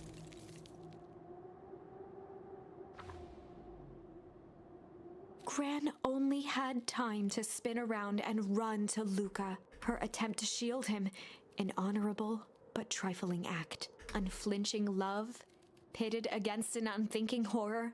There was no contest. Her warm embrace froze in an instant. That is where they remain, fixed in place, forever. And so, our story ends on this melancholy scene. In a town brought low by its secrets, sits the frozen statues of a misguided band of meddlers. The end. We'll do hum next. That was dire. On the bright side, we finally figured out where all the ice is coming from. Yeah. Now, we just need to find a way to deal with a mystic, unfathomable force of nature. Yeah, I think this is the last one. Because there's like no other places I could go. We're gonna hum. And in the stillness, he began to hum. After the death of his father, Luca had trouble sleeping. Each night, his mother would sit at the foot of his bed and hum a gentle melody. It was the only thing that could calm his mind, the only thing that, however briefly, could make it all seem okay. That melody pervaded every memory Luca had of his mother. Shivering in the raw snow, he began to hum it out loud.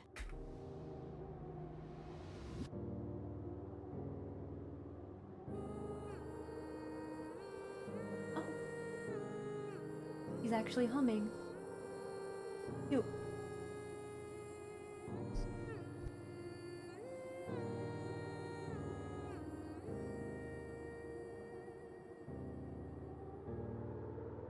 Gran lowered the torch, listening closely. I'm actually seeing how much further we have left, because if we can finish it in the next few minutes, we'll push through and finish it. But if we have like another 2 hours, we might be ending stream soon, so give me one momento.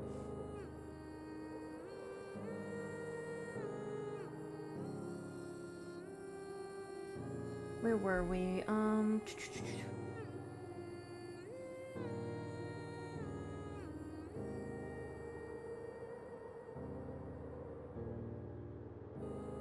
No, where is it?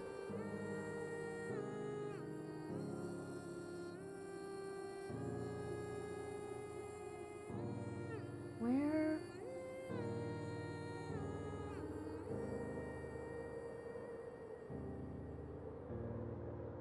Okay, we might have some stuff left. Yeah, we have 1, 2, 3, 4. We have about 5 to 6 chapters left. So so after this we will end it. We'll get to a new chapter and end it. As recognition slowly set in, her heart sank. Those countless nights of consolation, the incomparable loss they shared together. She let the torch fall to the snow and sizzle out. A few steps toward Luca was all she could bear before dropping to the snow herself. Through a flood of tears, she began to hum along, note for note.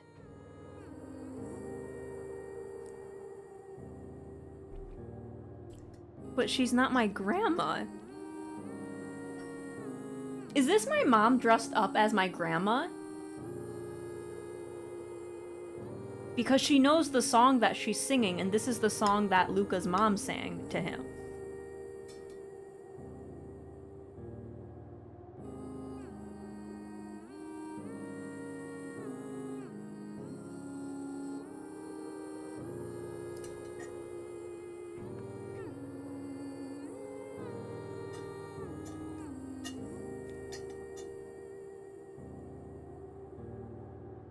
And why would Walt tell his mother-in-law?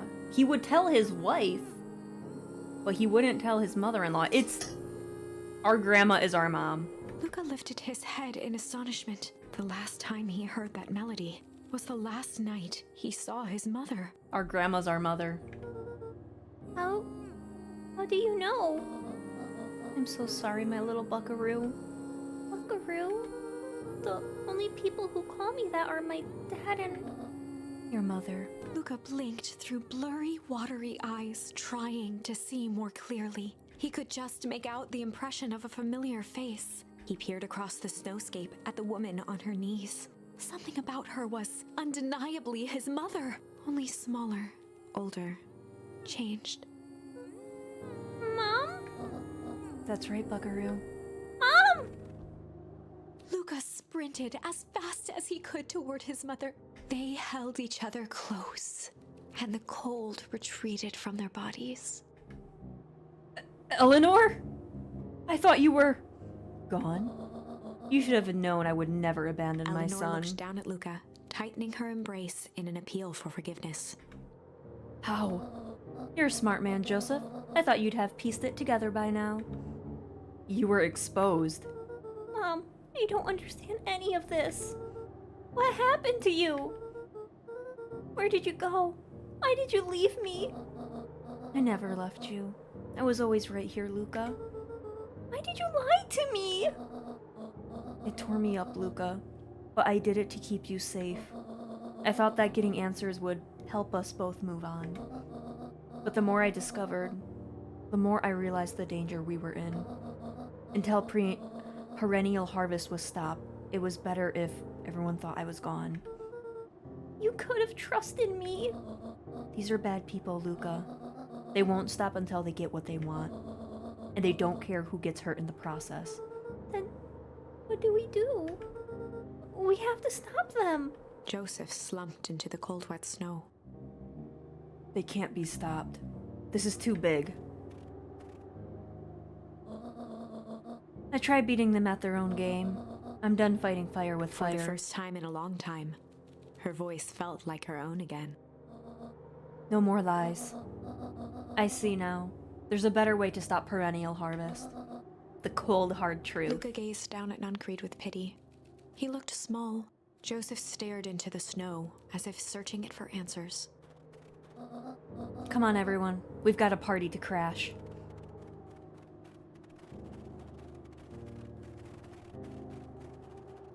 So we discovered the mystery of my grandma not being my grandma. She's actually my mum. You don't understand. He always wins. Chapter 9. The Devil You Know. Yeah, I think we have... Yeah, I think it was like 5 more chapters.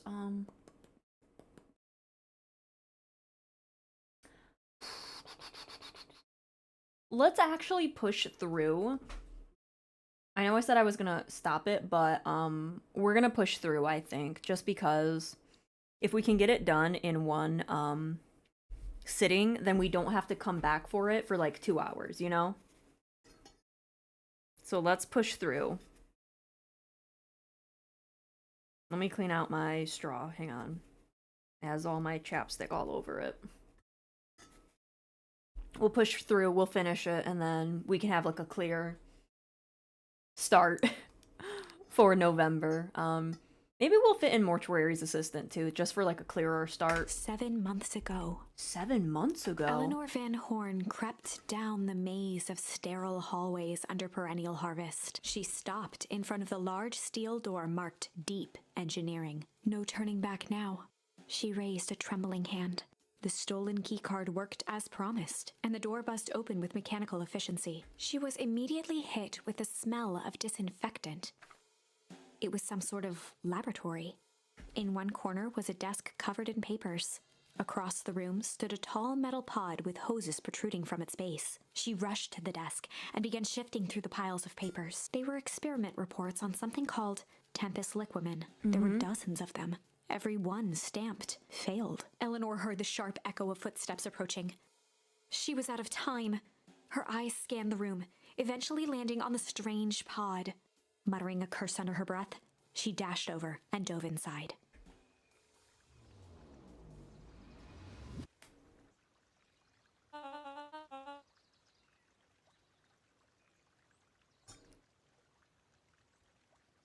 And that is what change is all about.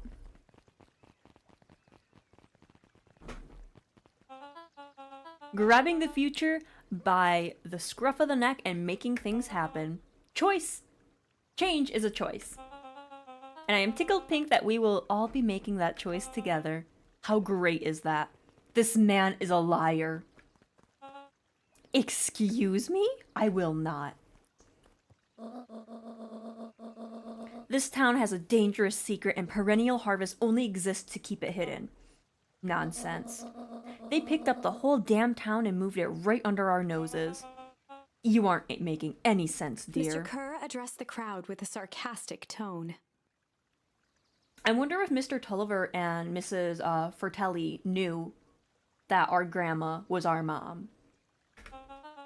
Imagine such a thing. It's absurd and just plain impossible. They promised they could fix the foul harvest. They told us they could clean this place up. We just had to leave town for a few days, but while they had us evacuated... Mrs. Hartford, I'm afraid I'm going to have to ask you to. You're afraid of a lot of things, aren't you? You sneveling little worm. This is growing tiresome. A little help, please? Don't you all see? This festival is a sham! An excuse to have the whole town gather in one place. They're planning something awful. I don't know what, but these people are wicked. Don't listen to her. She has absolutely no proof. I am the proof. I am Eleanor Van Horn. Whispers filtered through the crowd. Well, aren't you just sneaky as the dickens? We all knew Valentine's fertilizer was too good to be true. And now this whole damn town is paying the price. Ladies and gentlemen, I am so sorry about this disruption. My associates will take this obviously disturbed woman somewhere comfortable so that she can get the help she needs. She's not the one who's disturbed. You two-timing clown. You all know there's something wrong with this town. It's just easier to look the other way. The truth is...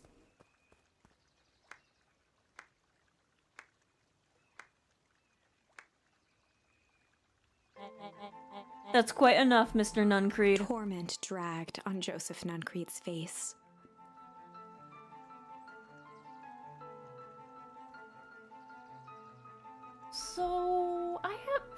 So Eleanor looks a lot older than she is. Is it possible that Sharper mayhaps look younger than he is?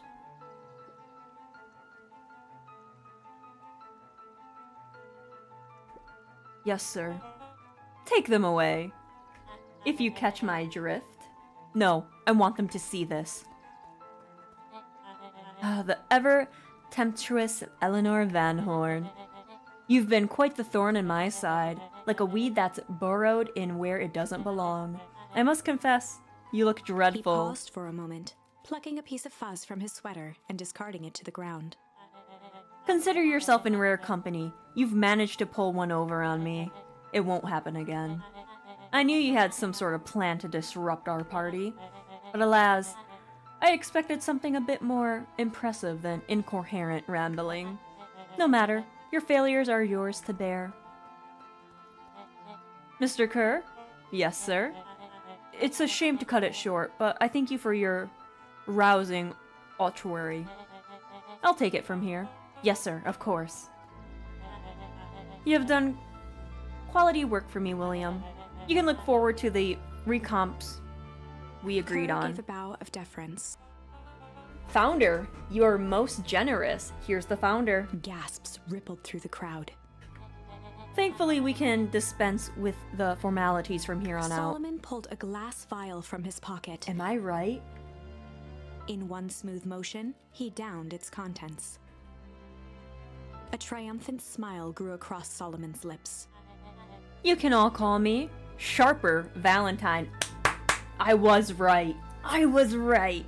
His body and face began to contort and expand as he disappeared into a belching green mist.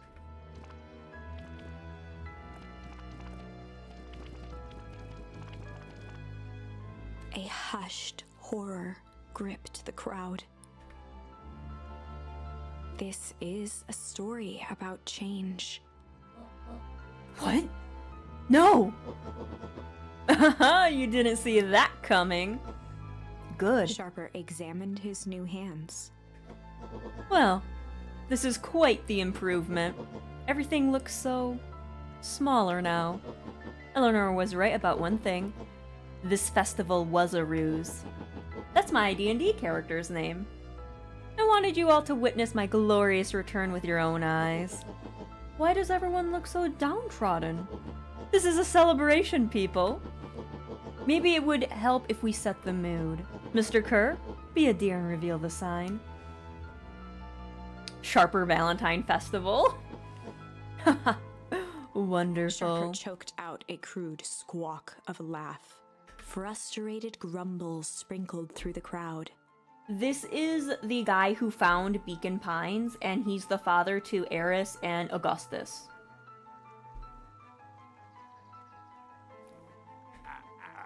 Sharper, you malicious bastard! We have malice, okay. I'm glad you're back, so I can tell you to your face. You destroyed this town. We ain't gonna let you get away with it again. Sorry, this is not the time for audience participation. Some assistance, Mr. Kerr? William Kerr gave a subtle nod to the clipboards. You coward! Does anyone else have something to contribute? A helpless quiet settled over the crowd. I thought so. Did you all truly believe you could be free of me? A town of complete and utter fools? You people should be celebrating my return. You're clearly lost without me. And that leads me nicely to my children. Daddy? I give you both the greatest gift a parent can give. The opportunity to prove yourselves in my absence. Squandered.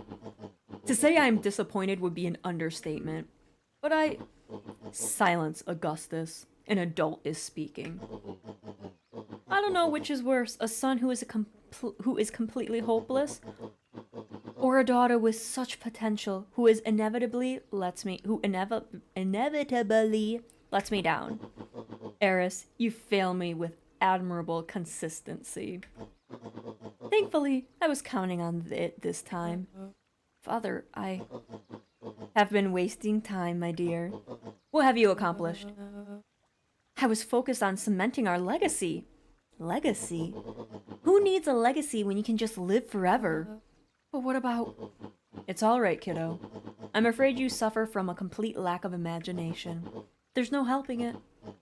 Now then, where is Joseph? You didn't take the opportunity to slip off, did you? Ah, there he is. Everyone should give him a hand. None of this would have been possible without Joseph. I think you've said enough. Nonsense! The people deserve to know how helpful and loyal you've been. I only did what I did because you left me no choice. You always had a choice, Joseph. You were simply too weak to take it. No matter. Cheer up.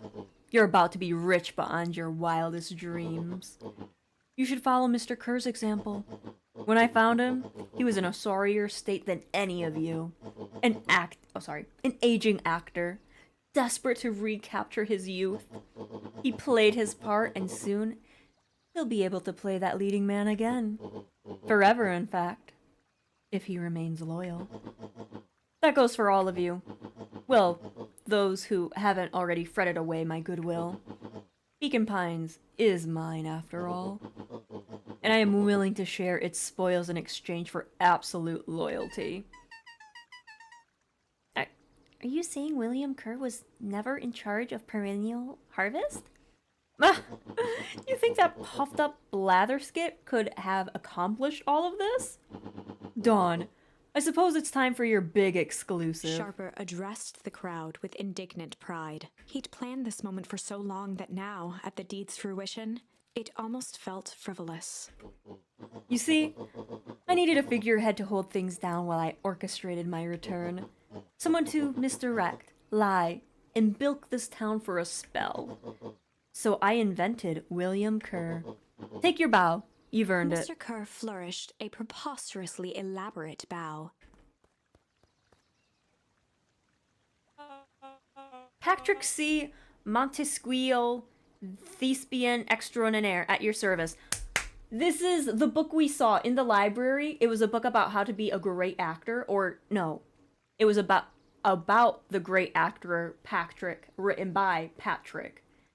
That makes sense. Okay.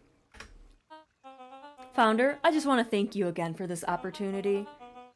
It truly was the role of a lifetime. Wait, so this Bill Kerr was a Pat C this whole time?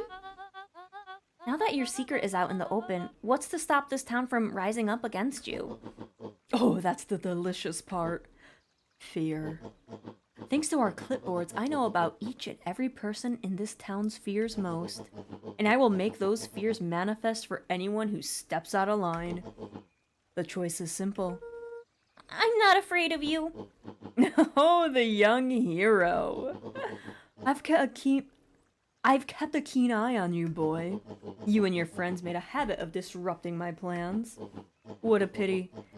If things would have gone a bit differently, you might have had your moment of triumph. But that's fate for you. You can't do this. Oh, but I can. I have won. Never underestimate what a great man can do, given time. And now, time is my plaything. Perhaps the most expensive thing I've ever bought, but well worth it. Sharper coughed up one final laugh and cracked his knuckles. Enough chit-chat. Let's get to work, shall we? And so, Sharper set about remaking the town in his own image. The fertilizer factory soon reopened for business. Sales rose steadily as more and more farmers across the countryside began to swear by its miraculous properties. Beacon Pines became famous, a secretive town that, for the right price, shared its gifts with all. Gifts that became more and more necessary in a world where winters grew longer and longer. The end. Well, that was an interesting ending, but let's see what the real ending is. This is wrong, but Hello, Wolf. Welcome. things are becoming clearer now. You can feel it, right? Yeah. We can't let Sharper win. He might just be the key to this whole thing. So when we see him when he's a little dog, we'll beat him up. Let's see. So that one's complete. That one's complete.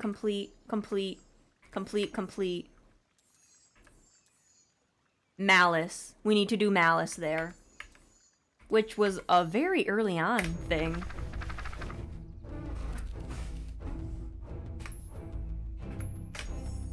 There was a malice lurking behind those eyes, like a trap ready to spring. Luca felt the weight of Nuncrete's hand on his shoulder. Something wasn't right. He didn't know why, but something was telling Luca to get out of there. I just want this to all be over. Of course, I'm sure it will all work out soon enough. I should get going. I told Roxy I'd check for Rollo in the treehouse. Luca twisted free of Nuncrete's grasp. Of course. Luca, you know your dad and I were good friends back in the day. You can come to me with anything. Anything at all. Haul ass! Haul ass!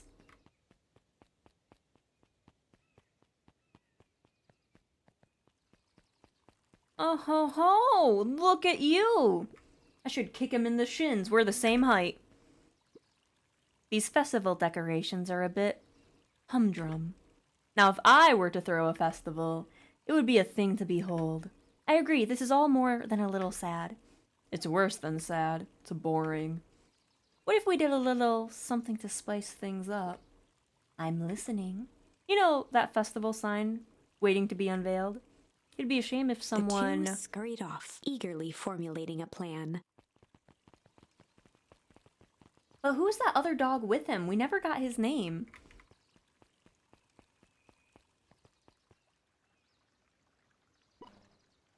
Identify yourself, please. Nellie Moa Doyle. I work here now. I am unable to locate you on our staff roll. Oh, I don't officially start until tomorrow. Mr. Kerr said I could come in early tonight to get a few things done. Hold, please. Clearance authorized. Thank you. Our harvest awaits. Hello, I would like in. Okay.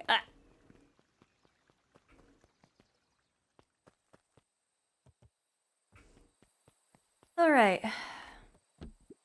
Rillo?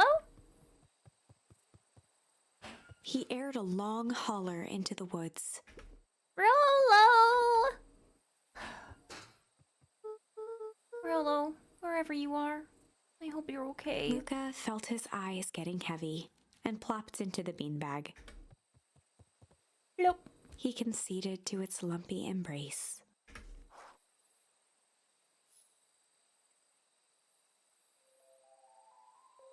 Once again, Luca found himself in a vast black expanse. This time, he knew exactly where to go. He took a single confident step forward. The world flickered and pulsed. He found himself standing in front of the frigid air of a blazing campfire. The source. He plopped down cross-legged and gazed into the cold flame, waiting. I would kill to have a beanbag, like one of those giant ones. Dude, I would love to have another beanbag. I had one as a kid, but I don't think I need one as an old adult. I'll probably get stuck in it if I got one. Soon enough, the fire began to die out, popping sporadically, until all that was left was a single ember. Lucas stood up and dusted himself off. He plucked the glowing ember from the cold ash, examined it, and slid it into his pocket, a keepsake. The voice of his father spoke behind him. "You made me proud, Buckaroo." Luca turned to face him. "Dad, what is this place?" A warm grin grew across his father's face. "A place where everything that has been and everything that could be all wait together." My dog stole it from me. Yeah, animals do that. I had a nice plushy chair, but then my cats stole it, and it's like, okay, I guess I can't sit here. And if I do sit in it, they like jump on me and like claim it, and it's like, please guys, please. Don't have room in my room for one. Yeah, that's like another thing, is not having enough room. Luca found himself staring at his father's face, trying as hard as he could to memorize every single detail. Wait? For what? Another voice spoke out as Luca's doppelganger stepped forward. "That's up to you." Without knowing why, Luca began to weep. Is any of this real? Are you real?" Luca's father bent down to smudge away a tear. "Of course. I'm as real as the part of you that misses me." Luca turned to look at the older version of himself. "And you?" The doppelganger choked back tears. "I'm as real as the part of you that's angry he's gone." Does that make sense? Through his tears, Luca laughed. "I think so." His father pulled him in for an embrace. "Time to go, Buckaroo." Luca was startled from his dream by a banging on the floor. Are you A there? commanding voice rumbled from below. Just as Luca sprang to lock the entry hatch, the door knocked open. Oh no. Chapter 5. Dangers big and small. Luca stumbled back. He heard the rope ladder creak under significant weight. Keeping his eyes fixed on the hatch, he inched backward to the balcony. As his hand grasped the door handle, Luca froze. A large figure clumsily wriggled up through the hole. Stop right there, or I'll... Sheesh, I know it's dark and all, but I figured you'd recognize me. Who are The you? large figure cocked its head inquisitively. Stop, or I'll clobber you with a baseball bat. Whoa, take it easy. Luca, you need to get your eyes checked. It's me, Rollo.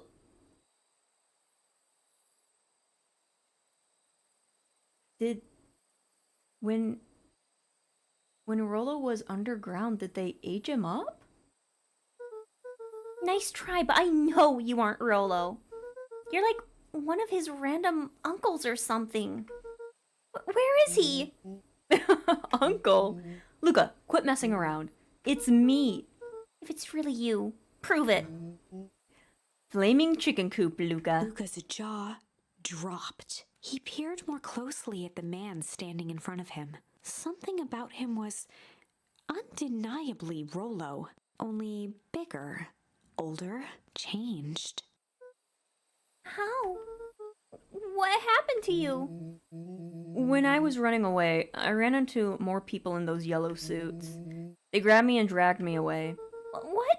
Where'd they take you? Don't know, they threw a bag over my head. It was cold and smelled like a swimming pool. I think it was an underground lab or something. They made my hands all big, look. Rollo proudly presented his hands to Luca. Pretty sweet, right? I mean, it wouldn't be my first pick for a superpower, but beggars can't be choosers. Rolo, it wasn't just your hands. My feet too? Dang, Pa just made me new shoes. Wait, Luca. Why are you so small? Luca moved to the side and pointed Rollo to his reflection in the balcony window. What the? His hands shot up to his face. Holy Toledo! Rolo, what did they do to you? They made me drink some sort of green crud. Ew. Actually, it wasn't too bad. It kind of tasted like licorice.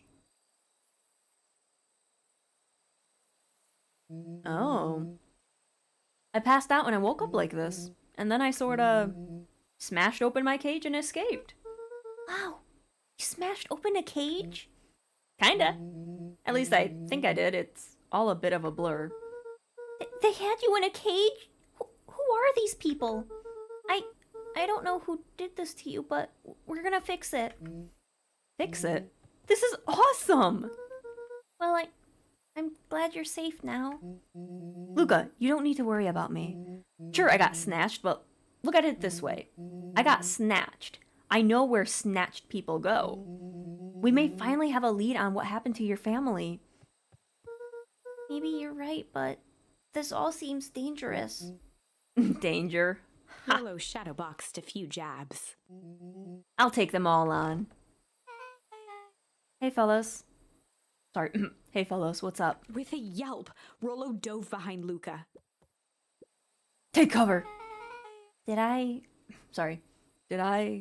come at a bad time? Who the heck are you? Sorry. Who the heck are you? This is Beck. Sorry, something truly bizarre just happened and I need help. I didn't know where else to go. So, you're just hanging out with your large adult friend? No, this is my buddy Rolo. This is your missing friend. One and the same. He seems a little old. I'll have you know, this is a recent development.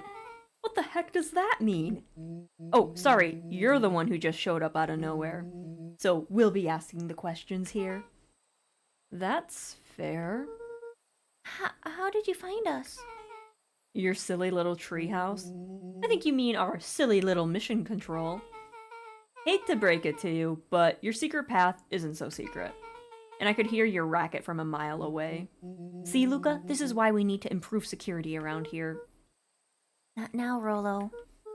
Beck, you said something bizarre happened. Yeah, She but... shot a nervous glance at Rollo. Anything you can say around me, you can say around Rolo. This has been a weird day all around, hasn't it? Yep. Beck's eyes narrowed. Okay. So it all started when I made it back home. My first order of business was to try to salvage my hair. So I dyed it with some stuff from the chemistry set my mom gave me. Okay.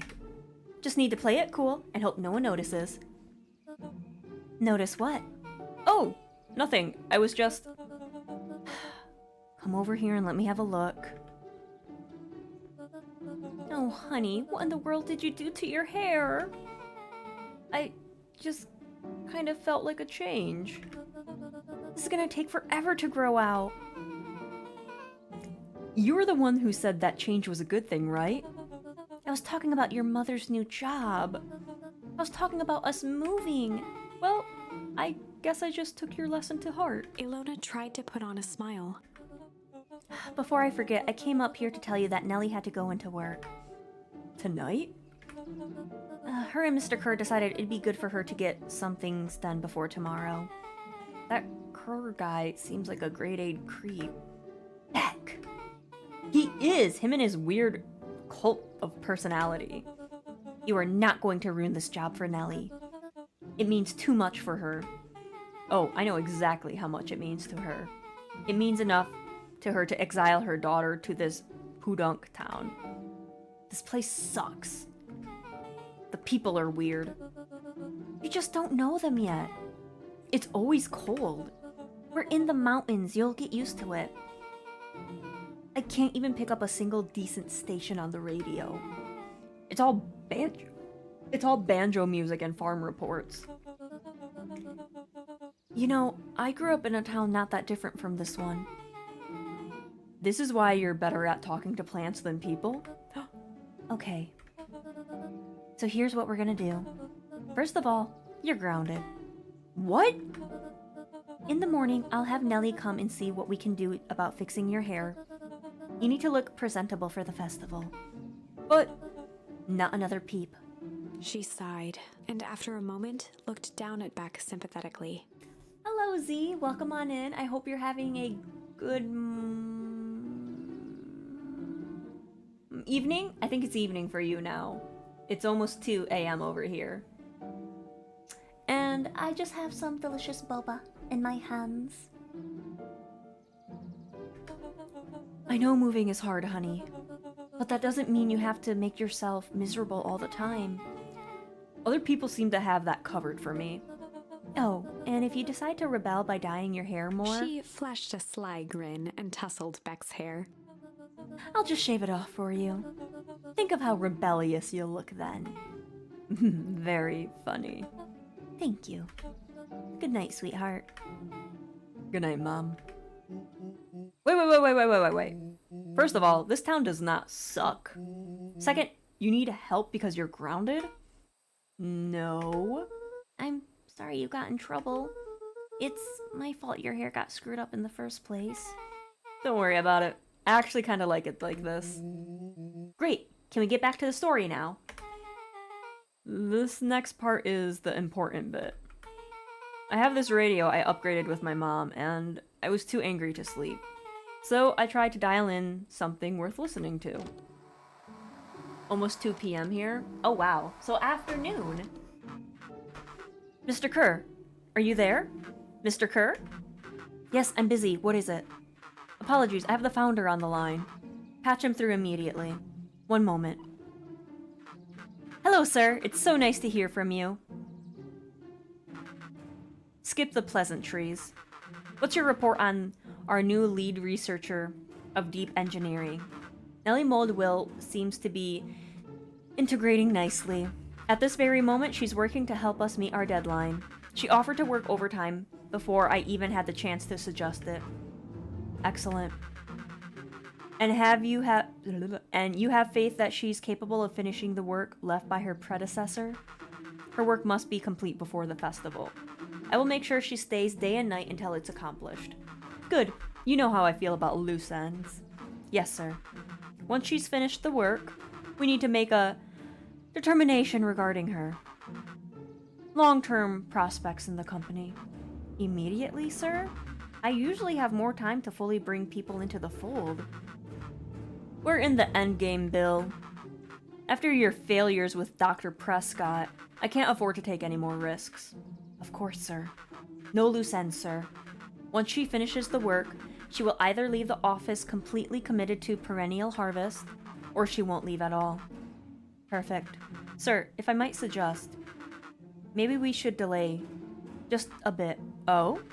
It's just, we seem to be rushing to hit this festival deadline, and rushing into things has caused some issues in the past. I see. Please understand that I just want what's best for you. I'm eternally grateful for all that you've done for me. Bill, I'll make this very clear for you. I brought you in to make things run smoothly, not to have opinions. Of course, sir. Chin up, Bill. You're only a few days away from having everything you ever dreamed of. Yes, sir. Thank you, sir. Whoa. Yeah. Just so we're clear, when they said loose ends, they were talking about murder, right? Like actually killing someone? Capital murder? Luca gave Rollo a quick elbow to the ribs. Who's this founder? I was hoping you guys would know. Nah, as far as we know, Kerr is the top banana at Perennial Harvest.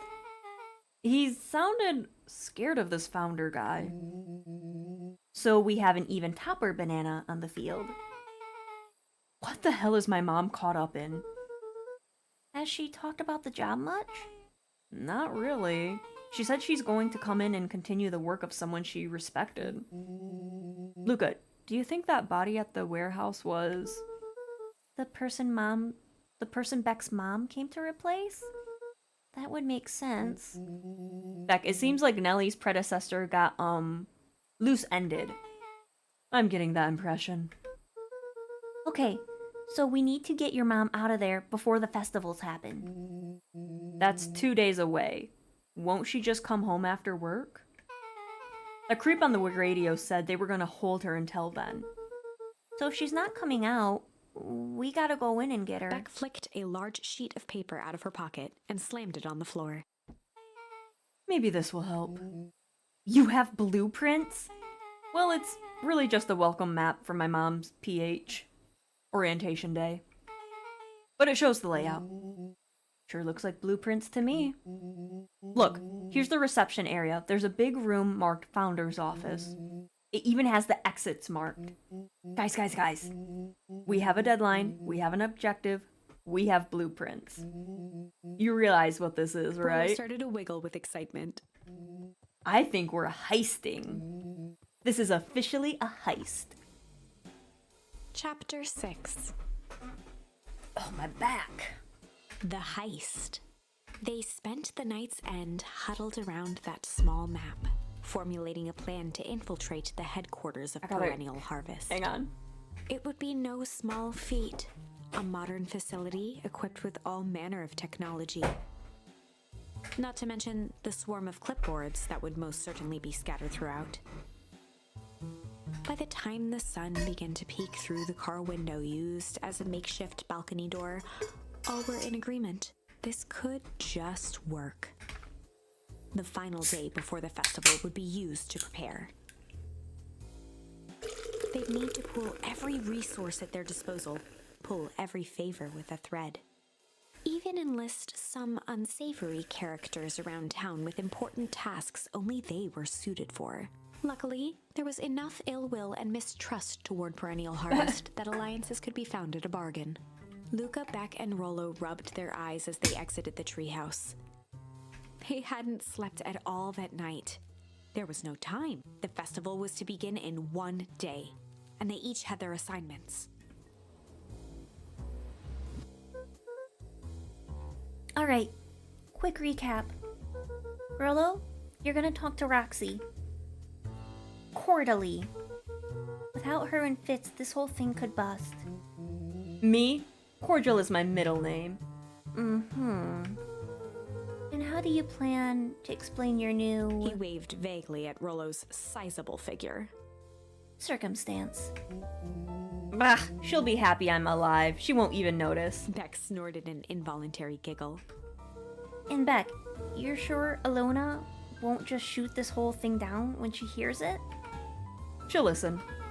Once she understands the danger Nellie is in, the danger we're all in, the plan will make sense. Okay. That leaves me with Gruff and then Iggy. How are you gonna persuade them? I'll think of something. They each looked at each other with sleepy confidence and nodded. Well, Godspeed.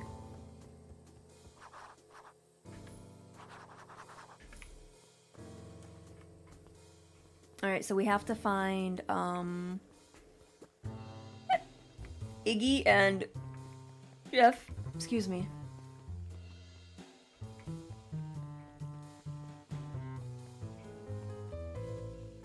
Jeff's shop is over here, and I saw him here. There you are, Jeff. Hey, Jeff. What can I do ya for? Well, I know how much you hate Perennial Harvest. Hate's a strong word. Oh, sorry. I mean, I didn't say it was the wrong word. gotcha. So, we're gonna break into their headquarters, and I thought you might be able to help. Jeff wheezed out a long snicker. You see, I knew you kids were alright. Great. So you'll help. The joy in Jeff's face drained instantly. Not a chance. But Give me one good reason I should risk my hide aiding and abating you Looking rascals. into the sullen eyes of his would-be accomplice, Luca blurted out the first word that came to mind. Junk. Okay, so I have to decide. junk! Yeah, what of it? Sonny, I've got more junk than a king has copper. Ain't interested. Luca wasn't ready to give up. He shouted out again. Shit! Yeah, it's all shit. Still ain't helping. Ain't that some shit? Hehehe. I'm gonna fight you. Fight! I've done enough fighting for one lifetime, and more than my share of losing. Time's come to hang up the gloves. Okay, hide. Jeff's brow perked up. What'd you say? Go ahead and hide. Sensing some traction, Luca carried on with vigor. Let a bunch of kids do what needs to be done. We're not afraid. Jeff's scowl faded with a sigh. Say what you will about old Jeff, and they all do. But you'll never hear him say I hide from nothing. One good stomp of the foot was all Jeff needed to drive his point home. What was it your kids needed? Some sort of disguise. I've got just the thing. And while we're at it, that crate should come in handy. That ain't gonna be free, you know. I'm thinking 5 bags of sour gob should cover it. Put it on my tab. Luca offered out his open hand to seal the deal. With a firm and dusty grip, Jeff reciprocated. Done. Swing by first thing in the morning. Okay, now we have to find Iggy. Which I don't really know where Iggy would be. So we're gonna try down here. No. We haven't really been up here.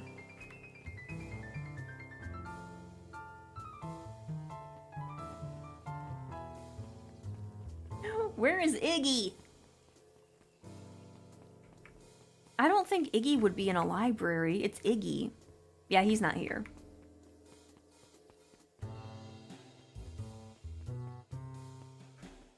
There they are! Hey, Tish, look who it is. Luca, are you here to try to tickle us to death again? Look, just hear me out. Iggy raised an eyebrow suspiciously. We're listening. Iggy, I know we've both been giant bags of shit to each other. Iggy gave a reluctant shrug. You're not wrong. But lately, life has kind of been strange, you know? Iggy considered the point. Things have been strange around here. So I'm offering a truce and asking for your help. What do you say we break our hostilities, at least for now? We do like breaking things, even if a truce means less breaking things. What if I told you there was a way to have a truce and break stuff? Go on. I need you to cause a distraction so I can sneak into Perennial Harvest headquarters. A wild-eyed grin spread across Iggy's face. My, Luca Van Horde, I'm impressed. After all this is done, maybe you and Tish can come hang out at the treehouse sometime. Iggy glanced over to Tish, who nodded in agreement. Fine. But not because we want to see your crappy treehouse. We just like to cause chaos. With a quick nod, Luca was off. Alright, I got my people enlisted. Did you hear that, Tish? Iggy gazed up at Tish with a smile. He invited us to hang out at the A treehouse. single tear ran down Tish's cheek. I never expect. Oh god, Tish is actually talking! I never expected this day to come. How wonderful. Wonderful. I can't speak. Chapter 7. Into the Hive. It's like almost 2 a.m. over here. A good heist requires preparation.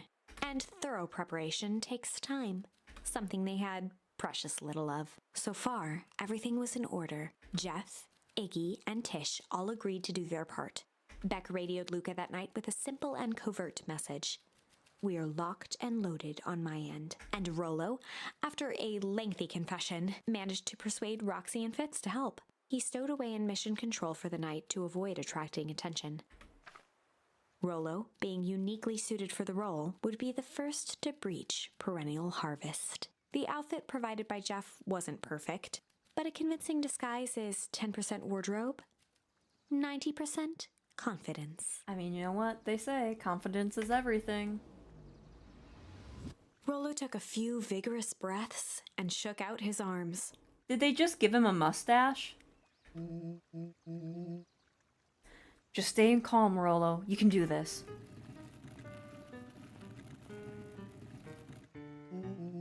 Got your delivery here. A delivery?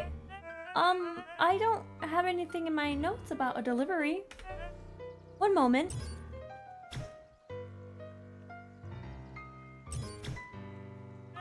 I'm so sorry, but there's no delivery scheduled for this morning. Right. He had to think quick. That's because this goes directly to the founder. He asked that it be kept a Rollo secret. sighed, adjusting his tool belt. You know how the founder can be. I suppose we can leave this one off the records. I wonder if we're in, our Harvest Awaits and such. With a stroke of his mustache, Rollo proceeded into the Perennial Harvest headquarters. I wonder if Becca and Luca are in the box. Our Harvest Awaits. Package here for the founder. Oh, I didn't hear anything about... Yes, this is a need-to-know kind of thing. I'll just check. He stammered and flipped through the pages of his clipboard. This goes directly to the founder. I don't have time to fill you in. Oh, I see. If you could just complete this form. Rollo interrupted with urgency in his voice. Every time with the forms. Look, if you want to explain to the founder why I'm late, well, it's your funeral. I'm sorry. What did you say your name was again? Rollo panicked. Our Harvest Awaits. Sir? That's a restricted area. Excuse me, sir. Our Harvest Awaits! Ready to light the candle, Tish? Yup. Suck on this, Perennial Ham Fist. Oh, I did the wrong voice for Iggy! What was The that? distraction was enough for Rollo to regain his confidence. Just open the damn door. I've got a job The to do. clipboard fumbled around in a frenzy. I should check on that noise. Oh, come on. Just buzz me already. Okay.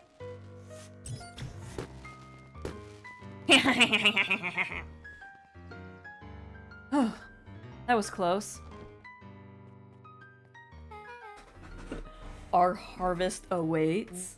Hey, I figure, when in doubt, stick with the classics. That was a close one. But you pulled it off. Nice work. Sorry. You pulled it off. Nice work, Rollo. Alright, everyone knows what to do? Yep. Deep engineering is to the north. I'll go with Beck. Sorry, I'll go with Beck. In case she needs some muscles. I'll head east to the founder's office. You two be safe.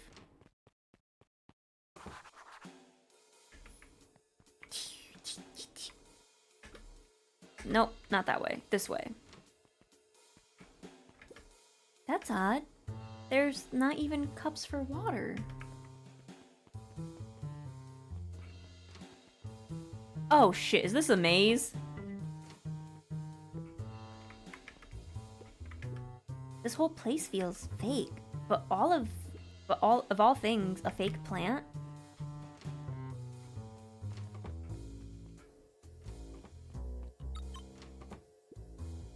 Solomon? Solomon stopped in his tracks. Oh shit. Gonna get a chocolate chip cookie. No worries at all. Luca? What are you doing here? It's a long story. Are you okay? A veneer of confusion flashed across Solomon's face. His words rushed out dramatically. No, I'm most certainly not okay. Some strange people grabbed me and... Were they in hazmat suits? Yes! How did you know?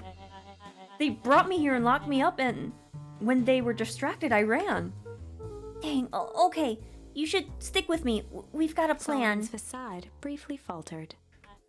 We? Yeah, Rollo and Beck are headed to Deep Engineering. Thank heavens you found me.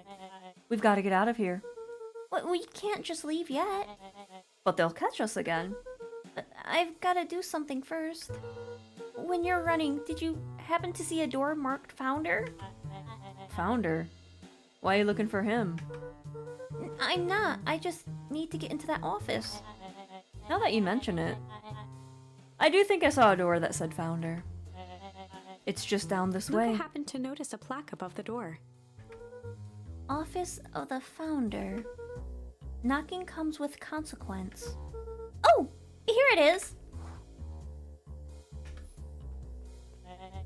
So it is.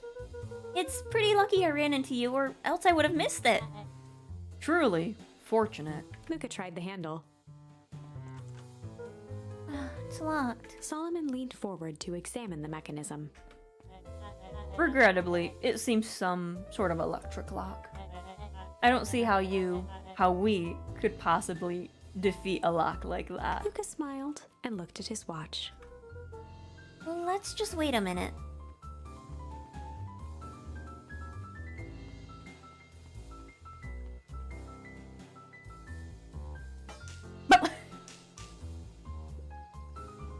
I don't know what sort of funny business you're up to, but I like it. She mimed a quick hat tip and ambled off with a whistle. Howdy. Good afternoon. The light on the keypad changed from red to green. How did you do that? It's good to have friends. Quick, let's get inside before someone spots us. Luca switched on his walkie-talkie. Rollo, I'm in. As expected, there's a control panel. Great timing. We're stuck at a locked door marked 24601. Need you to get us through. What if someone catches us? We should get out of here. I'm not leaving my friend, Solomon. On the computer screen, a green cursor blinked in a password field. Surely you don't have a way to get around the password. Luca pecked out his best guess. Underground secrets. The screen blinked to life. Columns of green numbers glowed on a black background. Sharper is probably like shitting himself like, oh my god, what is happening? How did you just guess that? Oh, it's this absurd password Rollo heard when he was down here before. It's funny how someone arrogant enough to call themselves the Founder uses such a basic password. Or they were thinking several moves ahead, not expecting anyone to guess something so simple. These villain types always end up outsmarting themselves. Solomon's jaw clenched into a half smile. Your powers of deduction are as impressive as your luck. Luca quickly scanned the columns for number 24601. Rolo, I think this should do it. Bingo bongo, doors open, Luca. You never fail to impress. What is that slippery lout even doing down there? We have a friend whose mom is in trouble. We're here to get her out. I see. Okay, Luca, I think we're close. The next door is marked 13806. Once again, Luca scrutinized the numbers on the screen. In that moment of distraction, Solomon reached forward and pressed a large red button. God. Maybe this one opens the lock? Crap, we've got company. Luca, must go faster. One sec, I can't think with all this noise. He quickly skimmed the screen with his finger. Here it is. 13806. Go, go, go, go. Curse these fumbling hands. My apologies, Luca. No, don't beat yourself up. I know you were trying to help. The clipboard's just... Oh man, no water cups. Rolo!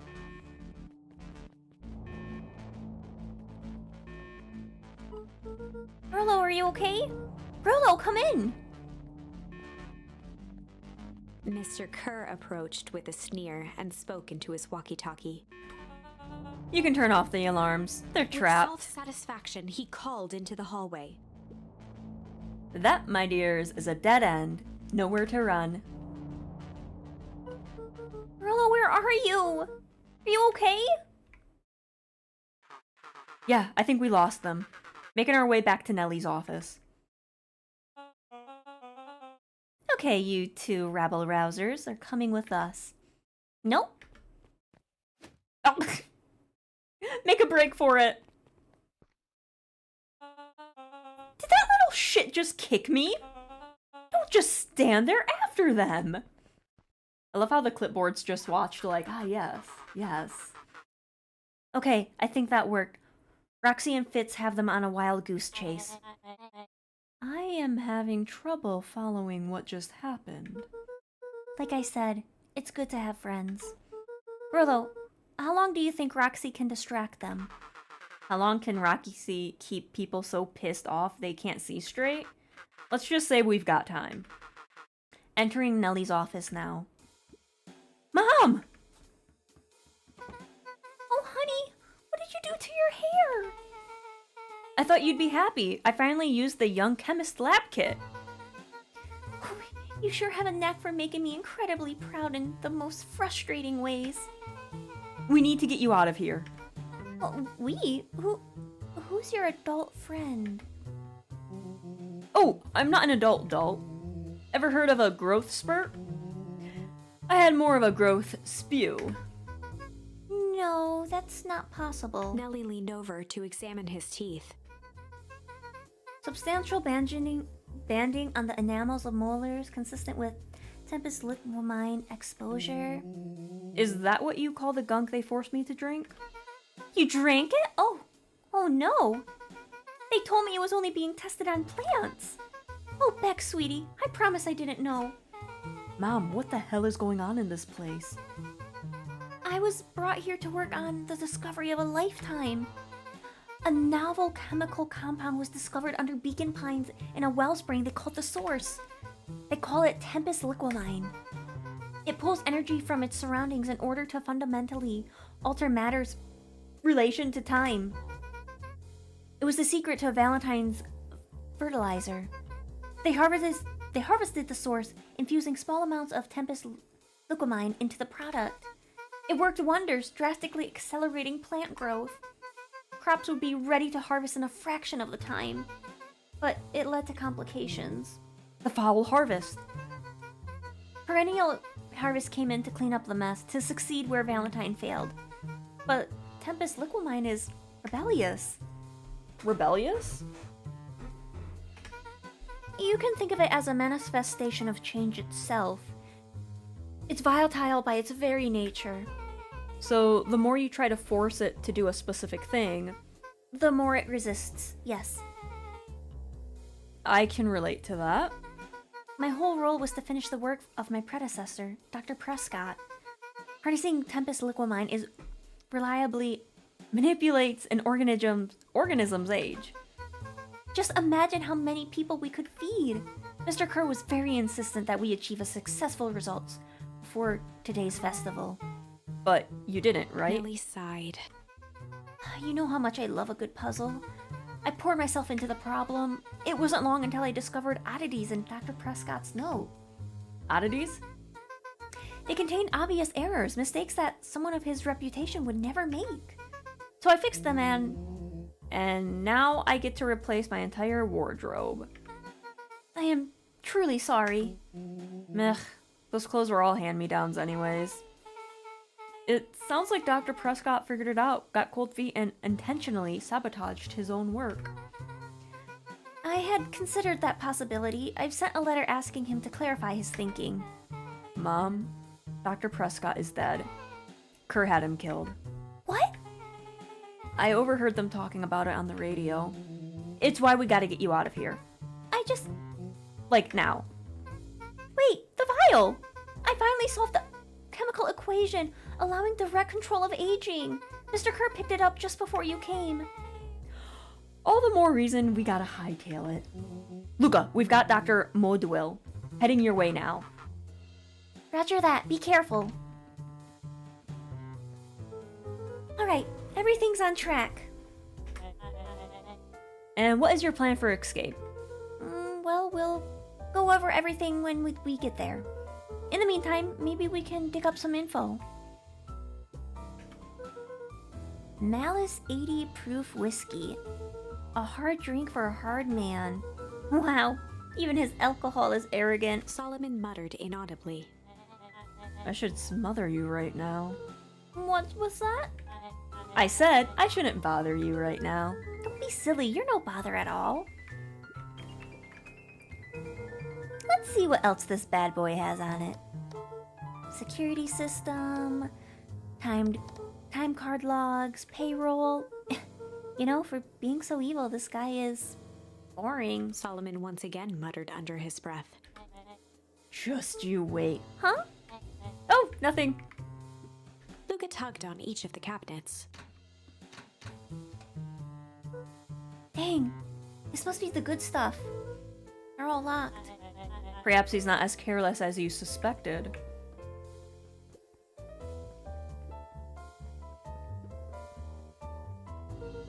It looks like the founder was helping Kerr plan the festival. Why would such a secretive leader be obsessed with a party? Only time will tell. Luca held his hand up to the ashtray. Still warm. He must have been in here recently.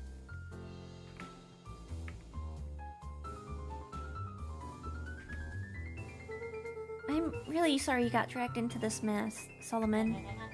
You needn't worry about me. Well, I feel bad either way. We're gonna get you out of this, I With a promise. subtle, quivering lip, a smile crawled across Solomon's face. They heard the trampling of frantic footsteps from the hallway. Lock it, lock it, lock it! Locked. That was close. When we left Nellie's office, it was swarming with clipboards. We barely got away. Did they follow you? Rollo. Before we start tossing blame around, is it possible someone ordered a pizza? We'd love to hear your thoughts. Definitely not pizza. What now? Don't look at me, I'm officially retiring from the heisting business. We're so sorry for the inconvenience. We just have a few quick questions. Just let me think. Can someone watch the door? Of course. He's gonna let them in. Everyone else, huddle up. Oops! I think this little caper has gone on long enough. Solomon, no! Hush now, child. The adults are speaking. Dr. Moldwell, a brief reintroduction is in order. We've never met in person, but we have corresponded. You see, it was I who hired you. Solomon, the pathetic orphan child. The powerful, enigmatic founder. Sharper, the fallen progenitor who created this town. Perennial harvest, Valentine fertilizer, all connected by a single thread. Yours truly. But that's... Her eyes searched the floor in thought. Solomon watched eagerly, waiting for the flicker of epiphany. With a sickened look, she peered into his soul. Ah, yes, now you've got it. Tempest Liquimine, you discovered how to reverse the process. Solomon clapped with genuine delight. Very good, Dr. Modwell. Very good. Though, the discovery wasn't intentional. Solomon glanced down, examining his youthful form. And the effects went a little too far for my tastes. That's why you needed me to finish Dr. Prescott's work. Which you did admirably. Mr. Kerr, the vial, Kerr please. presented it with a theatrical twirl of the hand. May I present to you the eighth wonder of the... Before he could finish, Rollo snatched the vial from Kerr's palm. Oh! Wow, this stuff sounds pretty valuable. Be careful, you fool. You have no idea what you have in your hands. Actually, we do. You just did a whole evil villain monologue thingy about it. Rollo casually tossed the vial to Luca. Gosh, maybe I'll have a taste. Luca jiggled the vial mockingly. Seize him! Luca! Sorry, Luca, over here. Move another inch and I smash She it. held it tightly behind her back. Solomon sighed, speaking in crisp, measured syllables. You have no plan. I'll smash it, I swear. Fine, risk killing us all. Or, if you're lucky, nothing happens. Then what? We capture you and grant you much less leniency. He pursed his lips with feigned sincerity. But I give you my word, if you hand it over now, none of you will be harmed. A deep uncertainty washed over Beck. You're a smart girl, Beck. But there's no shame in being outwitted by someone smarter than you. We both know there is only one way this She ends. looked to Nellie shakily. With a dispirited nod, Nellie sighed in defeat. Beck slowly approached Solomon. That's a good girl. Heck no! Don't do it! We can't trust that jerk. I'm sorry. He's right. With apprehension, Beck conceded. Solomon pocketed the vial and brushed off his shoulder with a sharp flick. I feel like she switched it out for like another one. Mr. Kerr, you have allowed yourself to be humiliated by a group of children. Report to my office tomorrow for a performance The review. blood drained from Kerr's face. Of course, sir. But first, you have a speech to make. Trot out there and give me the introduction I deserve. And don't forget to smile. Yes, sir. And to think, all of this is thanks to the efforts of Mr. Van Horn. I don't understand. How is this all because of me? Oh, I said Mr. Van Horn, silly child. Dr. Walt Van Horn. Your father was always a thorn in my side. I offered him an opportunity to be a part of something great. But the fool was blinded by righteousness. He even broke into my laboratory in an attempt to sabotage my work. Solomon shook his head with gratification. But the universe has a funny way of correcting the course. By meddling with a force he didn't understand, Walt showed me its true potential. As fate would have it, Luca, your father's dying act was to grant me eternal A muffled life. applause resonated faintly through the walls. Well, that's my cue. After the festivities and my subsequent ascension, I will return to deal with you all. Until then, I suggest you use this time to reflect on the magnitude of your failure. You three keep post outside the door.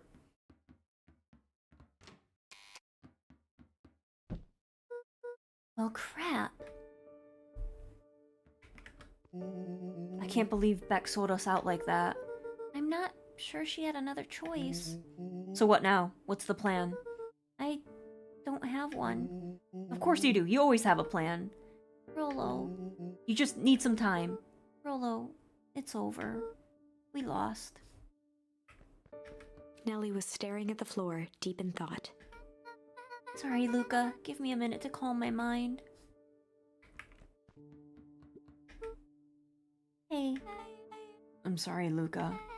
I did what I had to do. I know it's just... We were so close. I've got a feeling that, eventually, Solomon will get what's coming to him. Time wounds all heals. Well, time seems like less of an issue for him now. Luca, there's something you should know. After Mr. Kerr locked me in that office, I had nothing but time and curiosity. I poked around a bit, hoping to find a means of escape, but I found something else. A note, hidden in a false drawer. What sort of note? Dr. Prescott must have sensed his time at Perennial Harvest was growing short. So he left behind a letter with hope it would be founded by his successor, holy god. Wasn't it supposed to be time heals all wounds? Yeah, it was, but it was like weirdly written. It was a confession of sorts. He left it for me, but its contents... Luca, I think they were meant for you. What? What did it say? It's about an incident with your mother. Dr. Prescott found her in his lab with a stolen keycard. There was an accident. She'd been exposed to an extreme amount of Tempest liquamine. The color dropped from Luca's face. She survived. Dr. Prescott decided to help her recover. He no longer trusted Perennial Harvest, so he kept her whereabouts a secret. Over time, your mother led him to reconsider the purpose of scientific discovery. Science is often at the vanguard of change, but that doesn't mean it's always right. He realized that no one should have control over something as powerful as time itself. I now believe that's why he began to intentionally sabotage his own work. And it cost him his life. That's a reasonable conclusion. Luca was overwhelmed with emotion. But if she's alive, where has she been? Sorry. But if she's alive, where has she been?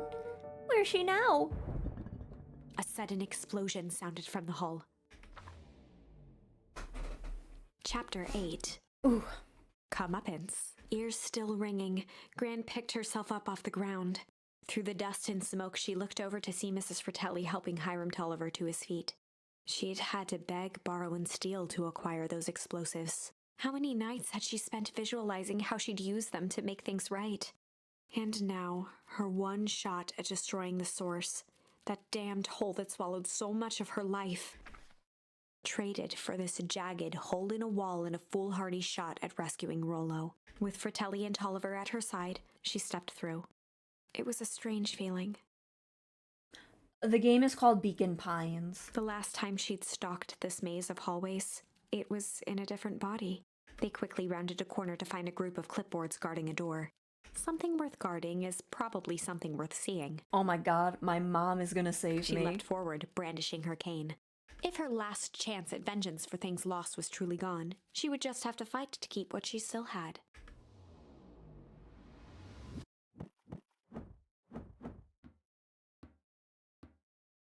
She's just beating him with that cane.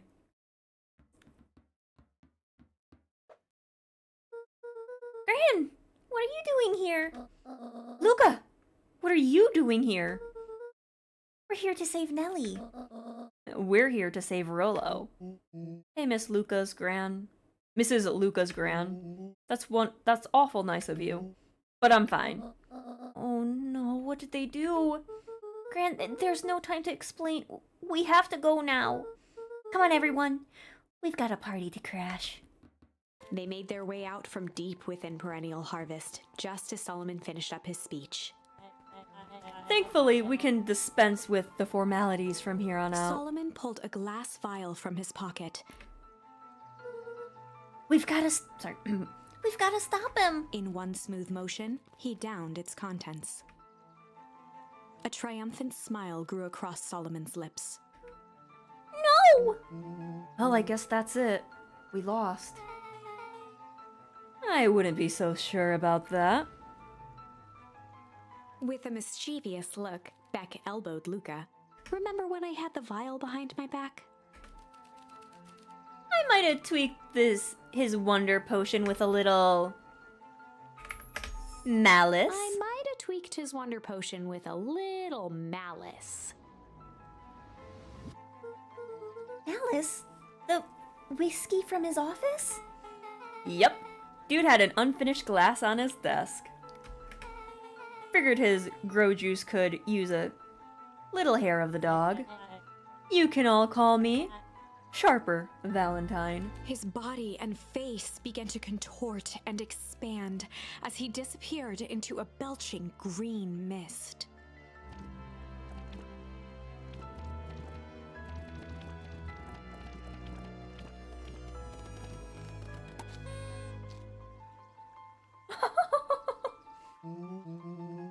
Now that's what I call 80 proof whiskey. Damn, dude. The crowd gazed in stunned silence at the now empty stage. The quiet was broken when William Kerr sprinted off stage and into the distance. He was never seen around Beacon Pines, or anywhere else for that matter, again. Watching the silhouette of Kerr disappear over the horizon, Luca began to laugh. First, a low chuckle that became uncontrolled, heaving laughter. Through his tears, he was vaguely aware that the crowd had begun to laugh with him. The end. That was unexpected. Yeah. Perhaps a bit of an absurd ending for my taste, but who am I to say? I'm only writing the damn thing. So we can actually go back and decide. Change. So we're gonna go back. We're gonna do, junk. Let's see what Tweaked happens. his wonder potion with a little junk. Can't wait to see the look on his face when he realizes he drank his own cigarette ash. How did ashes get into that vial? It was pretty easy to mess with the vial when it was behind my back. Oh, that's sneaky. Well, it's a bad habit anyways. Pa always said bad habits are like 50-yard field goals. Huh? Hard to kick. You can call me Sharper Valentine. His body and face began to contort and expand as he disappeared into a belching green mist.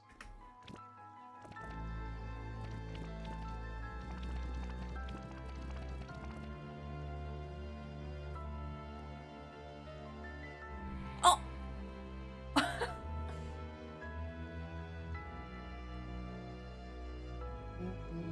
Well, that's one way to kick a bad habit. As the last of what was once Sharper Valentine wafted into the air, the crowd began to disperse, still numb from what they had just observed. Sharper Valentine was gone for good. His end would be a new beginning for Beacon Pines, a new chance to let go of the things they had lost and grab hold of a new future. The end. Well, I'd be lying if I said that wasn't a bit gratifying. If that feels to you like a good note to end on, I won't stand in your way. Nope, we're gonna do change. I might have tweaked his wonder potion with a Thanos little snapped. Yep. change. Thanos got him. Like, pocket change? Your unlucky penny! Yeah, I plopped it in the vial when no one was looking. What's that gonna do? No idea. That's the beauty of science. Now we observe. You can all call me Sharper Valentine. His body and face began to contort and expand as he disappeared into a belching green mist.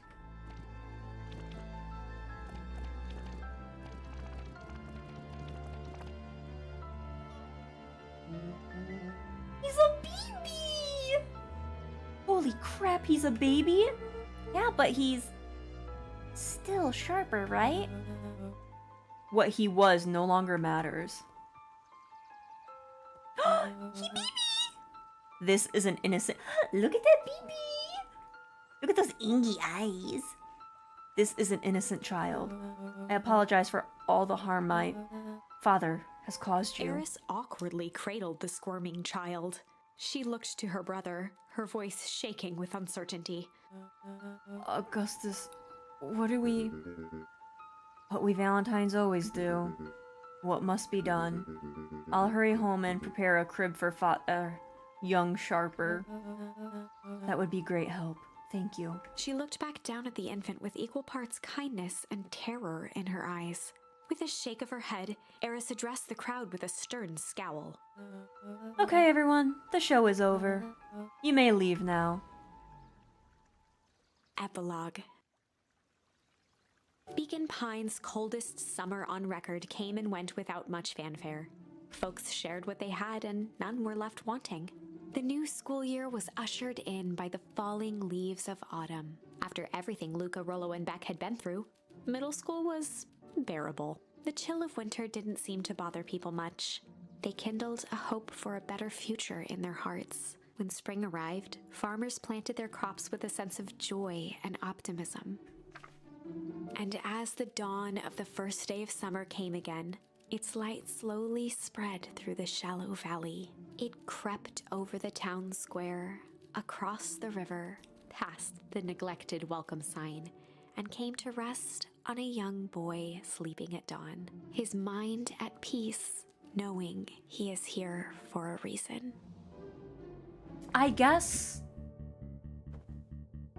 Luca doesn't know that his grandma is his mom in this branch.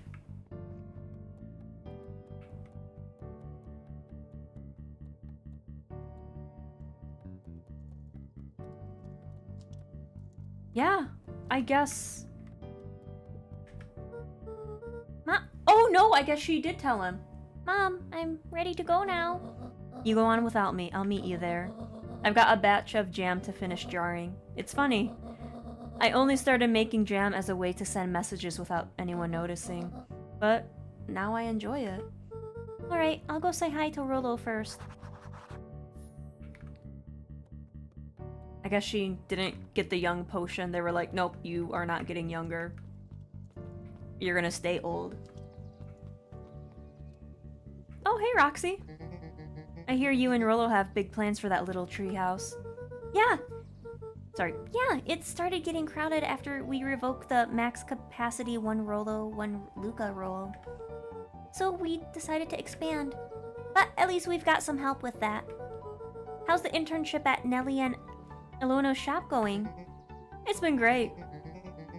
I'm hoping it helps me get into the School of Agriculture up at state. Also, Nelly said she'd write a letter of recommendation, which would be huge. I just can't help but worry about leaving Rollo. He's grown up so fast, but he's still my little brother.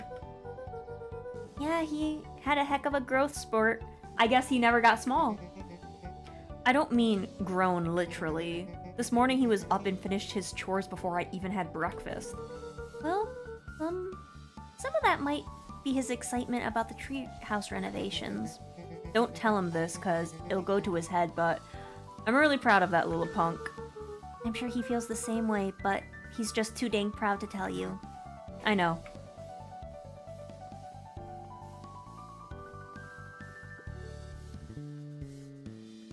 Oh, I could talk to so many more people, but my throat is killing me. We'll just run through Endgame. A little higher. Yup. A little lower. Yup. A little higher. Yup. I'm telling ya, the angle isn't the issue. We need more power to the radio.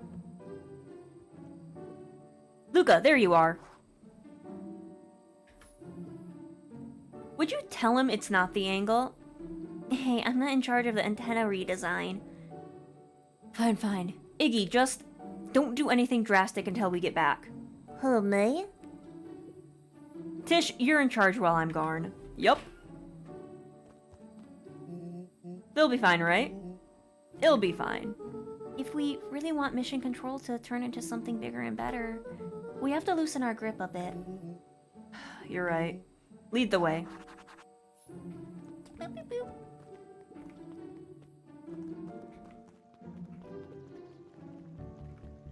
Slow and Dirty Harvests. Oh, that must be their shop.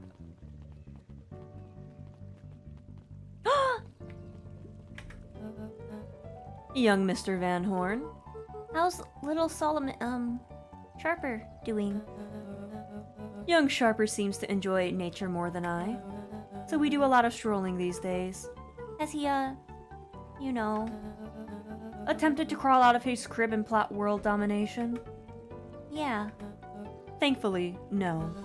I spoke at length with Dr. Moldwell, and she feels that Sharper's infant mind was not developed enough to retain his previous memories. For all intents and purposes, the child is unmolded clay. Let's hope he's a little nicer the second time around. This is the objective, yes. But really, all I can do is try and hope. 2 activities I am endeavoring to find less distasteful. Well, I think you're doing a great job. And the whole town is ready to help out whenever we can. I can't wait to teach him how to throw a baseball. Eris did her best to ignore the tears welling in her eyes. That would be acceptable. Almost endgame. Yeah, this is the epilogue, so we're like right at the endgame.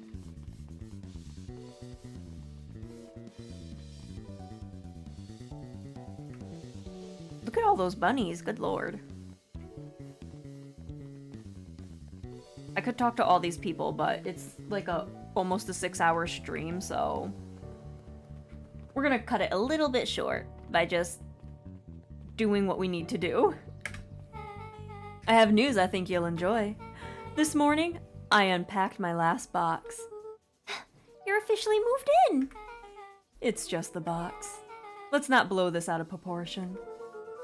It sounds an awful lot like putting down roots.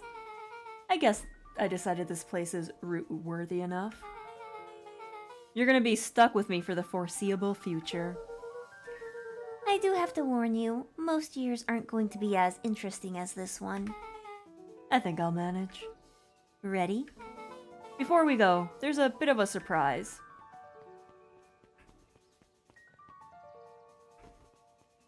Oh. I think it's the same tree that Luca's dad, liked. My mom prepared this tree specially for you. They didn't have to do that. It wasn't just them. Just about the whole town pitched in. We all owe you. It should be okay. Sorry, it should do okay in the cold of Old Beacon Pines. And thrive as things warm up. That's perfect. When you're ready, take Jeff's wild ride to Old Beacon Pines. So we're gonna plant the tree that they stole. Oh my god. Okay, let's go. We're gonna drop this off at our dad's grave. I could talk to everyone else, but no. I'm sorry, the lore's gonna have to wait. Ah! You got it! Now that's a good looking tree. Being a special occasion and whatnot. The ride's on the house. You're gonna want to hang on tight to that little tree.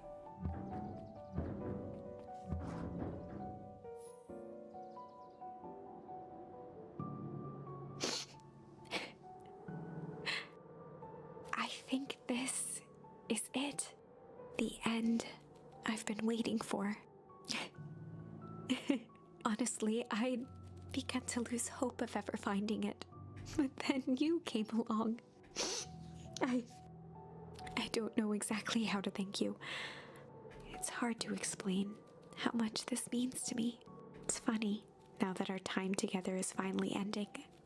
I'm at a loss for words. Let's just watch the end together. Oh, Done. a good little tree. The best little tree. Thank you, children. This means a lot. Yeah, thanks for everything. Shucks, I only did what any super awesome best buddy would have done. We should probably give you some time alone now. You good? Yeah, I am. It's been a wild year. How are you feeling?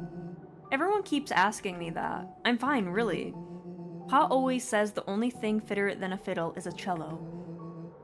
I feel like a dang cello. Well, if you ever stop feeling like a cello, I'm here for you. I know. You don't have to say it. You two make an awesome pair. Excuse me? We're a trio now. Yep. Thanks. There's just one thing missing now that you're part of our group. Missing? Let me tell you a little story about a man named Hank Atomic. Oh, God. I won't be long. We'll be waiting for you back at the phone booth. I found the perfect way to start our summer. You've got some good friends. I'm so proud of you. Your father would be so proud. I know. Mom, can I ask you a quick question? Do you ever dream about Dad? Not a night goes by that I don't. Are you ever afraid that you're going to forget him? Forget what he looks like? Forget his voice? No, because so much of him lives on in you. He loved that old tree, but I know he would have loved this one more, because his two favorite people planted it. I'll give you two a moment. Oh, I'm getting teary-eyed.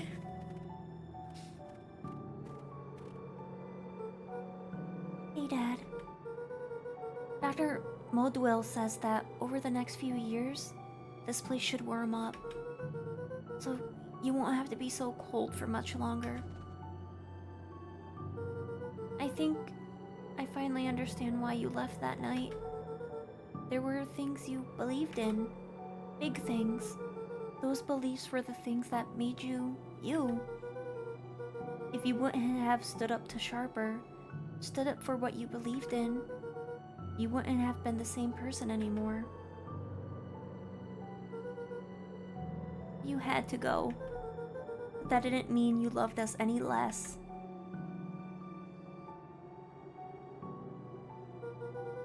I might not visit you as much as I used to. I know you understand.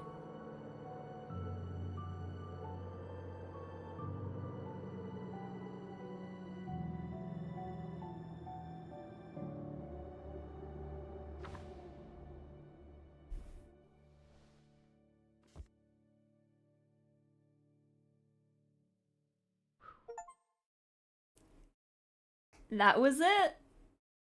Such a wholesome ending. It really was. It really was a wholesome ending. Good game. I wish we were able to, like, do at least 2 more hours yesterday. So then this stream wouldn't have been that long. But you know how it goes. Streams. But we did it. So then we don't have to bring it over to November, which is nice. I'm gonna see if maybe we can do that for Mortuary's assistant too, so then we're only gonna be bringing Signalis over, and then we'll start Deathmark in November, so it'll be completely new with Deathmark. Can I, like, skip the ending? I guess I can't. But yeah, that was super nice. Super cute. 10 out of 10. Very cute. I wonder if I got all the achievements. Probably not, but, you know. It is what it is.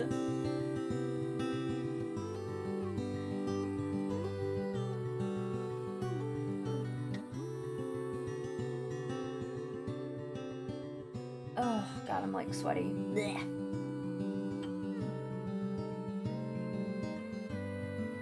But there was a lot of twists in that game, like unexpected twists. Oh, I think this was a, oh, hang on, is my Oshi in here? Because I think he did back this. Give me a moment, I'm gonna look.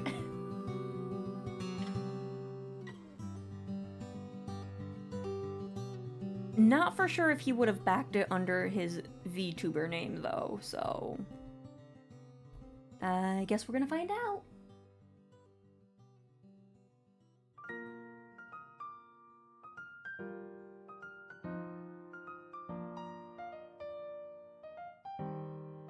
There's a lot of backers, oh my god. I wonder if this is the devs' first game. It came out 2 years ago, I think. Yeah, it came out 2 years ago, so...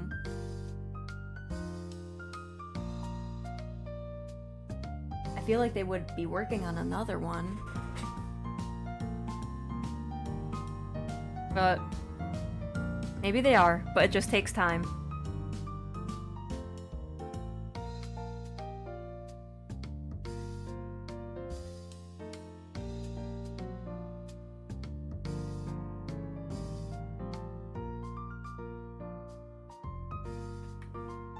There is a lot of backers, oh my god. This is insane. But like, that's a good thing, to have like this many backers. Like, it shows that people really wanted to play this game. And see it succeed, you know?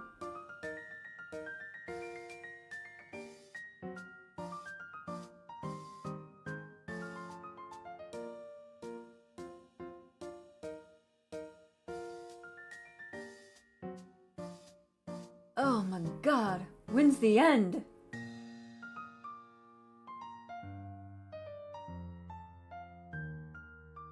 I just want to see if there's like a secret ending at the end. Like a little extra cutscene. Maybe not.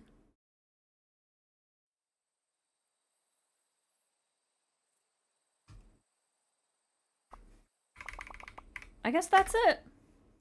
Okay. That is it. I am missing 4 achievements. There's a cooking mini game? I didn't know there was a cooking mini game.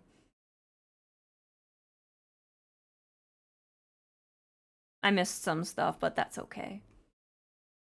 That is a-okay. Let's see. It's almost 3 o'clock in the morning. I'm pretty positive no one's gonna be online right now.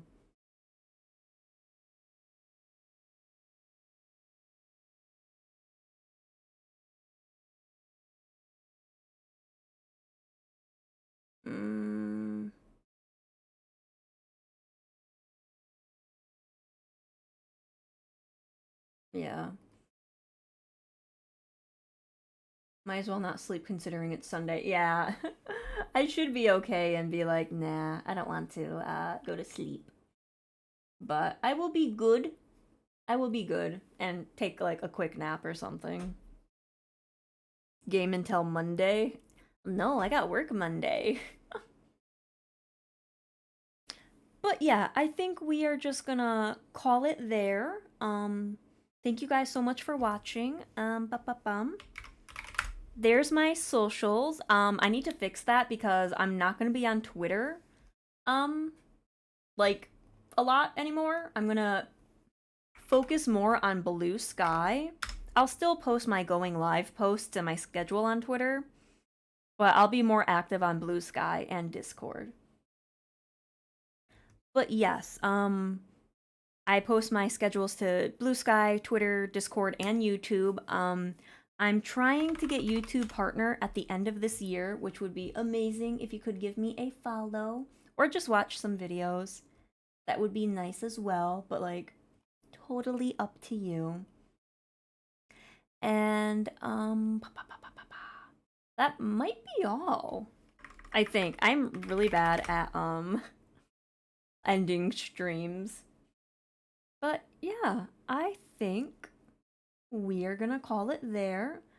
I'm gonna rest my voice. And I will actually have next week's schedule up tomorrow, which is today. But we already know what's happening next week. We already know. It was in the books from whenever the dates were dropped. But yes, I will see you guys later. And, yeah. This is such an awkward ending. I'm just gonna end it right here. Have a good night, everyone.